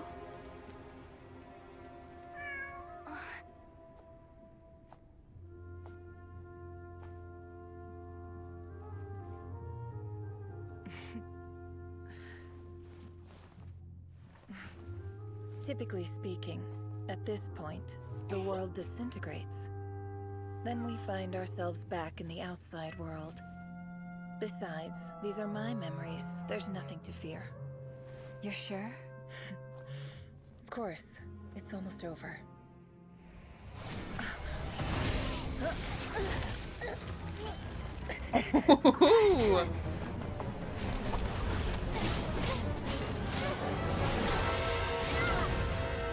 Oh shit. Hold on!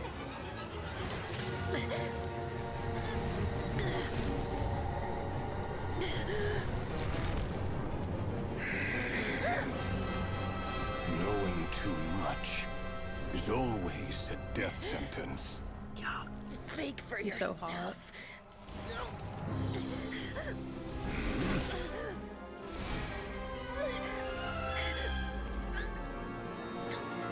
Yo, Clutch Dory?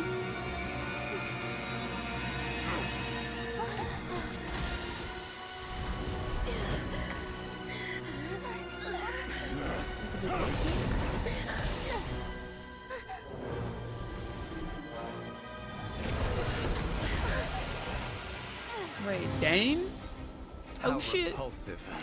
Let's go! That's crazy! I'm about to get in here! Yo, this is fucking crazy!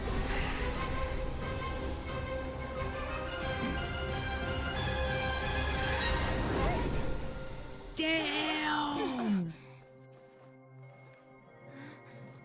That's fucking wild. God, this animation's fucking so good.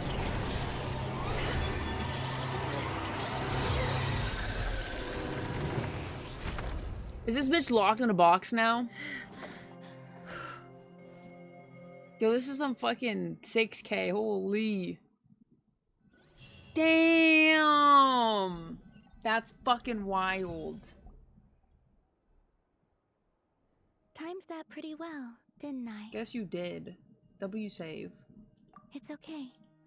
I'm just glad no one Didn't he was show up hurt. fighting the whale during the judge quest? No. Rerir has not shown up, except for not Krai. Paimon noticed you doing something Unless you mean too, Dane, Kingsley. but I don't think Were you Dane did helping either. get them out? Her sitting down at some 6K got- Bro, literally. Of course. When I asked Nefer to conduct this investigation, I was not naive to the dangers involved. I had a duty to ensure your safety. Good to know your sense of justice is still intact after all these years. I take that to mean that you saw the truth. That comes as a great relief. I certainly did. And thanks to your help, I also managed to trap Rerir inside the chess set. Whoa, really? How'd you manage that? Well, to be honest, I sensed that something was wrong long before we made it to the temple. By using this fragment to probe into Rerir's past, well, the monster formerly known as Rerir. It seems I alerted him. I was tracking him. Then he caught on and started tracking me too. But how did he track you through your thoughts alone? Rerir was a secret agent who reported directly to the Vinster King. Crazy. He is an expert at finding a trail and hunting down his pursuers. No wonder. He infiltrated the chess set, read my thoughts, and built a new virtual chess set inside of it. That's crazy. That's why we weren't able to leave at first. Speaking of your chess set, it's quite a remarkable item. Would I be right in thinking you have some connection to King Deshret? You overestimate me. I only have a connection with one of his underlings. You all saw how this came to be. A long time ago, the Eab massacred my tribe, the Shimti, in our home village. A few years later, I enrolled in the academia. The Unut and the Eab fought a bitter battle over the rights to a well, all for the sake of a non-existent 50 million mora. The Eab ultimately won that confrontation, but their victory came at the cost of almost every warrior in the tribe. The final blow to the Eab came at the victory feast, when an Unut assassin beheaded their chief right before my eyes. Damn. The remaining Eab fled and have been scattered to the winds ever since. Having gotten my revenge, I returned to my hometown, where to my surprise, the nearby temple was still standing. There it was, seemingly immune to the relentless hostility of the desert. As I stood there gazing at the temple, I noticed a cat just outside. This cat, as it turned out, was home to the spirit of the Ibis King. That's crazy. He led me to a gate So deep that inside the temple. Ibis King is in this and cat? there, he made a deal with me. That's fucking wild. That's crazy, This lore, chess actually. set is my gift from the Ibis King. The chessboard within is made to the same specifications as the one in the mausoleum of King Deshret, and represents his power of piercing analysis. With this chessboard in its container, I gained a certain ability to perceive hidden secrets. Now, you could conclude that the Ibis King simply wanted to give the people of this world the power to seek the truth. Every god plays favorites, True. Their hearts are as fickle as any human's, full of secrets, perversions, egotistical tendencies. But precious few gods are willing to admit this. It is the same with all powerful forces, including fate itself. Their gaze falls preferentially upon a select few. If you're alluding to the Abyss, then yes, I agree. Gather the others. It's time to share everything I've learned. Damn! Crazy. Can't believe he has this giant-ass catcher. This is a god right here, bro. Thank you all for being here. As promised, I did some further investigating into the Rerir of Solnari's back. The Rerir of Solnari, real name Rerir, was once a Conrian subject who served the Vinster King. Backstory group of Vinster King's behest, he gathered intelligence and assassinated descendants of the Cardinal dynasty. As his beloved Lundus, he secretly returned to inheritance, things like dragged to court politics. God's voice, which spoke of him of his fate, was like a reflection of the moon. Though he could disturb the waters to gain some temporary relief, he was powerless to erase it entirely. In contrast, Rerir's own life was like a reflection of a broken moon. Once the stormy winds of fate blew across water surface, it was utterly destroyed. Thunderless smuggled away a piece of the moon before disappearing through the mysterious portal. It was passed down through the ages, finally falling into the hands of the knave. Okay, so it wasn't the Abyss, it was just a mysterious portal, so she could literally be in space or something. But what lies on the other side of the portal is really a whole other world. Okay, so yeah, we don't know where she is. So that's why he's so obsessed with the moon. A tragic tale, to be sure. But it does not excuse his many transgressions. No matter how much Rerir suffered in the past, the fact remains that he is what we know today as the Wild Hunt. He becomes more dangerous with each passing day. If left unchecked, it is simply a matter of time before all of Teyvat suffers the consequences. A question for Miss Columbina. Forgive me if this is presumptuous, but have you ever seen the spatial gateway that appeared in Rerir's memory? Never. But I have heard stories of something called the Moon Gate. Miss Lama, any thoughts on this? In the lore of the Frost Moon Scions, the moon is believed to hold many secrets. Some sources speak of ancient knowledge, others of a gateway to the unknown. The term Moon Gate is one I have heard before, but as is the case with all of our legends, there are no records of any first-hand witnesses. Then back to Miss Columbina. As a moon goddess yourself, do you have some idea of where the Moon Gate leads to? Not at this stage, sorry. I do hold the power of the Frost Moon, and my strength is recovering well. But there's more to the power of the Frost Moon than that? Yes. A moon goddess has the right to open the Moon Gate, since it is a path to the moon. But as never mentioned, holding open a spatial gateway takes a huge amount of power, and right now, I need to conserve my energy to fight the Rerir of Solnari. I agree. Better to save your strength. But if you'll humor me for a moment, I have a bold conjecture of my own regarding the world beyond the gateway. I highly suspect that neither Tholindis nor Rerir made it through unscathed. The evidence pointing to this is the fact that the Rerir of Solnari exists in the form of countless fragments. With the abyssal power he wields, no ordinary foe can touch him, let alone tear him to shreds.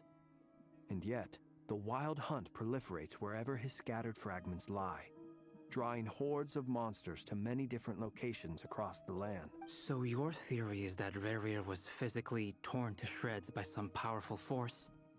Hence, why the Wild Hunt is a distributed phenomenon, rather than a unified one? Makes sense to me. Explains why the Wild Hunt is so pervasive, and why he's been trying to piece himself back together. Without the power of the Abyss on his side, he almost certainly would have perished the moment he was torn apart. I could not agree more. The power of the Abyss is most surely a curse. It is a compelling explanation, and one that accords with my present understanding of Abyss creatures. Whether the life form in question is primitive or advanced, this raises some interesting questions. That being said, regardless of whether my research bears fruit, I would like to thank Miss Nefer for... My pleasure, Mr. Albedo. I too hope that the information I have shared today proves useful. Hey! What is it, just... when I think of the man I once knew as Rerir. The two of you used to be friends, didn't you? I don't know if these words will bring any comfort. Mine too. We can never know all the hows and whys of the way things are. The moon and stars are full of untold secrets and lies. Those are the first comforting words I've heard in a long time. Thank you, both. Well, I think this is a good place to end today's meeting. That's very thoughtful of you. Of course. Sounds good to me. Take some time to rest and digest. What is ahead? How much longer do I have? Hey, is this a bad time? Hope I didn't kill the conversation. Nice room. Oh, I'm not coming in, though. Why not? It's just a hotel room. If it's all the same, I'll just stay out here. I might not look the part, but I'm technically a knight. Barging into people's private quarters isn't the kind of thing we do. Rats! That's very chivalrous of you, though, good sir. Yo, but Flynn came in immediately. W. Anyway, Nefer went back to the curatorium to get some rest. But before she left, she shared some things with me that I thought you should be aware of. Firstly, although she managed to trap the Rerir of Solnari inside her chest set, you see this man? There's no guarantee that the power of the Ibis King is any match for one of the 5 sinners. It's only a matter of time before he finds a way to break out. Honestly, Well, I asked her that same question. She felt like some kind of sales pitch, you know? The kind where you end up handing over Mora against your will. And that remains to be seen. Which brings me to the second issue. You have some history with him, right? Great. All right, on to item 3. So, we figured we'd bounce the idea off you first. Oh, Paimon's done. All right, so... I wish I was at the current plan. It's a shocking plan, but nothing to face the greatest traveler and trust is. We felt a little uneasy about roping you into this. I mean, firstly, you're not locals, and secondly... Roping us in? Why would you even say that? I choose my words very intentionally, I'll have you know. I like to think there's an art to striking a down-to-earth tone even when the stakes are through the roof. Sir Varka, I have a few thoughts about this plan. I'm all ears. I think we can be more flexible with how the roles are allocated.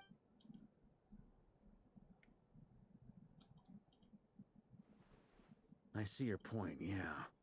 To be clear, I don't doubt your abilities. Far from it. I want to do everything within my power. The Rerir of Solnari is a truly fearsome opponent. Well, that tracks with what I've heard.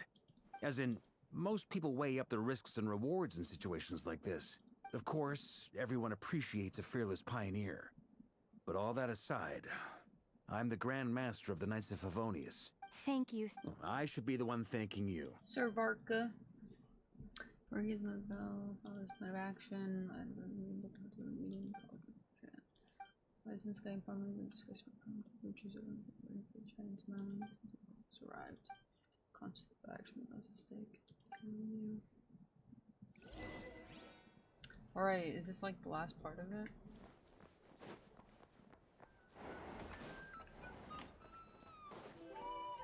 I know Nefa. This is a thorough plan. Great question. Great question. Hard at work analyzing Rerir and the Wild Hunt's behavioral patterns. Firstly, from the earliest known confrontation until now, Rerir has never displayed any ability to manipulate the dimension of space. Secondly, he seems to have a particularly strong vendetta against our group. Thirdly, finally, and most importantly, he's consumed by hatred. Turns out, we tick both of those boxes. We have a reincarnated moon in our ranks, and a spy who accessed his private memories without permission. As someone who's had their fair share of interactions with the Wild Hunt. Understood.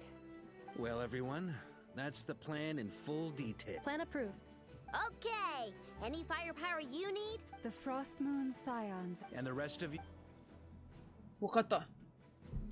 Yo, Dory, let's go! With her heels, we're never gonna die. It's settled. This is the plan we're going with. Next up, an old tradition of mine. Now's your chance. Anyone who wants to back out, what a good boss. Now's your chance. Wait, we can still back out of this? Everyone says things they regret, right? I don't want anyone That feeling is trapped so because their fucking mouth nice said of him. yes before their brain had time to think things through. You know, this is why, and it makes a lot of sense. People-first approach. Heh. Who'd you hear it from? D-Luke? W. Minjin. We don't use people's real names at work. This plan can only work if everyone does their part. We shall indeed. You'll be glad you accepted our help. Also, you are the last person I expected to see here, Miss Dory. True. It's not often I get called Dory in a work context. So, the longer your name, the higher your net worth. In that case, Mr. Flint's here must be worth a fortune. True. Okay, I know your full name. It's... The walls are thin here. I'd appreciate you keeping that a secret. Fucking, I don't even know how to pronounce his name, bro. Flinch, Chudamir, something, something, something, something, something. Okay, fine. Ugh, I'm actually only here as a favor for someone else. Oh, does this mean someone out there actually has the power to boss Dory around? It most certainly does not. We have a long-standing and mutually beneficial business partner. Said Mom supplied me with a great little trinket, but now that lady's ruined everything. If I don't start building a little goodwill now, my whole business in Krai is gonna go down the drain. Okay. So it's a lucky charm that a great mage made for me. We have a business relationship, and she was worried that something bad might happen to me. So, she wanted me to have something that can store power to protect myself with. I finally got it all fully charged up with Kovaki, and then never went and used it all up at... You're right. It was all my fault. You will? Well, in that... I knew you'd say that. Well, it's yours if you want it. It's a very useful thing to have around. Hey, don't be so pessimistic. See this through and you never know. True. I've stuck oneself up and waits for the report. Promise I'd check into the same preparation with the owner.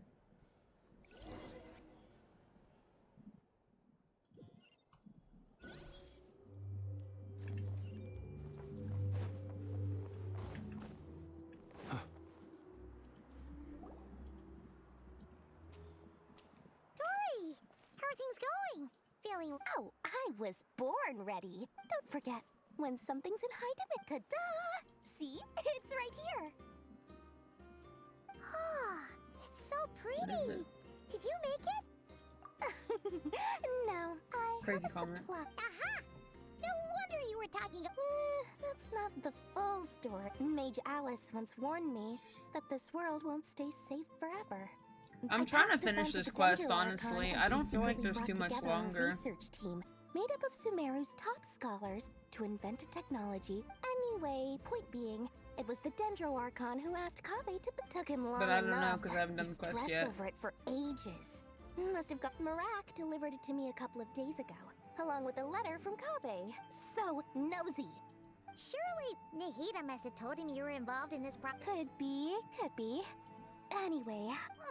Fair enough. Or maybe he was asking as a favor for his house. Either way, all's well that ends well. Huh? What does that look mean? Paimon's just super... Well, a long time ago. I mean, there are always gonna be times in life when Alice has been a huge help to me over the years. And more than that, W. Alice. No one knows what the future will bring. What? Oh, that? Don't be thinking it was some sort of benevolent act. My priority is doing the business that I want to do. Alright. I do say so, and that's the whole point. Oh, and could you two help me get this stuff?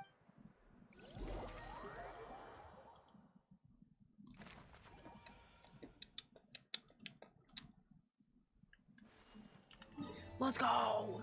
No more delays, no more alerts. What did you start off streaming? Oh, I was streaming like Fortnite at first. Paimon, it's good to see you. Good to see you. Everything going smoothly over here? Sort of. As you're probably aware, Varka, Diren, and I captured some abyssal creatures from the Wild Hunt. Per the plan, we dissected and analyzed some samples of these creatures. Okay. The process went very smoothly. Mm-hmm.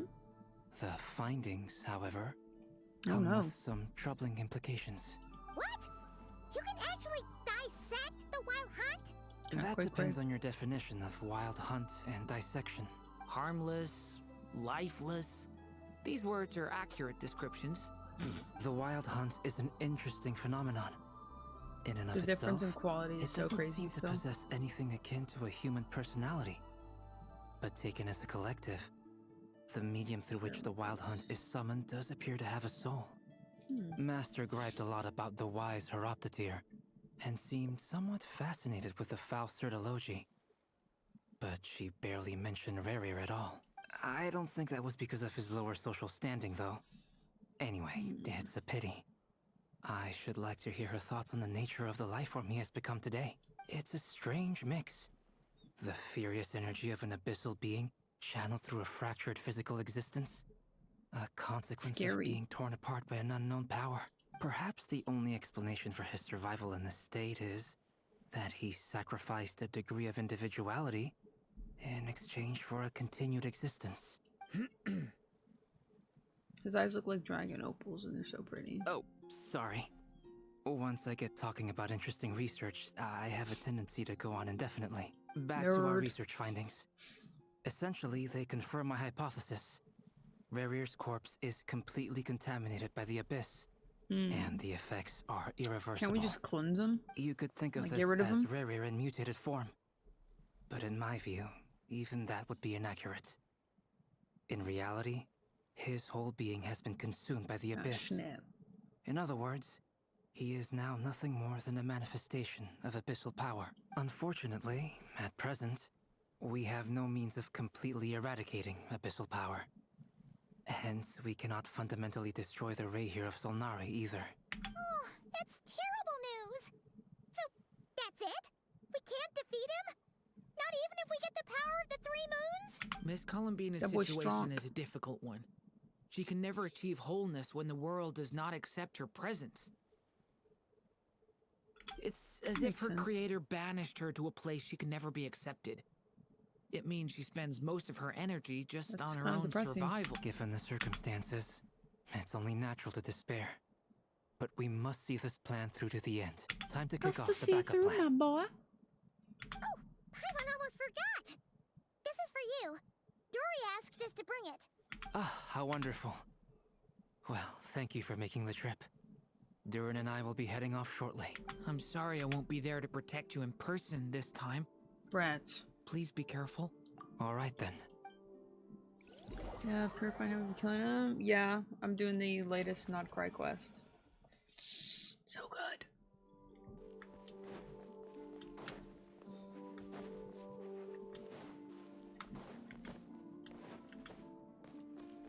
Yo, this is quite a group. Miss Lauma, is everyone here? Yes. The fate of my flock is in your hands, Grandmaster Varka. Keep them safe. My lady. What are you saying? Within the next 24 hours, we will face the biggest crisis the world has ever seen. This is not a burden that we deserve to bear. But I believe that we reap what we sow in this life. So I intend to act. I must do what I think is right for me. That means fighting for the future of Nodcry. This gentleman is the Grand Master of the Knights of Favonius, Varka, Knight of Boreas. In my absence, please follow his lead. Hey, everyone. Hey, everyone. Guess I should introduce myself. Well, to start with, I know my way around a battlefield. The biggest strengths are honesty and hard workingness. Anyway, point is, I don't intend to let Lauma down. I'm gonna do everything in my power to keep every last one of you safe and sound. Okay, bunny. How's your day going, Patara? Frost Moon Enclave. What a crazy ass duo.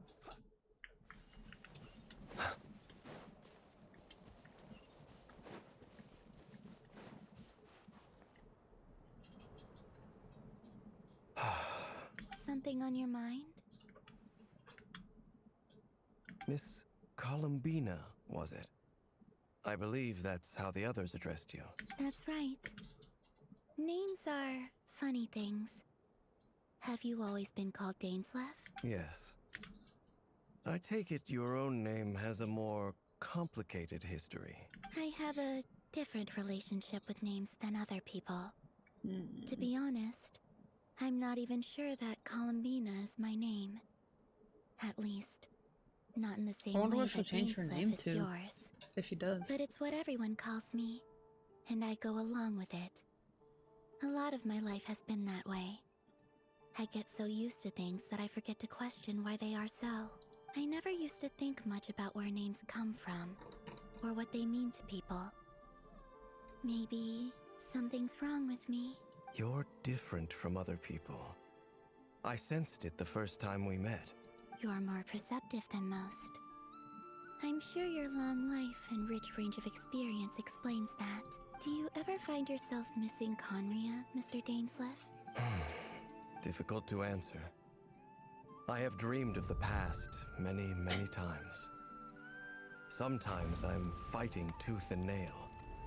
Other times I'm lying on the ground, defeated. I don't recall any happy moments from that time. It has been too long. Is that because hatred survives longer than love and affection? That would not be for me to say. I make no excuses for the grudges I bear. But whatever the reason, I remember little that was beautiful or sentimental. Sag.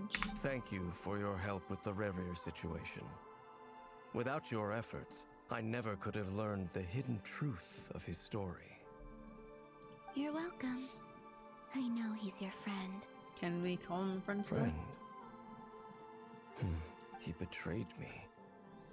And I never really understood what he was going through in life. Yeah. Some friendship, that is. Okay. So, do you plan to fight him with us? You see, you're torn. Now you know what really happened. You see the things he's done in a new light. I need some time. Of course. I completely understand. Anyone I don't know, I else in feel your like position would feel he's not conflicted even Rerir anymore, right? Actually, I went through something similar myself recently. Something happened that changed my perspective on a situation. A situation I took for granted at the time, but... You mean the Harbingers who still support you, even though you've left the Fatui? Yes. Homie knows. I always thought they were only helping me because Harbingers are forced to work together. But then I abandoned them. A warrant was even put out for my arrest. And even now, they still support me. Which means I was wrong about them all along. Clearly, they view you as a friend. I feel a little guilty now.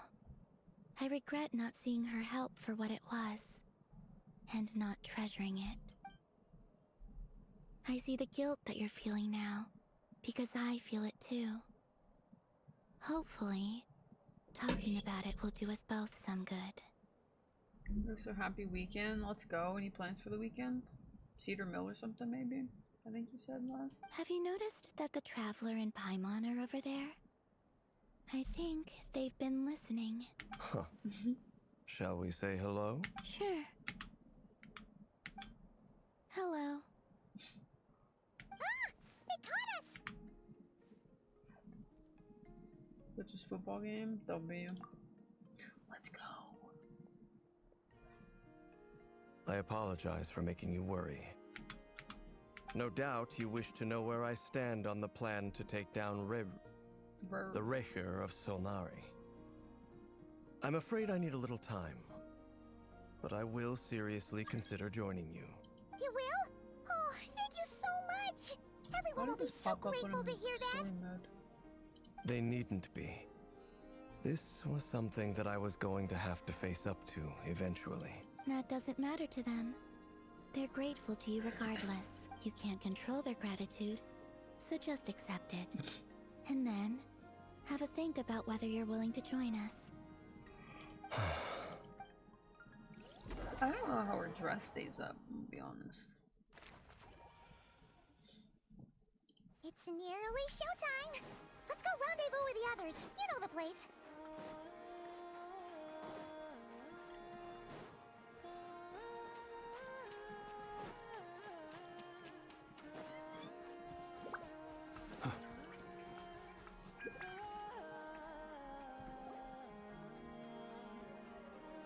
Ah, you're earlier than I expected. Hey, Flint's! Been waiting here long? Not too long. I came a little early so I'd have some time to think. Are you nervous about the battle? Quite the opposite. I'm reminiscing on my past battles. When I was awakened by the Ratniki, I had not touched a weapon in many years. I felt like the battlefield was not where I belonged. But after waging war against the Wild Hunt for so long, I came to realize something. A life of absolute peace is simply not a possibility for me. My restless flame indicates that somewhere inside of me, there is a deep yearning to root out the evil in this world. Respectable. That doesn't sound like such a bad thing. Well, in the past, when I was a Fae whose primary concern was hibernation, it was hardly ideal. But it certainly serves me well here in the present. And I am delighted to be able to join forces with you in this endeavor. Looks like I'm not the first to arrive. Ah, Miss Lauma. Did you sleep okay last? I struggled to settle down at first because of the nerves. Please, I'm just doing my part. Never! Over here! Aino asked me to relay a message. She said Anetha will be on high alert and keep a close watch over all secondary districts where defense is required, providing support as necessary. Meanwhile, Aino herself will provide range support to us directly. Excellent. My thanks to all involved. The chess set's looking a little unstable. It won't hold him much longer.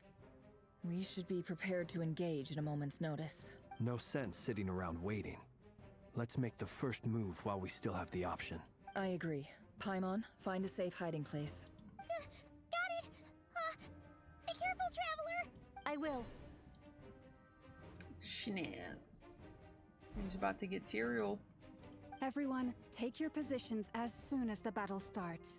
Every ounce of strength we have in our bones, let us bring to this fight. Ready? Let's go. She's just standing there, hands on hip. I've seen all your futile ploys before.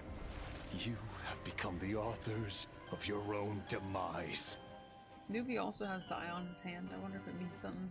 I wouldn't be so sure about that. You are merely a moment of sport before I tear down the moon. Yeah. Ooh, this art. Fire. Stay on your toes. Yep, you too. Let me help you guys. Big this!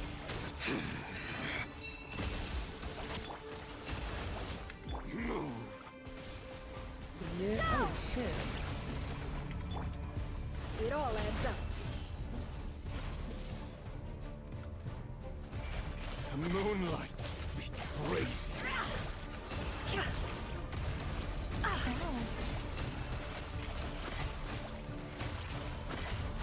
Move! Yo, homie's got the reach. Futile! For the everlasting Moonlight betrays you. Pathetic! It's hard for me to freaking reach for the 5. Close your eyes. Keeps our mouth. Observe. Are you quite finished? Futile! The mystery unravels. Can't hide the truth. The moonlight betrays you. Should have brought a shield. Be silent. Pathetic! Fear the dark. With one heart,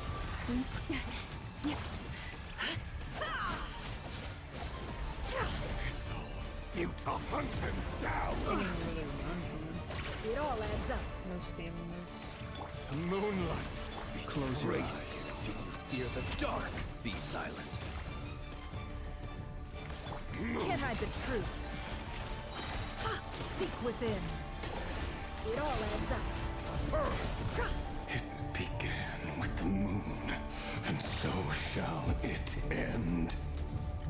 The moon will protect you. See anything?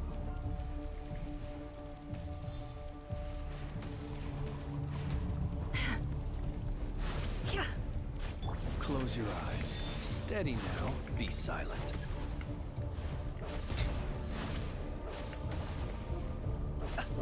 Do you see now? I don't like this because there's so many more buttons for me to press that I'm not used to pressing. Heaven here. When will it be as you foretold?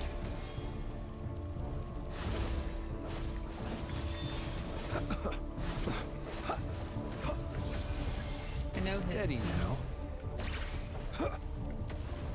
I'm rather... Receive my blessing.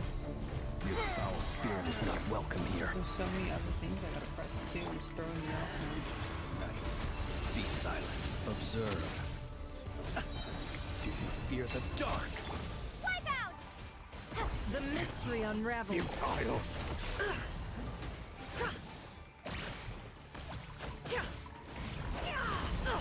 Absurd. Can't hide the truth. It all adds up. Pathetic. Stay your hand.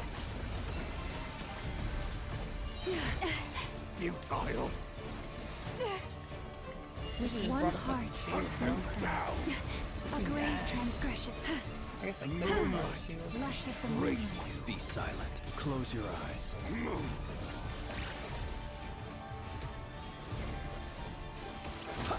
No more lies. The deception ends here. Moonlight. Grace. Time to come clean. Hunt them down. Can't hide the truth. It all falls into place. Pathetic. It all adds up. Move. Be silent. To dust. For the everlasting forest. Futile.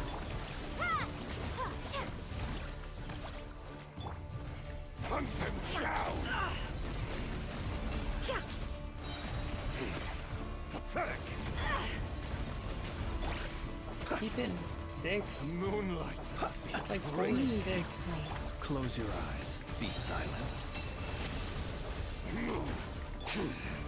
Your little game of heroics is over. Who wants to go first? No. Get out of my sight! I'll be angry. No! We've been separated. You okay? Nefer, where are the others? Stuck outside the barrier. I guess he really doesn't like us. I told you before. Knowing too much is always a death sentence. Be careful what you wish for.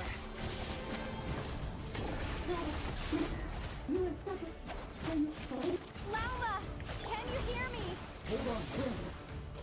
Silence.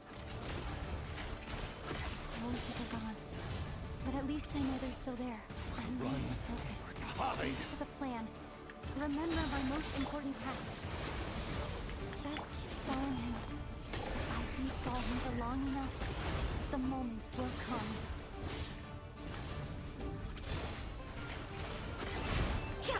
Go!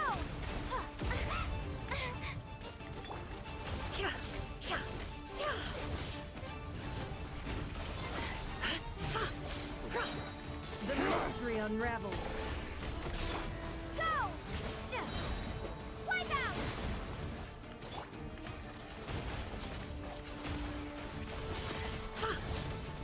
Let's see what you're made of. Man, doing crap to him. Go! Run or to hide. Can't hide the truth. Seek within. It all adds up. No more lies.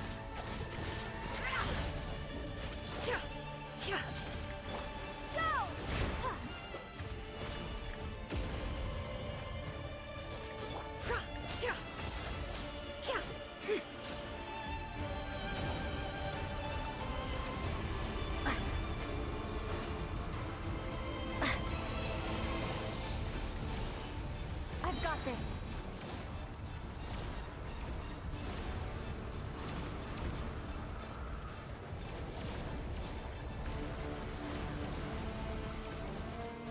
Ha! Bombs away! The shield's broken. I can't keep this up. Don't push your luck. He is so angry. Yo, this is a cool ass background though. Go! Destroyed and reborn. No more lies. Your death is within my grasp. The deception ends here. It all adds up. Time to come clean. No more lies. Time to come clean. How? Go!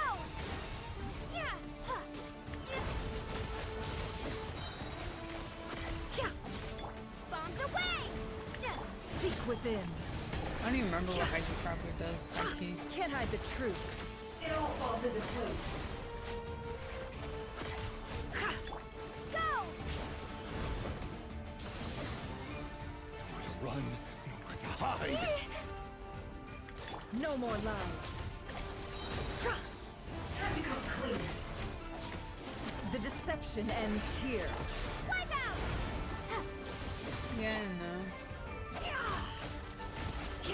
It all falls into place.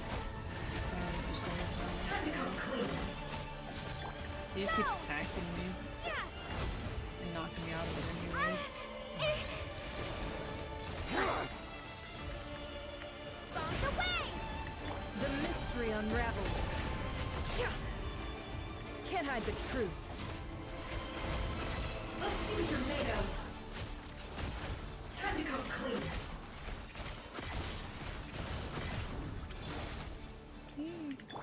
Go! It all adds up.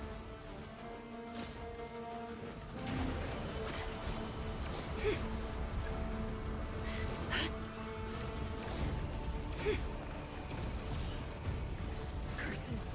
There's no other way. We're about to get fudged up. The main expansion?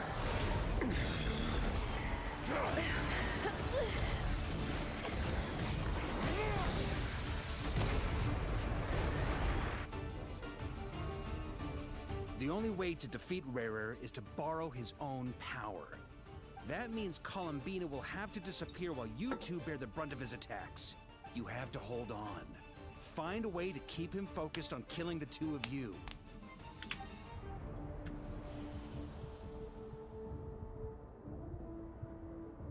Never!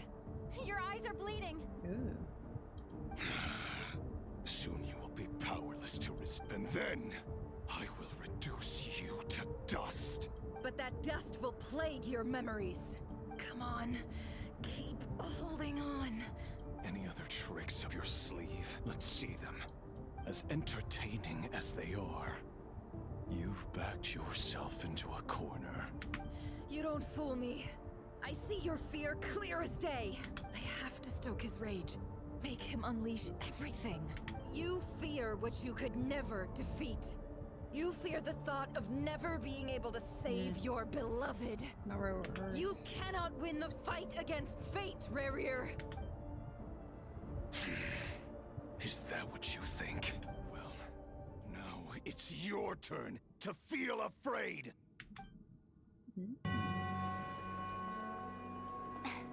You fear the sound of your own name?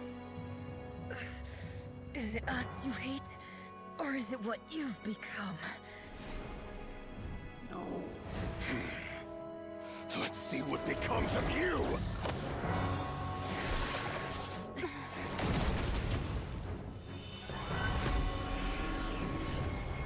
Yo, was that Albedo? Question mark?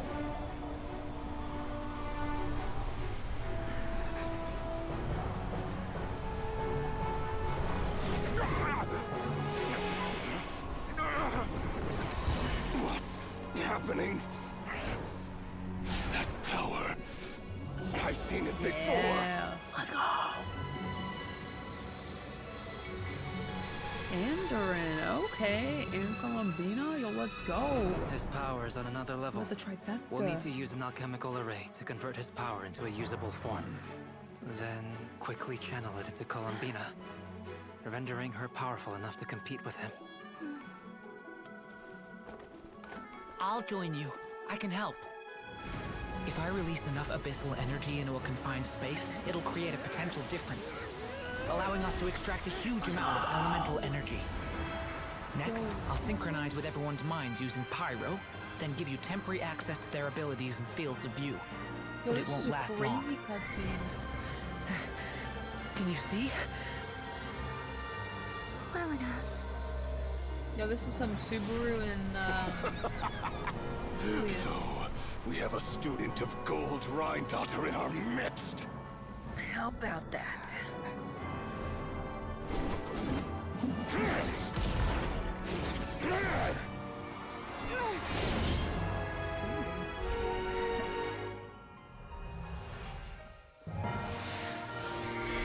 That's enough, Columbina. Oh, yo, he is parrying everything.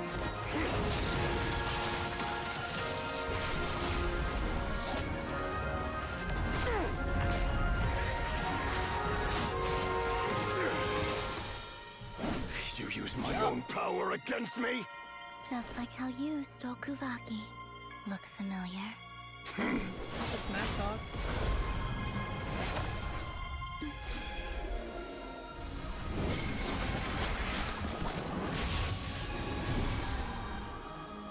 Dang. Oh snap.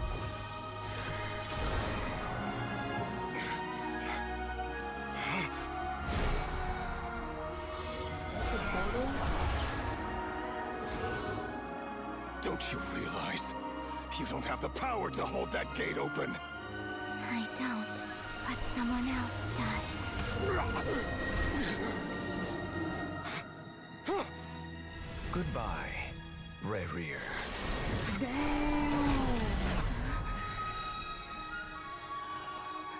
There's no way he's just gone like that, though. We won.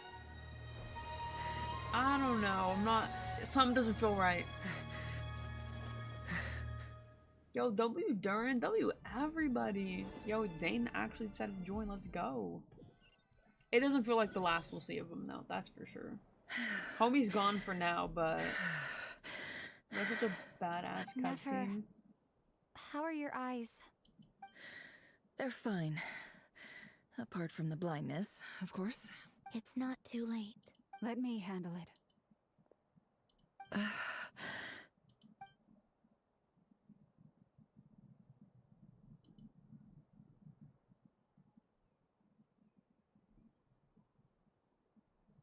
Some blood for eye drops? That sounds like spreading some diseases, but... Miss Nefer, it's not like you to lose your composure.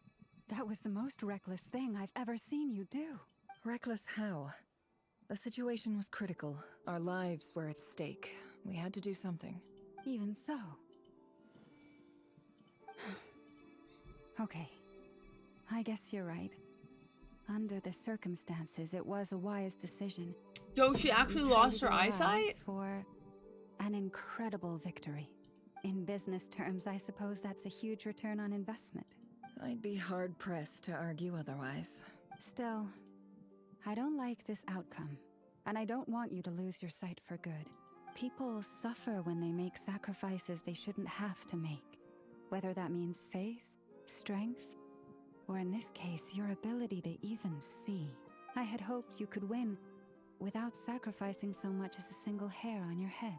Also, you sacrifice a fucking titty. She's got enough to go around. Thank you. Really. All done.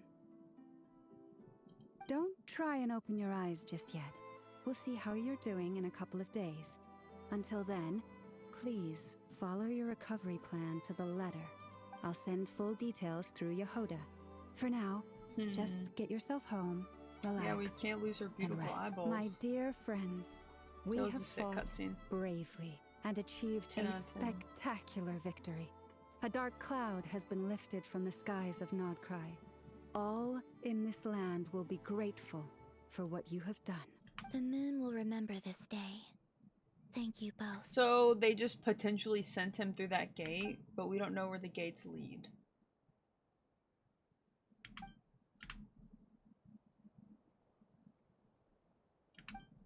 There's something I want to let you know. Where did Dane go? What is it? When Durin connected everyone's minds so I could access their powers, I also felt everything they felt. And since Nefer's eyes were injured, my eyes are hurting now too. Huh. Hold on. Let me try. I only feel the pain. There's no actual damage. I just thought I should tell you. If your eyes are You're closed, right. how do you know there's no damage? There's no damage. That's a relief. But I must say, I'm surprised to hear the Kutar share something like this with me. In the past, you never used to open up about yourself. Things are a little different now from how they were. I'm learning to share how I truly feel with my friends. Dang, she considers us friends. You have no idea how glad I am to hear that.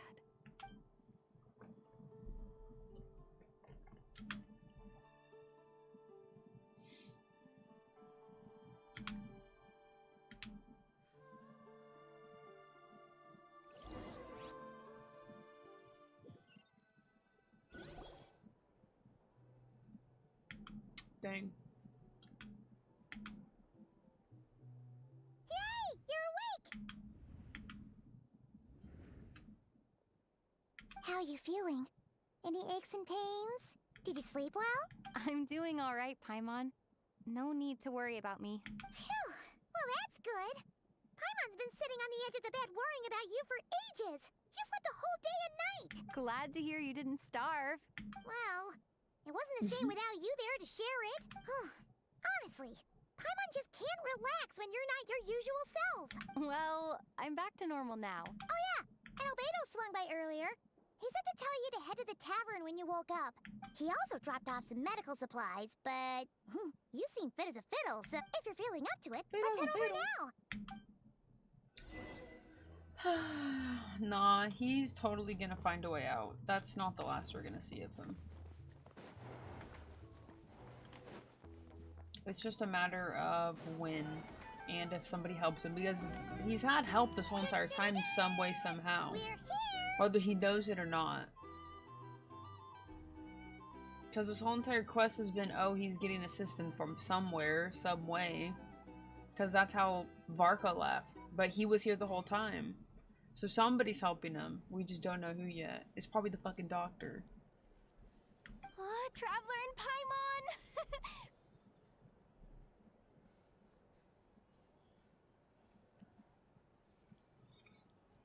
I'll feed you after this. Perfect timing! We were literally just saying how there's no way we're holding this victory feast without you. How are you feeling today? Much better, thanks. Don't worry about me. Relieved to hear it. If that changes, just let me know. Yep, we're here for you. Oh wait, where's Nefer? How are Where's her eyes Flynn's? Nefer's right over there. I'm sure she'd love to catch up with you. Flynn's. Hey, drive safe. Flynn's!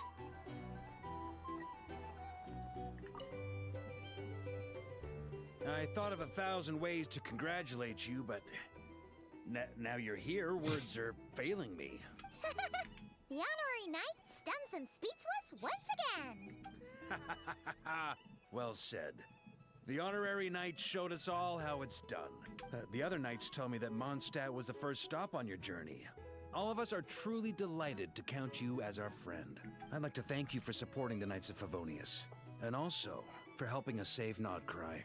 Nonsense! Of course I'm gonna mention it. This is more than just business. It's a relationship. And there can be no relationship without showing gratitude where it's due.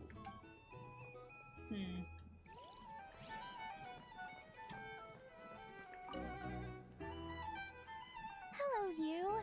Recovered from the battle? Come on, what do you mean? Of course I'm gonna ask. I care about my friend's well-being. Get yourself a drink, you've more than earned it. In fact, today, your drinks are on me. Lord Sangamabe's got you covered. Wow, really? What about Paimon? Well, you haven't been through quite as much as the Traveler, but... Yay! Wow! Drinks on Dory! Hey, keep your voice down, or everyone else is gonna want in too. You... Have you heard anything I've been saying recently? Doing business in Krai has been an absolute nightmare. Okay. Paimon will speak more quietly. Jeez. That's more like don't you forget. Lord Sangamabe doesn't just go around buying drinks for anyone and everyone. Love you, Dory.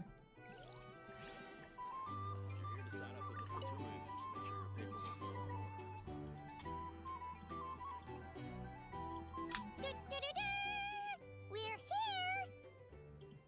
Traveler and Paimon! Perfect timing! We were How are you feeling today? Much better, thanks. Relieved to hear it. Yep, we're here for... Oh wait! Where's Nefer? How are her eyes doing? Nefer's right over... I'm sure she'd love to catch... Dun, dun, dun, dun, dun, dun.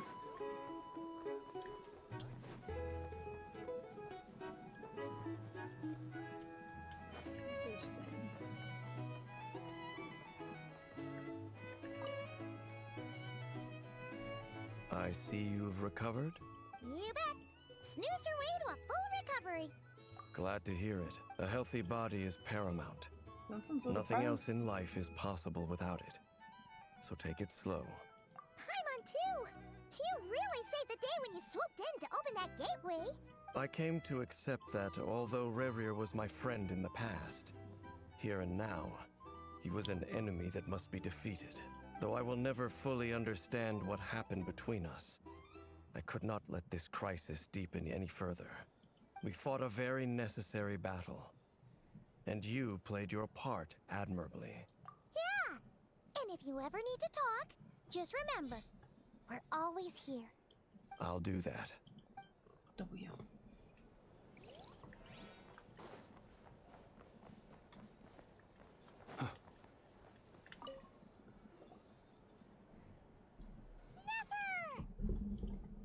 Traveler, Paimon, are you recovering well? Turns out that moon chanter has some real talent after all. My eyes were mostly recovered after just a couple days rest. Yeah, but you gotta be careful. Lauma says not to strain your eyes while they're still healing. Yes, thank you. I'm well aware. Yehoda, could I borrow you for a moment? I could do with an extra pair of hands. Oh, sure. Coming. Did you hear that? I gotta go help Lauma for a second. You guys She's such chat a among fangirl, I love yourselves. it. I'll grab us some drinks on the way back.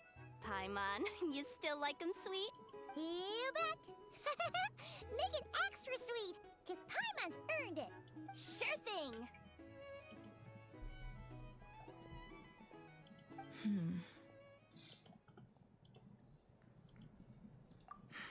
The Rerir of Solnari. Kind of a snake, don't you think? No, definitely a snake. A poisonous one who spewed his venomous hatred everywhere. Anyone who seeks revenge out of hatred for other people has become a snake. That's something my dad used to say. Perhaps. I'm sure it sounds like a very wise and open-hearted perspective to your ears. But me? I think hatred is a perfectly justifiable emotion. What else is left when everything you depended on in life gets stripped away? Something's gotta fuel that drive to keep on living. If you're worried about me, you can nip that in the bud. I'm not someone who gets stuck in the past. It's just... I suddenly feel like I was wrong to call my father a liar. He was just a fool. That's why the Academia turned their back on him. Oh, Father. How much better things could have been if you were a skilled liar. Look at the Ibis King. Thoth is a fiendishly cunning liar. And yet, strangely, he feels more like a father to me than my real dad ever was. He's never brought it up, but I'd bet he feels the same way. Why else would he give me the power to perceive the truth, while at the same time training me in the art of deception? Well, King Deshret banished him to Aru, which is essentially a prison, and posed 3 questions to him. He promised that he'd have his freedom if he could find the answers. His response was to take on a physical form and approach me, hoping that I could become his envoy and search for one of the answers on his behalf. Did he really think I'd fall for that? He's stuck there. He can't make me return what he gave to me.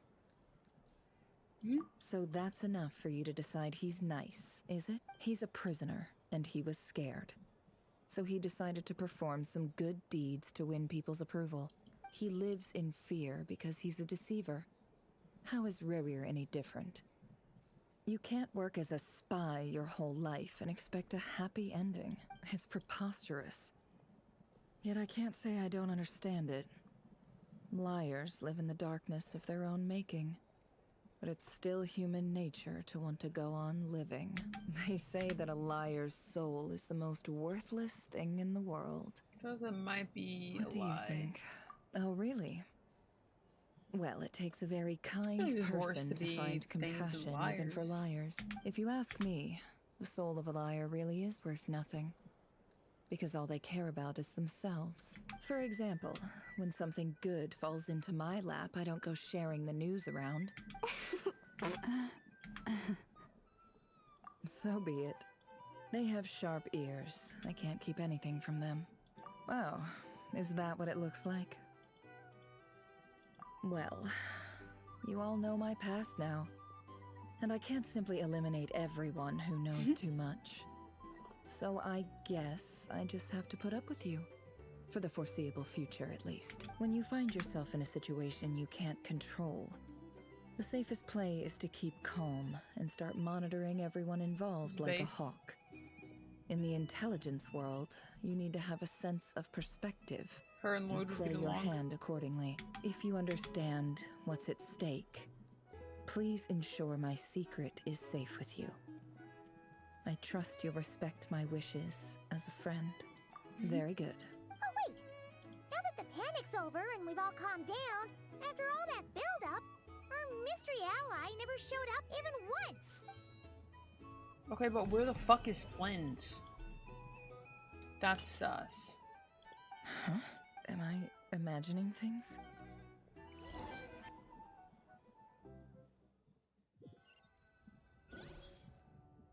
So, that close colleague who stayed behind with you? What's he been up to recently? Don't know, don't care. I get more normal human interaction from hanging out with Bosco too than him. Although, Doctor. now you mention it, he hasn't bothered me in a while. I wonder if... If he's disappeared without a trace, it's the biggest gift he ever gave to the world. But I somehow doubt that's what's going on. He won't lie low forever. So we'd better stay on guard. Definitely the Doctor. I feel like it was him helping out Rerir somehow. It just seems like a very him thing to do.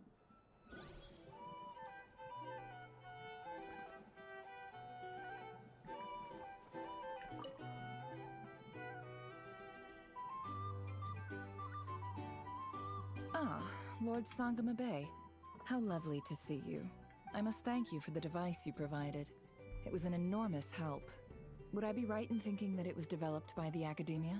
Why come and ask me when you clearly know already? I mostly came to thank you. That's more like it. A little gratitude goes a long way with Lord Sangama Bay. Play your cards right, and you might even stand a chance of becoming my long-term supplier.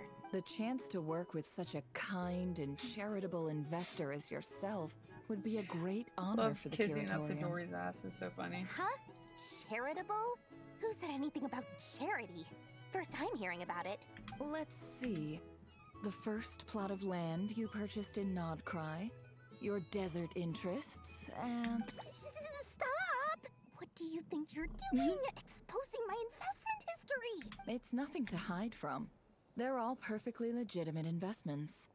And some of the land you purchased was with the intent of building a sanctuary? How did you... Sanctuary. You're a curious case, Lord Sangama Bay. See? You don't like People don't like finding Dory, out but about Dory's your a good person. deeds, do you? But I'm afraid no matter how hard you try to keep things under wraps, Where there's a will, there's a way. You did it for Sumeru, didn't you? It was empty land that was gonna go to waste otherwise. I figured if I built something there, it might at least get some use in an emergency. Disasters are capricious things. They strike without any warning.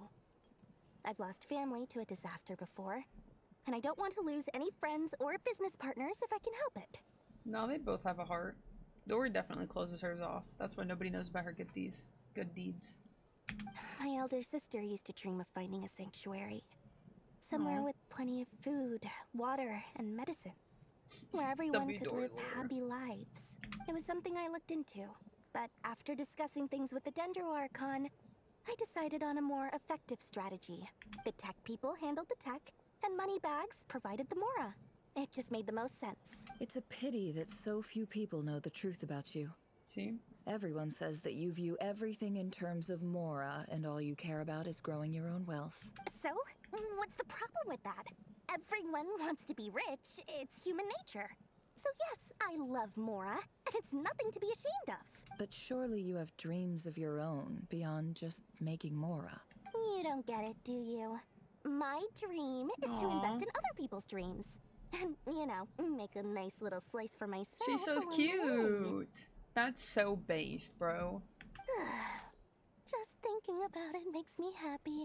That sweet, sweet sound of Mora. Thank you. For the device? And the pendant. Oh, that. I was just returning a favor. Don't worry about it. Seems like we've both been away from home for a very long time. Yeah. So long that I barely remember what my family even looked like. That would be your mother, father, and sister? Yeah. Though it's been years since my sister passed away. It's not like I want to forget them, obviously, but memory can be even more ruthless than the most calculating business person. Beyond a certain point, if something isn't helping you, it just gets rid of it. My sister can't help me now. Slowly but surely, her face is fading from my mind's eye. It's become a vague impression. Not everything will fade. When loved ones pass away, the beautiful memories are the ones that last the longest. Yeah, that's true. If you ask me, that's the one silver lining in all of it. Well, that, plus, I'm sure that life is much better now than it was back then. Oh, absolutely. I have tons of Mora, a big beautiful house, business is booming, and I'm as happy as can be. You've got a lot going for you too. Boss of the Curatorium of Secrets? I'm sure there's plenty of Mora to be made in that line of work. I appreciate the vote of confidence. Love Dory. That was some great lore. 10 out of 10.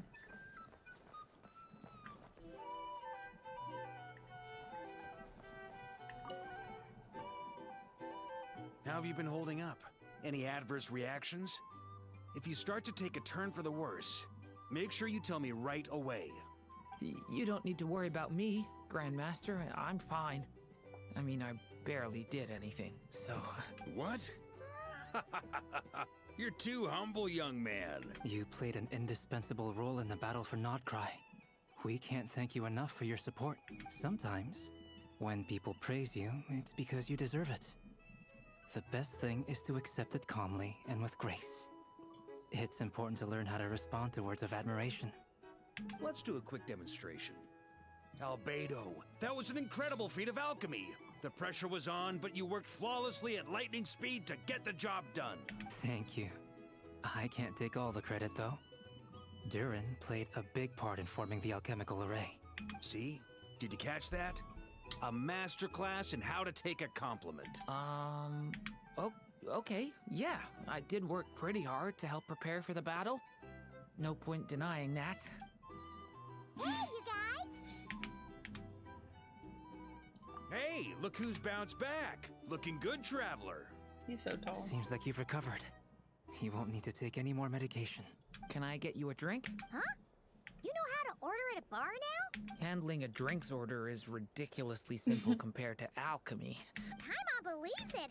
You're clearly a fast learner. Just to be totally honest, though, Paimon didn't quite follow all the details when you first explained the plan to us. Don't worry, that's completely understandable.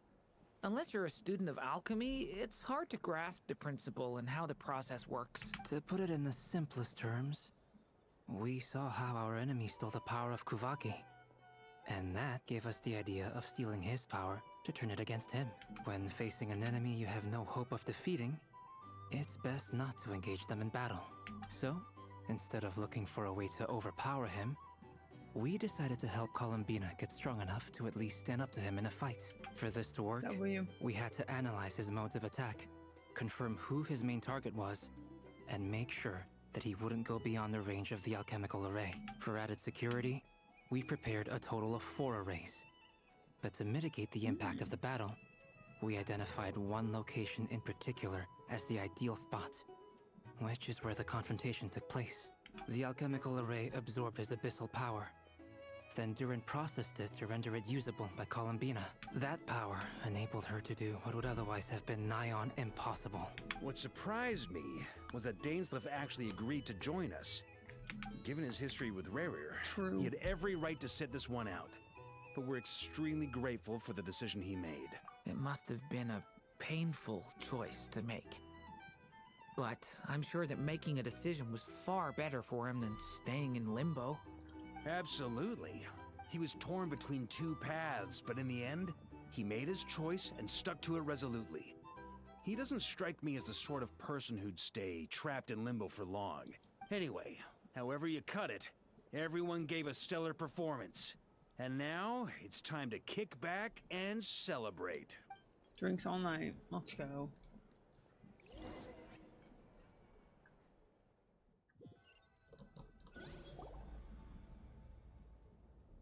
That's the only reason you're here. Yes.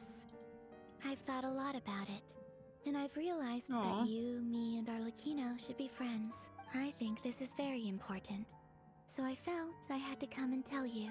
Well, this is a new one. I'm so moved. I can't even hold my teacup. If that's all, you can leave now. Do you not want to be friends with me? Or is it that you prefer being co-workers? What is this, Columbina? Are you deliberately testing my patience threshold? Right now, my politeness module is active. But if you say another word, I swear I'll shut it down. If your politeness module was active, wouldn't you say the word please at some point? Colonia, please see Lady Columbina to the door. Will you still invite me to your next tea party? What? Yes, I think you will. Bye-bye. Yo, pop the fuck off, girls. She's sitting there like, what the fuck just happened? Last time, the Wild Hunt escorted you out. Would you rather I handled it myself this time? We just wanted to, see how you were doing now that it's all over. Why? Out of concern for my safety? I hope you didn't seriously think that the Rerir of Solnari would be able to lay so much as a finger upon me, given how prepared I was. Mostly because you kind of helped us out, so we just wanted to check you were okay. Looks like all your robots are fixed, huh? Oh, don't you worry about that. Tea time is already a write-off. A visitor before you managed to kill my appetite. If you're in the mood for tea, go ahead and help yourself. My coasters are still missing in action, though. Use this notebook instead. Whoa! Pretty hefty notebook. You can ignore those. They're just dumb scribblings. I doodle and write in my free time. Sometimes I remember the distant dreamlike past. Sometimes I imagine the far-flung future. Dreamlike past. And other times, I grit my teeth and note down all the crazy nonsense going on in the present. Some people do the crosswords in the newspaper. This is my equivalent of that. Trying to predict the future is like daydreaming.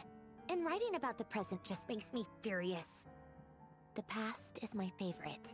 If nothing else, it's already set in stone, so I don't have to rack my brains trying to figure it all out. Huh. Although, having said that, the only vaguely interesting memory in my past is probably that guy they call Lord Artificer. Who else? Pretty much all the mecha and Fontaine are his personal handiwork. Wait, are you saying you know him? Like, personally? I mean, I guess we were friendly enough. Yep. In fact, I'm probably the only normal person left who knew him at all. We used to chat occasionally back when he was still around. Before he passed away, he asked me to destroy all his manuscripts. Well, that doesn't confirm it's his little sister, right?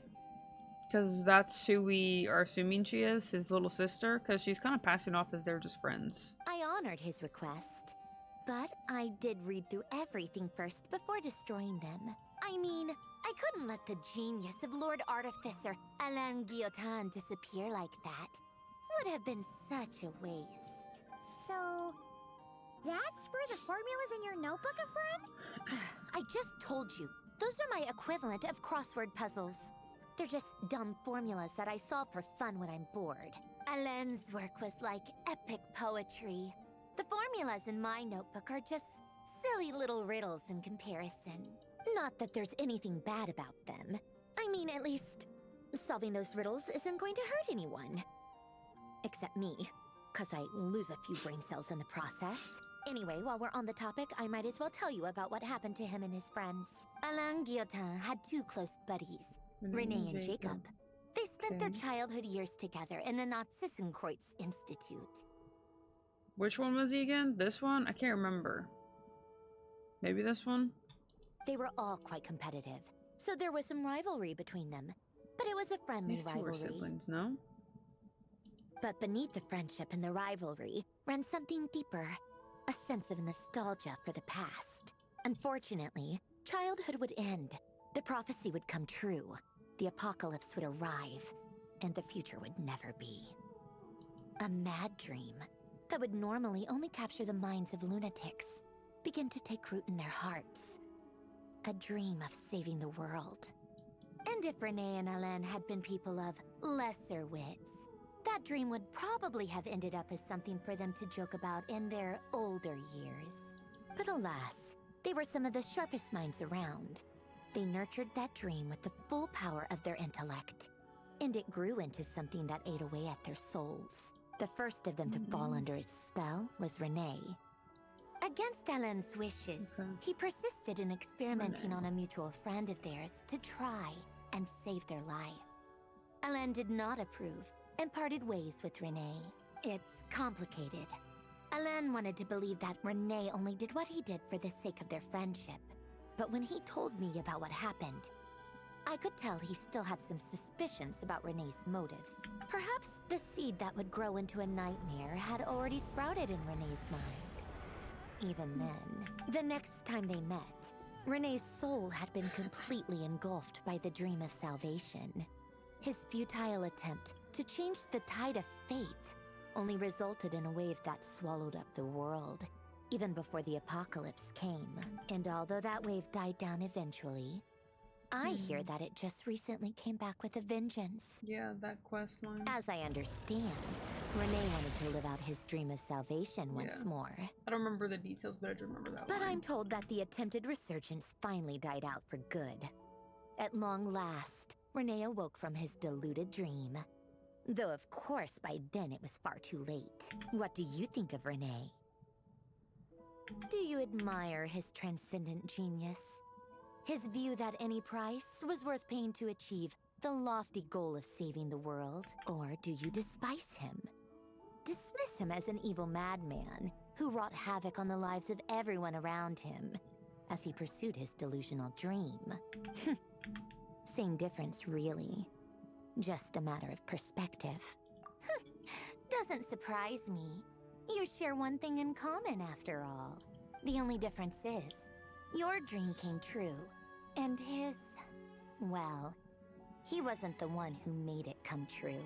I don't like fanatics who give up their whole lives for their ideology. Nor do I like fools who let their delusions take control. Maybe I could understand if Renee had just been an ordinary person. But he had a sage-like intellect, and still managed to get himself lost in the labyrinth of his own desires. Anyway, that's enough about Renee. Now, moving on to Alain Guillotin, the Lord Artificer. He managed to put a stop to the first storm whipped up by Renee. But after that, Alain lost his friends and family. To his credit, I suppose, the loss of his family and friends was purely a tragic accident. It's not like Alain sacrificed them for his cause or anything. After that, the only thing supporting his work was the same dream that had dragged his closest friend down to the abyss. But although the desire to save Fontaine drove him to found the Fontaine Research Institute, Alain continued to reject any form of transcendental knowledge or power. He was suspicious and fearful of it, having seen the way it had affected his closest friend. I think that formulas and machines derived solely from human intellect were the only thing that gave him a sense of spiritual comfort. Yet Alain's intellect was simply too great. It barely left him space to breathe in his lifetime. Once he realized that the end of his life was approaching, he finally accepted the truth. The Nazissenkreuz Institute needed someone, and a human being, to see its story through to the end. He quit working on his formulas, trading them in for the fairy tales that had played such a formative role in his childhood, but which he barely touched in his adult life. He told me that the director of the Nazissenkreuz Institute used to read those fairy tales to the children as bedtime stories. Apparently, they worked wonders at sending kids off to sleep. I think that all he wanted at that time in his life was to be able to sleep deeply without being plagued by depression. By that point, nothing else really mattered. At the very end, he laid down to rest in the ruins of the former Nazissenkreuz Institute orphanage, while the Fontaine Research Institute he had founded continued tirelessly with its work. Many years after that, tensions over competing dreams would once again cause a rift, this time between members of the Fontaine Research Institute. But the actions of those fools had nothing at all to do with Alain. She's a chatty Cathy. And that is the story of two people from the Nazissenkreuz Institute who both wanted to save the world. One went all in on his fantasy of salvation without ever looking back, and ended up calmly sinking to the bottom of the deepest sea. The other sought desperately to burn bright in his life, even though he wasn't sure where he was going. I do sometimes wonder, why is it that people like them have such grand hopes of saving the world? Even the grandest tree starts as a tiny seed. What are you doing? So perhaps, for each of them, their mission to save the world began with a very simple desire: to save themselves. They were young children with friends and family who mattered to them, desires to explore the meaning of life, ambitions to have a successful career. They didn't want to see all of that taken away in one fell swoop. Or maybe they just wanted to find something to anchor themselves within the chaos, to stop them getting quietly swept away by the storms of life. But instead, the search for their own salvation took them down the rocky road laid out by fate. Do you think the desire to save oneself is enough of a justification to try and save the world? You don't know? I guess that's a fair answer. At least you're not trying to hide your confusion. Alain was much more straightforward about it. I asked him the same question back when he was in his prime, putting all of his energy into his work. Yes, it's enough. That was all he said before getting right back to his work. All right, tea time's over. I owe Arlecchino a favor for telling me these stories. I'll have to bring a whole sack of gifts the next time I visit the House of the Hearth. I'm gonna go tinker with Polonia now. You guys can do whatever you want. Okay, but as long as it doesn't involve interrupting me. She at least knew him. I'm assuming it was the girl to the right of him. But we still don't know about her yet. Hibernation mode. Begin diagnostics. Very interesting lore, though. So that at least confirms she knew him. Still potentially his sister. But I guess we don't know. Yeah. We at least know she was alive. Yo, fire-ass quest. 10 out of 10. That was fucking phenomenal. Ow. Both freaking parts. That Rerir lore goes crazy.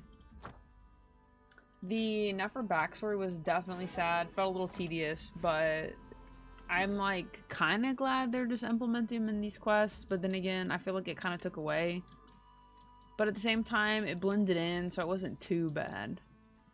But Rerir is totally coming back. Homie is not dead. That's for freaking sure. 10 out of 10. Rerir's coming back, though. I feel like it's the doctor that was helping him. Some way, somehow. Because he's literally like the second Harbinger, right? Columbina's third. Someone strong. Someone strong had to have been helping him. It doesn't make sense otherwise. And we know it's probably not Piero. Because Piero has shade with Renova or something anyways. No, it wouldn't be Piero. Piero's way too classy for that. It would have to be the doctor. Unless it's like gold. But I don't think it would be gold either. But she's a little bit of a toss-up, if we're being honest.